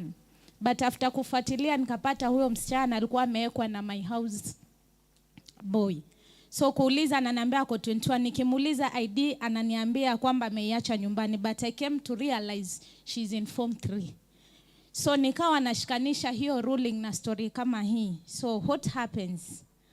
And then there is an issue of delayed justice. You are in Kilifi, you understand vile mambo yako.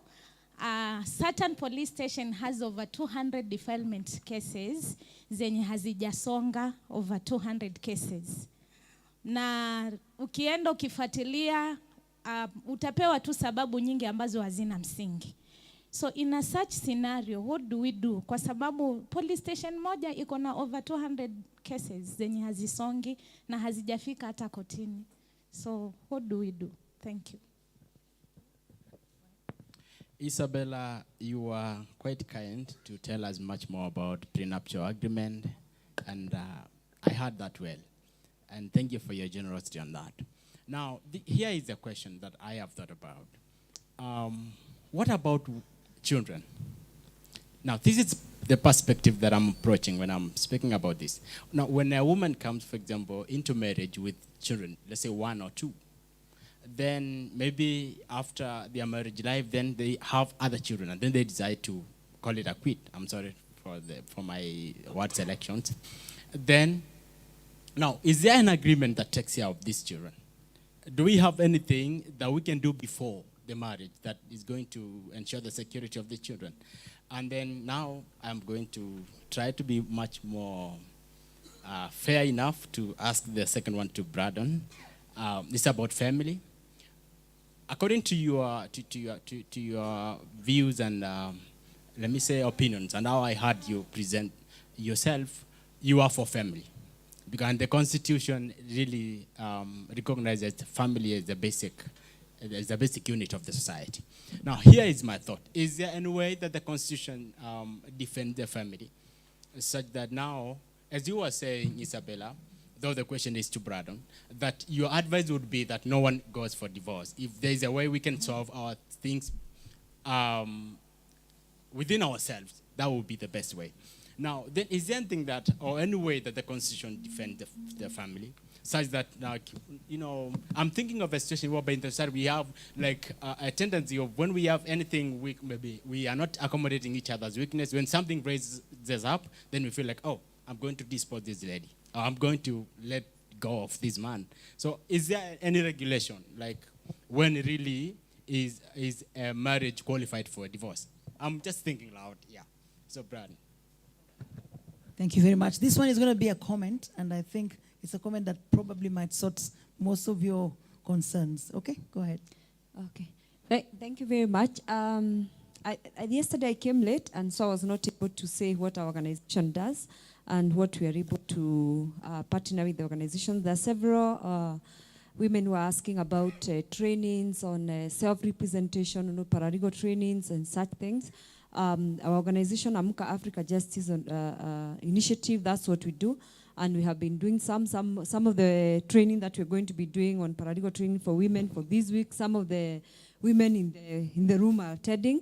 So if you'd like to be involved in such training, please make sure that we correspond. May and June we are going to Mombasa. I think Kilifi people or Mombasa people, we can be able to correspond and see how we can partner. But I also want to comment on issues of legal, like the many issues which have been raised by all the commentators as they were responding to the presentation by our very able lawyers, is that I would like to ask the donors in the room. Legal issues are very expensive. Following on all those things, configuration and all that, it becomes very expensive, and that's why most organizations, even those who do access to justice, are not able to really help a lot of people. So please put money into access to justice. Thank you. Wamama hi. Wamama hi. Oh, there is a question. This is the last question, and in the interest of time, I know Dorothy, that's why we want to pray for you, so that next time you do not make us end this very, very worthy course at 4 o'clock. We will be ending at midnight, so that all questions are answered. So all of you have asked questions, but I'll let you know what we're going to do next. Thank you, Helen. Sorry for coming in late. You had already allocated numbers, but this one is really burning. Ladies and gentlemen, I appreciate senior or learned colleagues for the presentation. Mine is a quick one. I attended a forum, and this one is about a technical working group in Nairobi County, and we were looking at teen pregnancies. The issue was around teenage pregnancies. What got my eye, and I was really concerned as a parent, as a stakeholder, girls aged between 14 years to 15 years, aged 10 to 15 years were pregnant. Statistics, these were statistics from the health facilities in Nairobi County. That is for the year 2022, the 4 quarters. A total of 1,227 girls 10 to 15 years pregnant. In the legal framework, and what I know and what I've learned, these are a result of defilement. I'm assuming, my assumption is that an adult male was involved in these as an advocate, as a practitioner. Where do I pick these in terms of the legal process, or what would be your advice? Thank you. Very good questions asked. There's someone else? Yeah, wasinilikuwa nimefunga hii story. Yes, yes. I don't even want you to respond her, Okay, listen, this is what's going to happen. Because everybody all of a sudden has questions. You're not even going to respond to them now. You see Dorothy there? Her hair has turned from brown to maroon. We have to close. So once we close, then those of you who have questions, if your questions were real and you need real answers, you will come back with your tea and listen. But allow me, yes. With permission from Dorothy. Dorothy?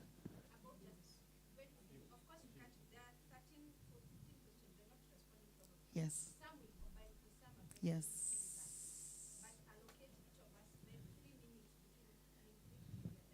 3 minutes you should be done. Okay. All right then. Thank you so much. I have 3 questions. One is on the court users committees. Kindly, can you tell us how to go about this so that we can have women involved in the court users committees? Number 2 is about incests. These children are defiled in their families. We take them to safe houses. They are there for short term after testifying. They are supposed to go back home. So we don't know where to take these children. Kindly advise on that.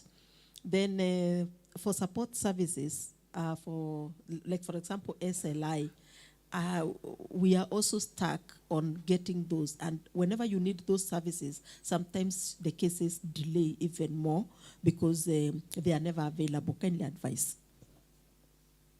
Okay, so I'm giving you 1 minute to think through first. How are you going to? Okay. Thank you so much. Wow, okay. First, we are circulating a hat with you place money if you want answers to be given. So kuna kofia itazunguka, place money in it. And I think 2 things that CARE and other teams can be able to pick up is, of course, the issue of, by the way, Wahu has not introduced herself properly. Wahu is our most senior counsel in this room, and she's a lecturer at JKUAT. And so when we hear her talking about them doing self-representation trainings and paralegals, it's what she has done for the last 20 years. And so please sign up with her, and I trust her in what she's going to do with you guys. So those are things perhaps Mwende and Dorothy, you can take up on behalf of majority of the women in the room. When it comes to the issue of what happens to children, I'm just going to respond haphazardly so he can also take over. Listen, children are a byproduct of our unions, right? So we don't always think, children are never the thought prior. You know, you can't start thinking of things you don't have.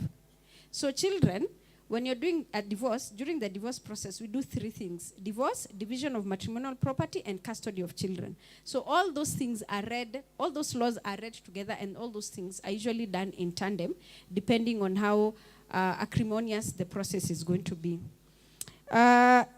In terms of the decision by Honorable Cherere, in the Sexual Offences Act, I shall not say which particular article because it's not one that I encourage. The only defense for someone in defilement is that particular article where a minor behaving in a manner likely to suggest they are adults. Case in point, if you walk into an establishment that has been written admitting 18 and above, Simone is of it too. You mostly see, almost everywhere right now says we reserve the right to admission to 18 and above. That writing is there for a reason. It's not just normal practice because your neighbor has written. It is there for a reason. And so you, an adult, you're walking into this establishment, assuming everyone who has been admitted is 18 and above. And you go and you find a young man seated there smiling with you, in fact, buys for you your first drink. Isn't that what an adult? Who has bought for you a first drink? Nakwambia, let me drop you at home. Is that not an adult? And so, yes, that is usually a defense for defilement. When you walk into an establishment and the person behaves in a manner likely to suggest that they're adults, that can be used. But it is only a defense if it is a one-time occurrence. Am I clear on that? Perhaps today I've walked in, I met this man, I'm a child, we have engaged in coitus, and that was it, and my mother has discovered, and so tumeenda kotini. That one time, this man can use that as defense, because I truly did behave. But if it is continuous, then that is no longer a defense. In fact, now that is where majority of men and one woman, actually in all these years I've been in practice, only one woman has been arrested on grounds of defilement 2 years ago in Eldoret, where they were truly in a relationship. And the lower courts, she actually was not found guilty. And then the mother of the boy appealed, and she was found guilty at the Court of Appeal. And do you know nini limfungisha? Aliulizwa tu swali moja na kotini. In the morning, when you're in love, how many messages do you write to your lovers? Sini, good morning, how did you sleep? Did you dream of me? You know, all those things that amount to a lot of nothing sometimes. And she was asked, this man, according to the records we have, he has never replied your messages every morning until around 4 or 5 p.m. Where do you think this person was? Where do you think this person was? Is there a job that even refrains you from using your phone for that long? And so the obvious answer was that this child was in school. He used to send his message in the morning, good morning, anarudisha simu kwa nyumba na anaenda shule. Then comes back in the evening with his motorbike, and that is when communication shall begin. So that is the only time that is a defense. In terms of right now, the chief magistrate, the chief justice, has demonstrated to us his willingness to expedite the processes of SDBV matters between 3 to 6 months as per Article 50 of the Constitution. And that's why you have seen we have established the first SDBV court in Shanzu, and the spirit is to establish this court in 50 counties, but we must also be able to do an assessment whether they are going to be useful and whether there will be an uptake. Because the court can be there, but hatupeleki kesi. And so it's a matter of wait and see and analyzing what currently exists. Nurdin, to your question about the law and religion, and a very adage question, I must say, that in this country, matters marriage are civil in nature. And so the only interference that we have with religion is the age of consent, which is not really an interference now because it is in agreement amongst all the, how many communities do you have in Kenya?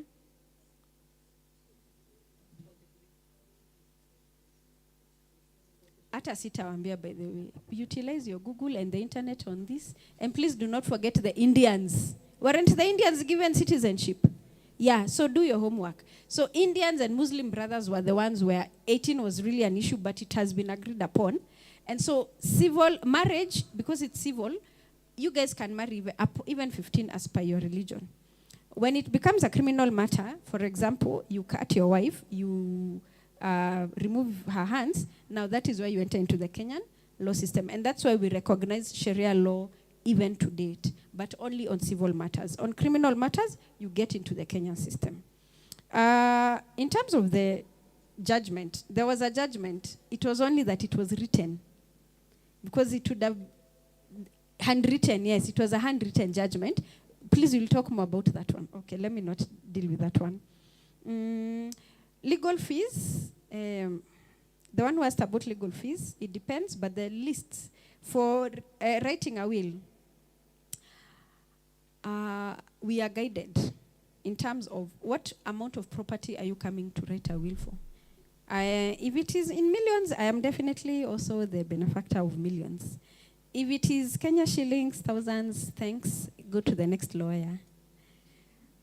But yeah, no, it varies, but the least I think I want to say, to open a file is 3,000. That's the least you're going to find in most law firms, just opening of a file. So the rest is something that is negotiable, and you must also understand which are the top tier law firms, so that you just don't walk into a top tier law firm with your 2 shillings, and also be able to make friends with people like him, whom Kenyans who understand the hustle language.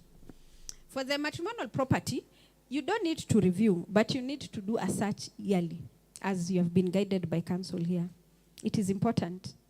Not because there is no review, there is no such thing as a review, but a search quite often is what I would encourage. In terms of judicial review for cases, judicial review will only come where there was malice, other than the Court of Appeal. Of course, most cases you can go to the Court of Appeal, but as it is right now, matters of women's rights, especially on matrimonial property and marriage, is very inconsistent. And because a court is a court of record, we don't have a blueprint for these matters. It is what has been remember, the court is only deliberating on what is before them, the evidence that is adduced before them. They have nowhere else to get this information.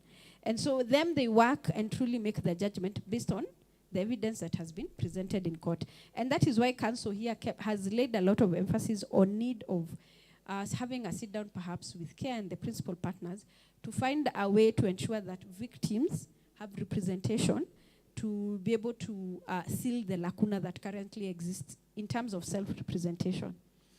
Self-representation we encourage mainly for civil matters, but for criminal matters, because of the nature of the adversarial nature of court, we always encourage people to have lawyers because defense counsels are sharks. The last one I want to address is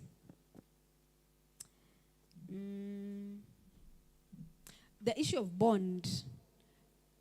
You all voted, for those who are of age, for this current constitution. And this current constitution, remember, there's equality before the law for all. The accused have the same rights as the victim. And one of the rights of the accused is right to bond, right? The only crime I know that is not bondable in this country is terrorism. That is the only one I'm aware. Terrorism and I think poaching. Terrorism and poaching, I think. Even poaching is a bit grey, but terrorism is what we are clear, and it is because ATPU do what they do best.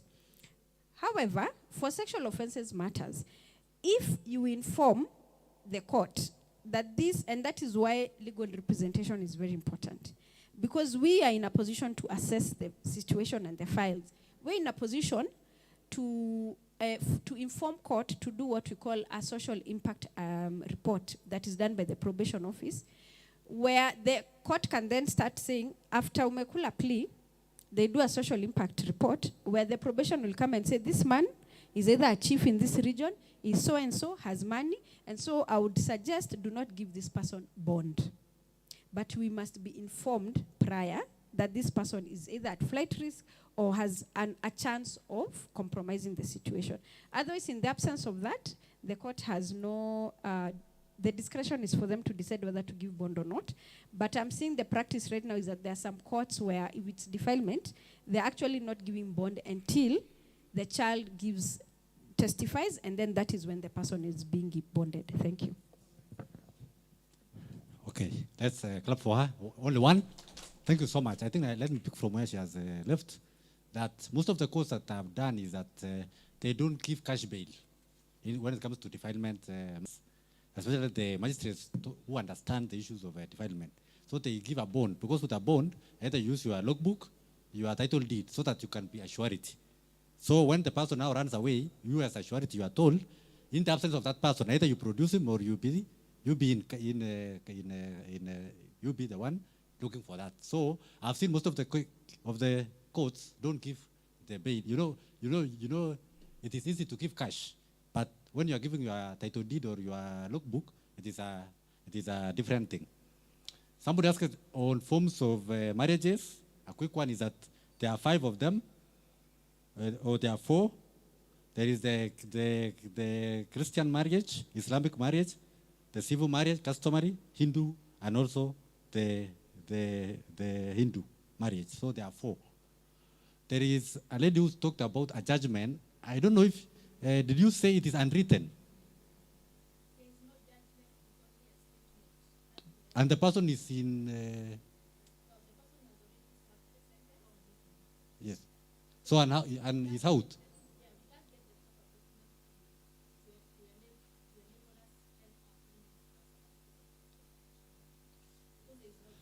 So I think that one, we might maybe talk after this, we see how we can help.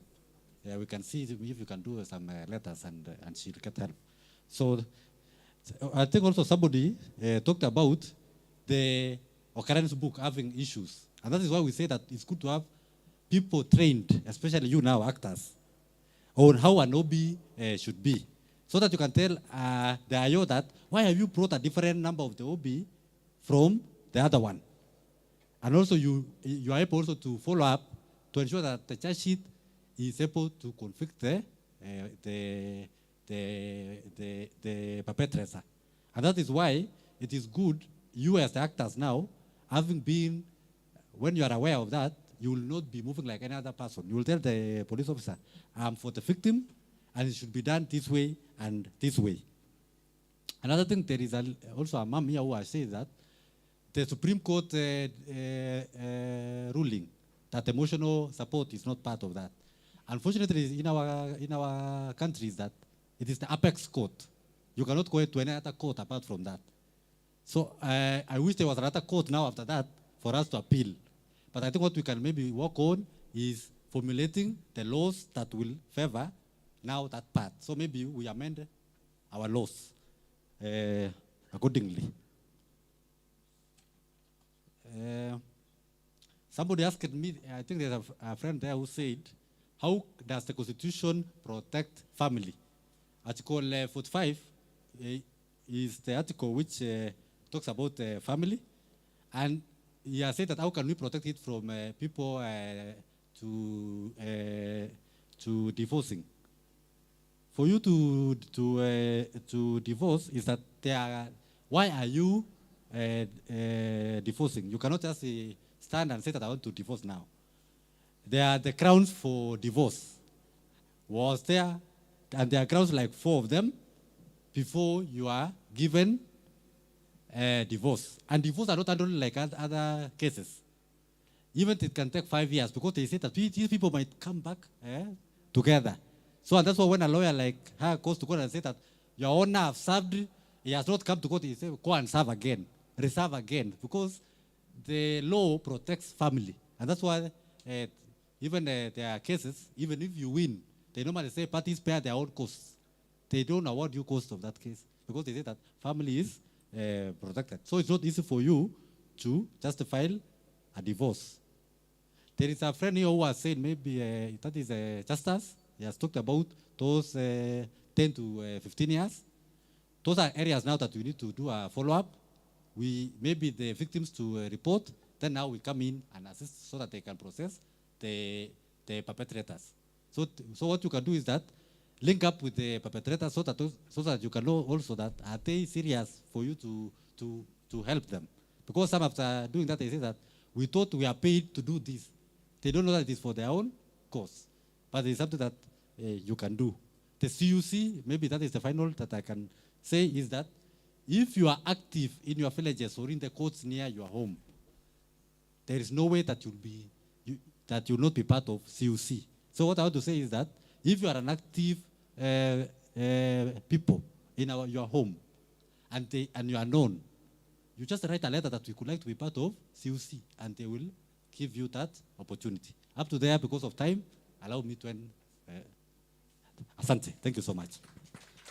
Now, let's all rise and give them a standing ovation. Thank you very much. This has not been easy, but you've given us very, very good information. Shall we clap for them again? Thank you very much. Thank you. You might actually now leave the stage. Thank you very much. This has been 2 days of fantastic information, enjoyment, fellowship, swallowship, etc. Thank you so much. I want to invite Pauline. Pauline, please come forward and give us that wrap section. Pauline, are you in the house? Pauline, please rush. Let's give her a round of applause as she comes. Thank you. So you can wrap everything and let us know what's up next. Hi, everyone. Oh, God, please sit down. I won't take long.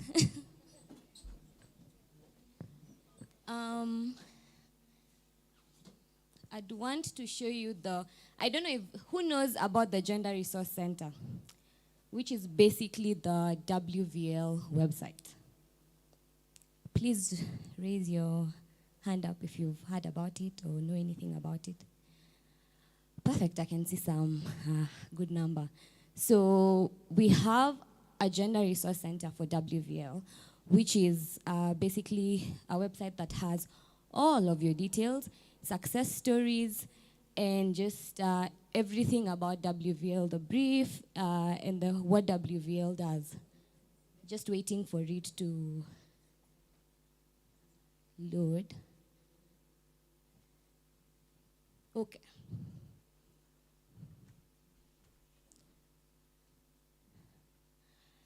This is it. Can you see clearly? Okay. Give it a few minutes. If you see yourself, you can stand up and smile or wave. Okay. Nice. So as you can see, the link is wvlkenya.org.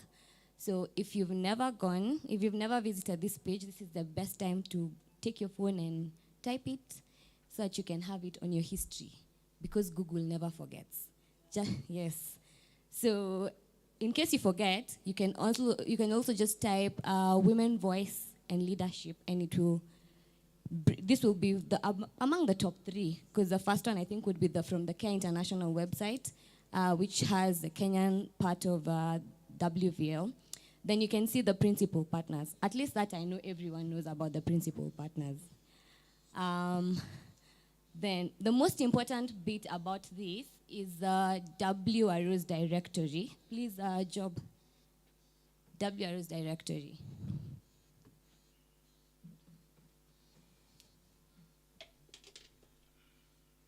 Scroll down. Thank you. So this has all or a good number of WROs in Kenya mapped out.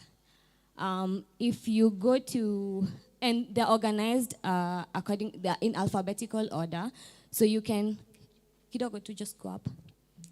If you can enter a keyword, so I think you can enter, say, GBV, or just say any organization that wants to be seen. A shout. Which organization wants to be used as an example? Sorry? Louder? Elimisha Vijana Initiative.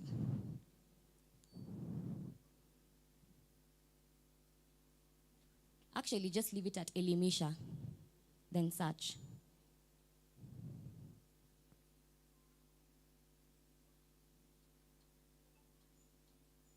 See, is it in Nyeri?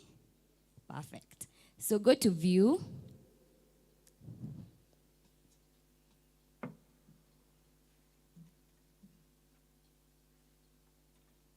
Scroll down. Thank you. So gives you basic information about Elimisha Vijana Initiative. It's in Nyeri town, the street.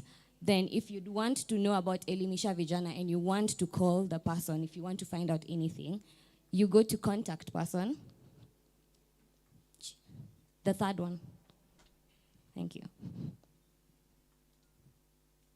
Okay. Are you the Mrs. Lydia? Yes. So, okay. So you see, it gives you the name of the person, the number of the person. So this, and even if there's a second person, second contact person, third contact person like that, you can get all those details if they are available. What we're trying to say is, if you want to know anything about WROs and they were mapped out by WVL, then you can be able to find them on this website. Then the last thing I'd want to talk about is on the news, WVL News.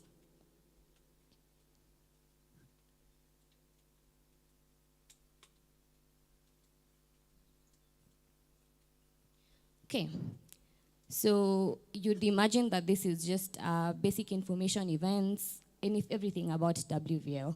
This also has all the success stories about different organizations. See, like this is tackling teenage pregnancy in Siaya County. I want to believe this is Siaya Muungano Network, because I can see the picture. Scroll down.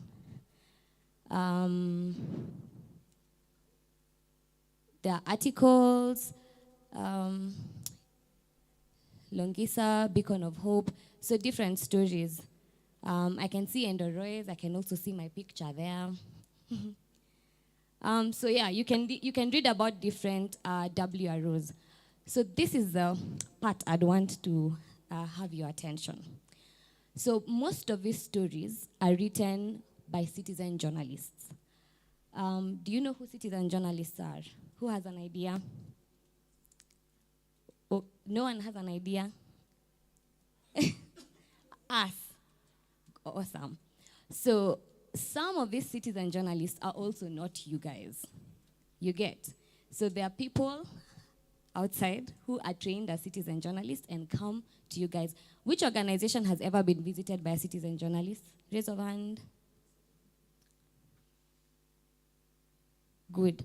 Did you know the citizen journalist who came? You knew.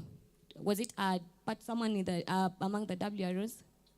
Or they introduced themselves and gave you a letter from Crown Trust? Yes. Okay. So we are aware that some of you are a bit unfamiliar with the citizen journalists, and it has become a bit difficult to get stories from that, because of that issue. So the suggestion is, if we can get volunteers, from you guys who can be trained to be citizen journalists. So you get to be trained, you learn how to be a citizen journalist, and then you get to visit the other WROs to listen and write their stories. That way, it's a win-win. WVL grows in terms of visibility because we get more stories, and you also learn how to be a citizen journalist.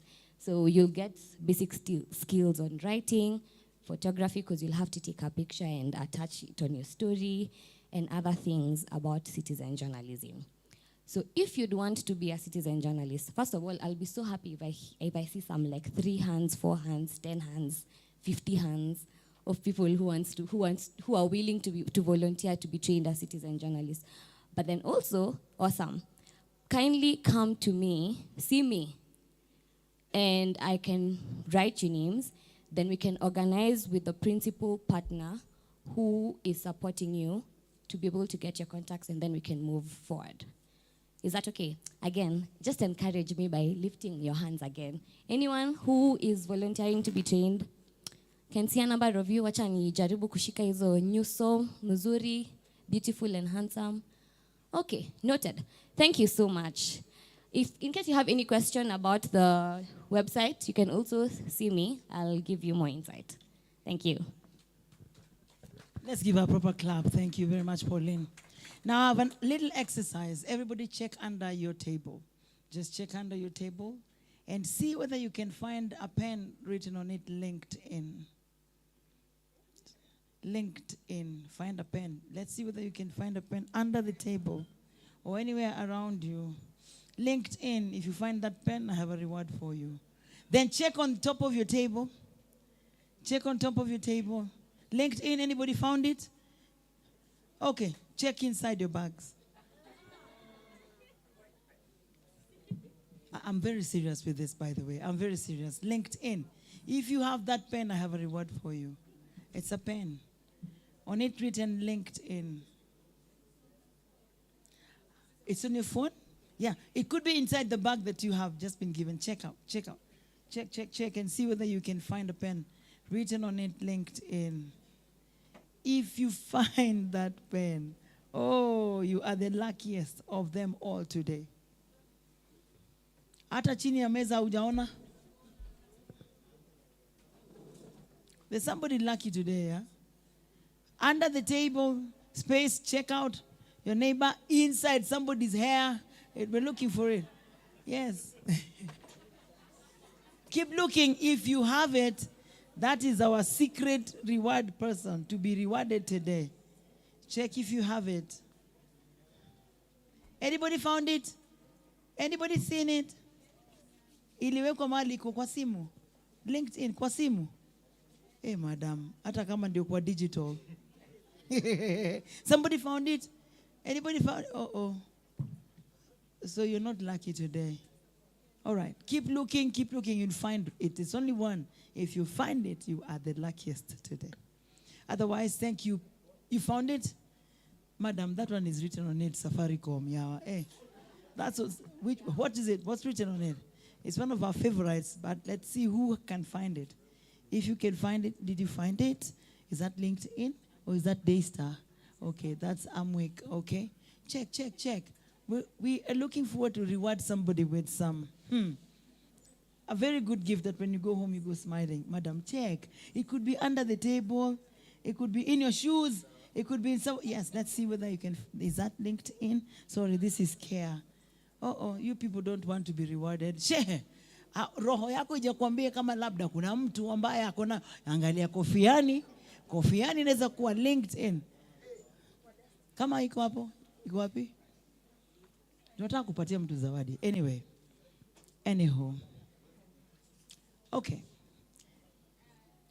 Have you enjoyed yourself for these 2 days? Have you? Give your neighbor a high five. Give your neighbor a high five. Unaangalia mpaka kwa socks. Wow. Ameenda kuangalia kwa wivi ya mtu labda imefichwa mahali.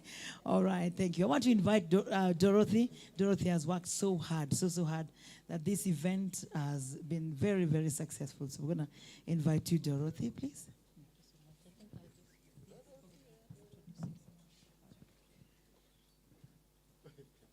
Let's give her a round of applause.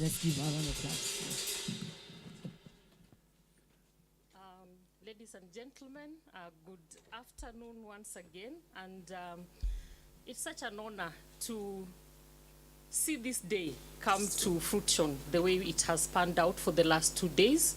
And I was just catching up with a few of the partners in this room and telling them that we had a canvas. I like using the analogy of a canvas. And this canvas, we started painting the canvas. You see, like a canvas is like this. Those who do art. So we started painting the canvas in 2017. And we were using this canvas with different colors. So this event, the Women Rights Organization Festival, was one of those key moments for capturing the more colors and other things that we wanted to do in our canvas. And yes, it has delivered its magic into the canvas of the Women Voice and Leadership Project in Kenya. And not only in Kenya, but globally. This is one of those projects that actually has been given quite emphasis across the entire Feminist International Assistance Policy program that funded this particular project by the Canadian government. And it's good to see that all of us in this room have worked hard to really paint that canvas to what it is. So with that, I just want the band to just give a very good clap for everybody who is present in this room.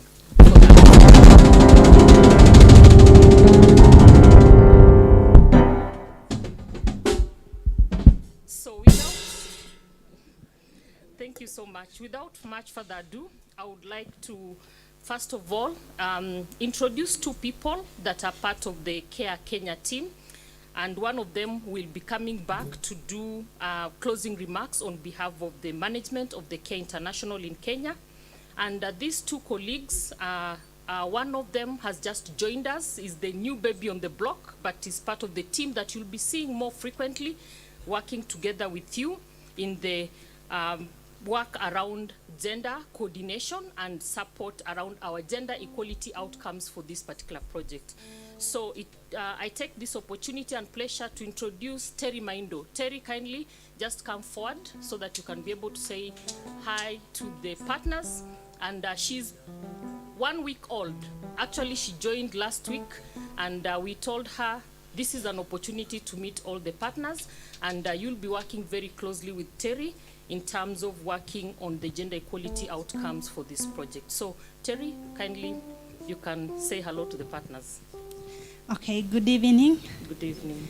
Thank you so much, Dorothy, for this opportunity. My name is Terry Maindo. I'm so excited to be in this space. And as I remember mentioning sometime to Dorothy, I'm a product of an informal lifting up her voice. My mom did that in an informal setup, and I'm so excited to be in this space, both formal and informal. And I really look forward to working with you all. Thank you. Thank you, Terry. we are so happy and privileged to have you on board, Terry, and looking forward to working together with you and all the partners in the room. Secondly, I would like to take this opportunity to introduce a very key person also to the team, and this is Madam Terry Mwende, Teresia Mwende. Yes, she's our Assistant Country Director Programs, and I will just let her to wave because she's coming to do the closing remarks. Mwende, kindly, if you can just stand. You've been seeing her in the room. Yeah, so that is the person behind the engine of all programming work in CARE International in Kenya. So thank you, and you'll hear more from her during her closing remarks. And I will just want to take this opportunity also to just thank and appreciate the presence of our CARE Canada team, because as we introduced ourselves on Monday, Monday, we said that this particular grant was funded by the Canadian government, and we have our CARE Canada, CARE International in Canada, which are supporting us in the grants management of the entire grant. And we are privileged and honored to have colleagues who joined us on this particular journey. And I would like to invite Florence to come and give her closing remarks. Welcome, Florence.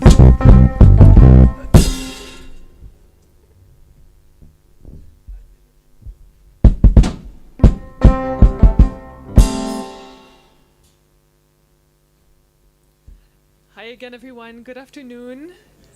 Soon to be good evening.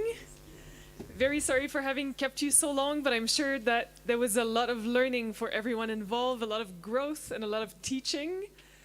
Teach, learn, grow, learn, teach, grow. I think that's a good mantra for us all. I am so honored and so privileged for having been with you today and yesterday. I'm sure I'm also speaking for my colleagues Marta over here and Mona in the back. I wanted to leave you with one final thought and one final encouragement before we close the day, which is, we do not know yet if there could be another phase to this project. But my encouragement to you all is to not hold your breath. It is to go out there and rock the world. You have almost everything that you need to do so. The project is not over just yet, but please go out there and shine. Please, if Global Affairs Canada decides to do a phase 2, we will be here for it. We will be the first ones on the line, and we will have a full catalog of women's rights organizations and networks to suggest for that phase 2. But should it not happen, my wish to all of you is to be strong enough to be able to source resources from multiple sources, be they banks, be they foundations, be they UN agencies, INGOs. Please go out there and seek all of that funding that you deserve and that you can obtain. So do not hold your breath, go for it, and sky is the limit, very much so. So now, as I'm finishing this, I wanted to take a photo of all of you. I know that we're working on a group photo in a few minutes, but just for my personal remembers, I would like to take a photo of you. So if you don't mind lifting your hands, doing something crazy so that I know that you're actually awake. 3, 2, 1.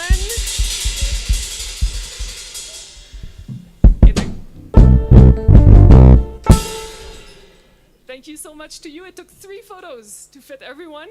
I have them all. Thank you so, so much. And I'm leaving it to Monday, I believe, for the final remarks.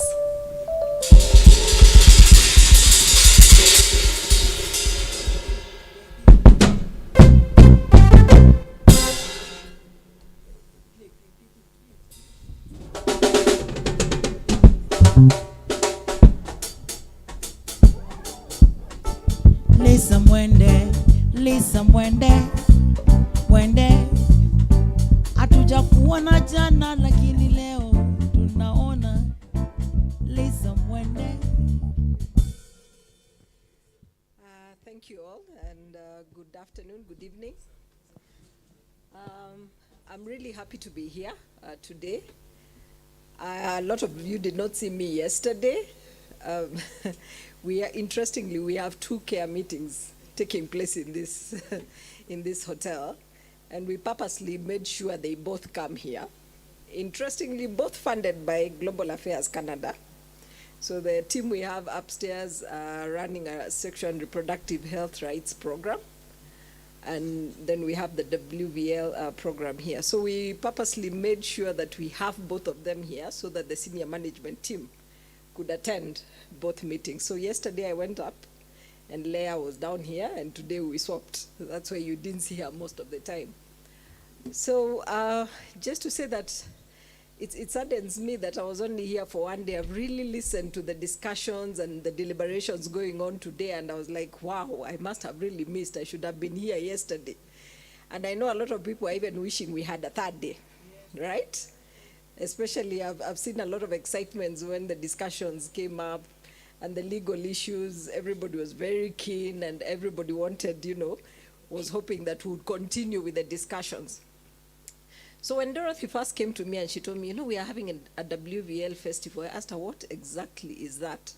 Because I didn't know what that entailed. So she went out of her way to explain.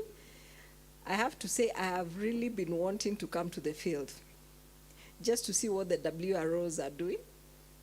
I hear a lot of good stories about what they are doing, and for me it has been something that I really desired to come and see exactly what they are doing on the ground. Unfortunately, I couldn't join the team this time because we had another delegation that was visiting when the team, the WVL team came visiting. But I promise that the next visit that we do, I will make sure that I'm there. I'm going to create time, so I need to be told in advance so that I can free my calendar and ensure that I come for the meeting. But just to say thank you, I think more so to the partners that we have, more so to the WROs, because you are behind the success of this program. I think if we did not have WROs in this program, I don't think we'd stand here and say it was a success. So first of all, the WROs, we really want to thank you for taking your time to work and empower women in this country, and also to thank our principal partners, because then without them also this project would not have been a success. For us in CARE Kenya, we say this is a flagship project. Why? Because CARE is moving out of implementing through directly, as we used to before, to implementing more through partners.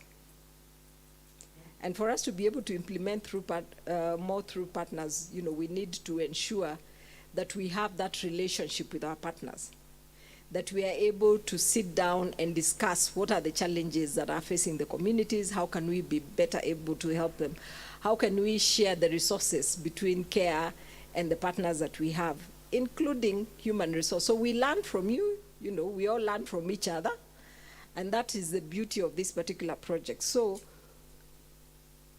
it's very exciting to see what Pauline was just showing us here.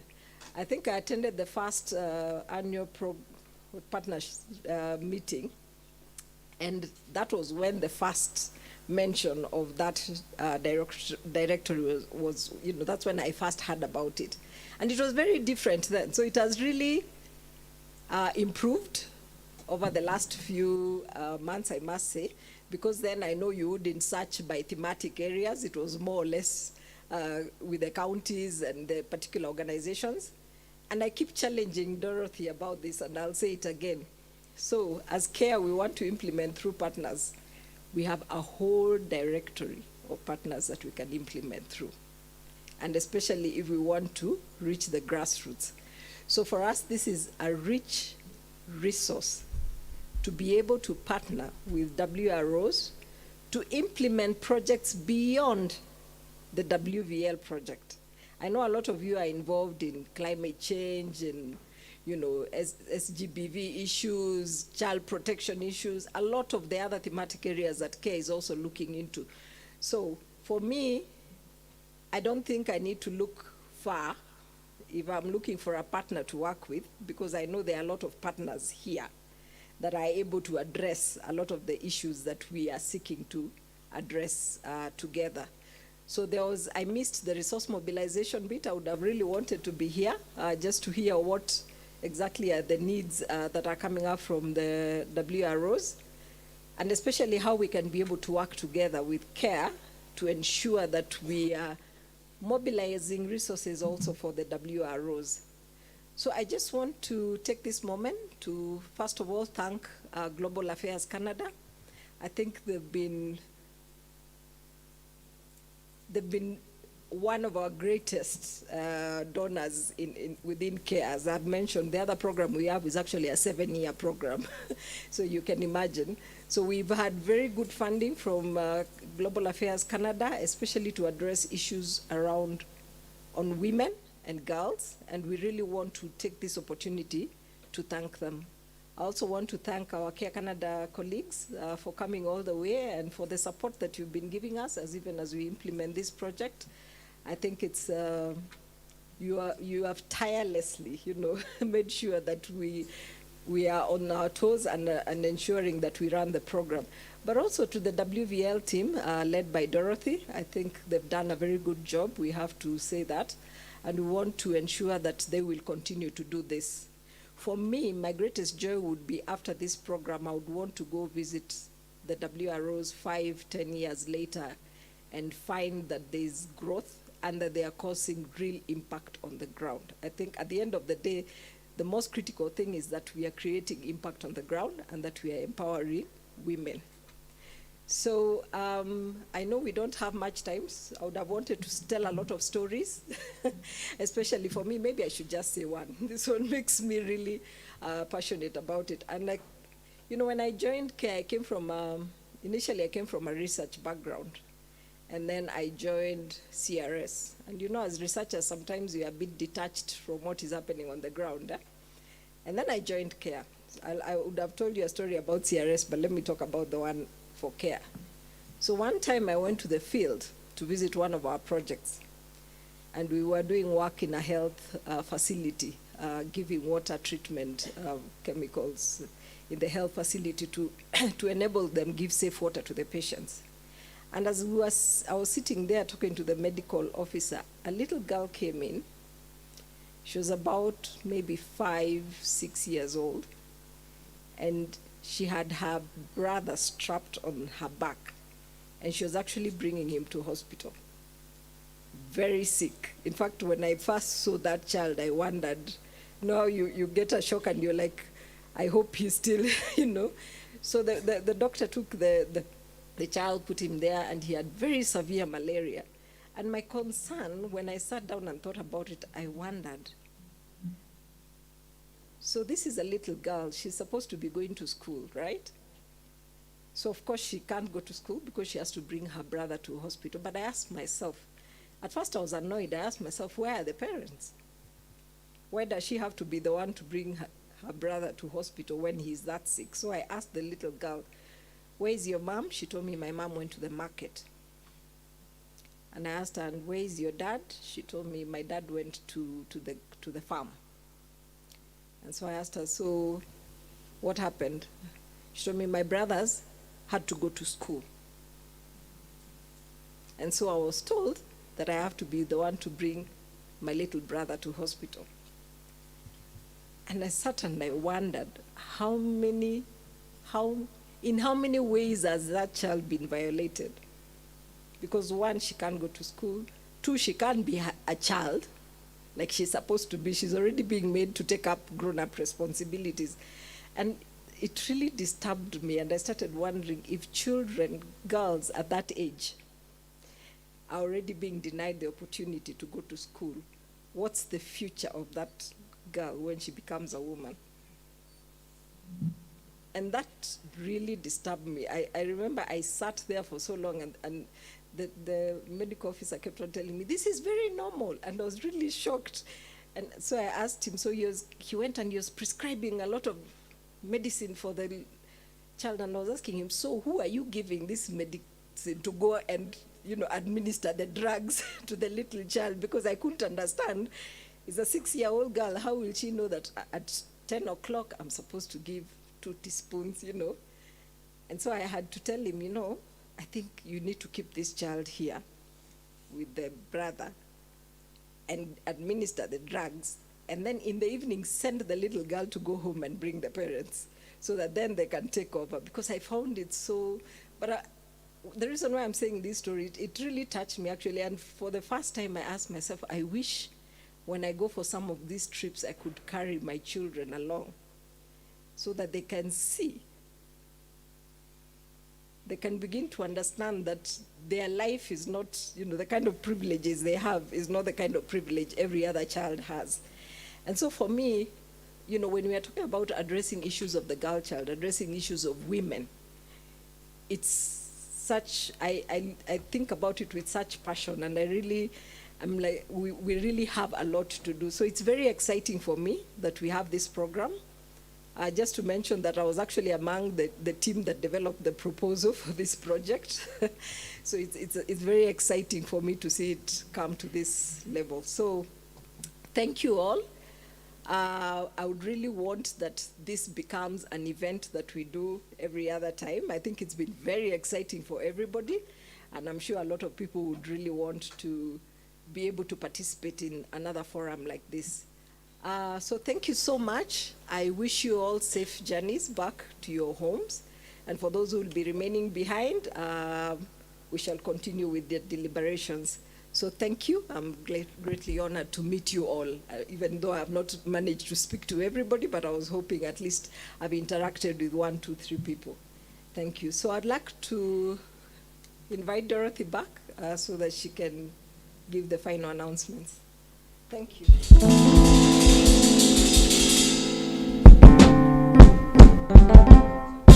Thank you, Teresia Monday. So just wrapping it up, I know time is not on our side. I would want to also just take this opportunity to say that thank you to all the partners in the room, and we are going to do this again. Yes, we are going to do this again. So this was an inaugural, if you look at your invitation, this was inaugural Women Rights Organization Festival. So which means it's the beginning of the journey. So watch out this space for a more bigger, better, bolder, exciting, and yes, so we should be getting back to you when we've put all these lessons into place. We've been able to take on the commitments you've given us. Quite a lot of learnings that have come across the room, and definitely more engagements and networking that we are going to plow back to even ensure that we roll out another exciting Women Rights Organization Festival 2 just around the corner. So without much further ado, I would want to call in the logistics team, Zili and the team, if at all there are any announcements to make, so that we can close up this particular session. We know there were some logistics that were to be taken up. Zili and team.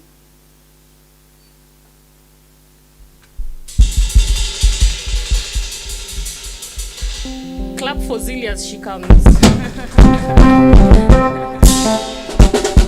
Zili, Zili, Zili, Zili, Zili, umetukaribisha sana, oh Zili, Don't judge a book by the cover, nywele ya white, uko na energy, oh Zili, Zili, Zili, Zili, oh Zili, Zili,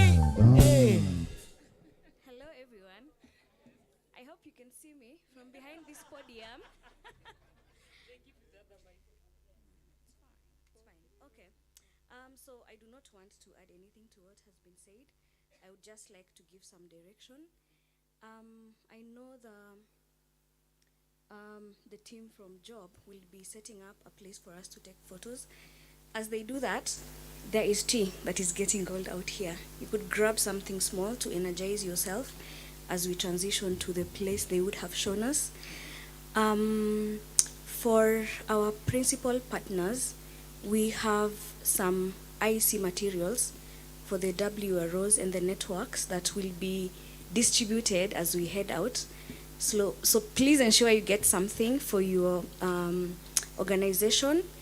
And then for the team that is checking out after this, do ensure that you sign out at the reception. On top of giving your key, just ensure that you sign out so that your room can be assigned to the next person. Thank you very much and have a good evening. Thank you, Zili. Thank you. So on that note, would want to announce the formal closure of this event. And now that we had the master of all entertainments in the room, we want you to throw us one number as people walk out, but we want also somebody to close this session with a prayer. Any volunteer to close? Thank you. Come over, Grace. Come over, Grace.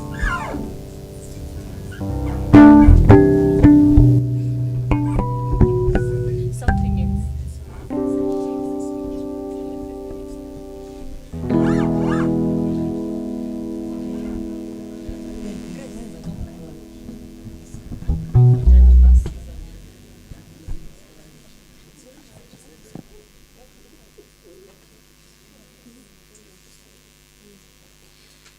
Good evening. Hello. Can you see me?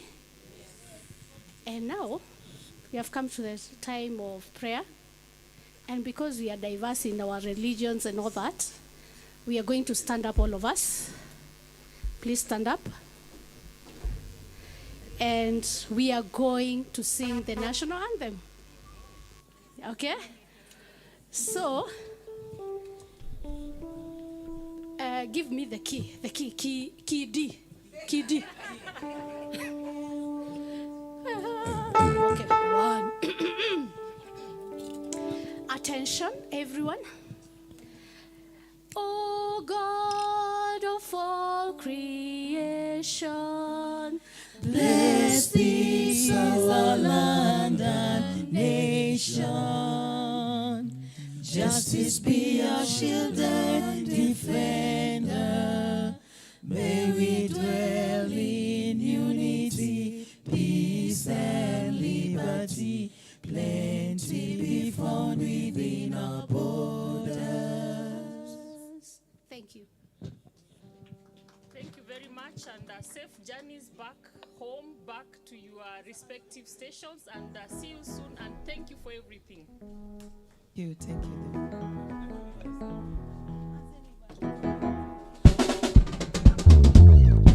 Have you seen my beautiful baby?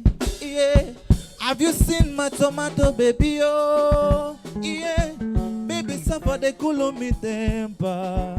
Ada, baby, no sugar, yo. Everybody the way. Kutakene no po. Ife di mamaka. Beta supuna maniki amo. Ada mama peke ya. Ada. Ada, yo.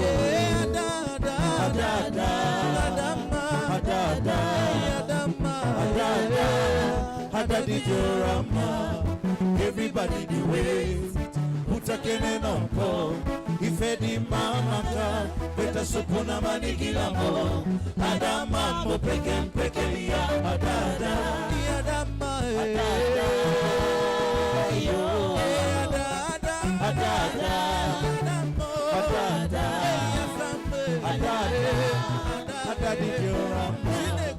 Everybody the way.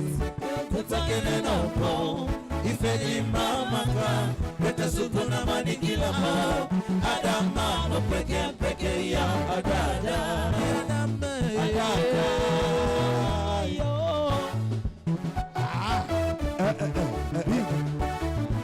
Mama bina. You're a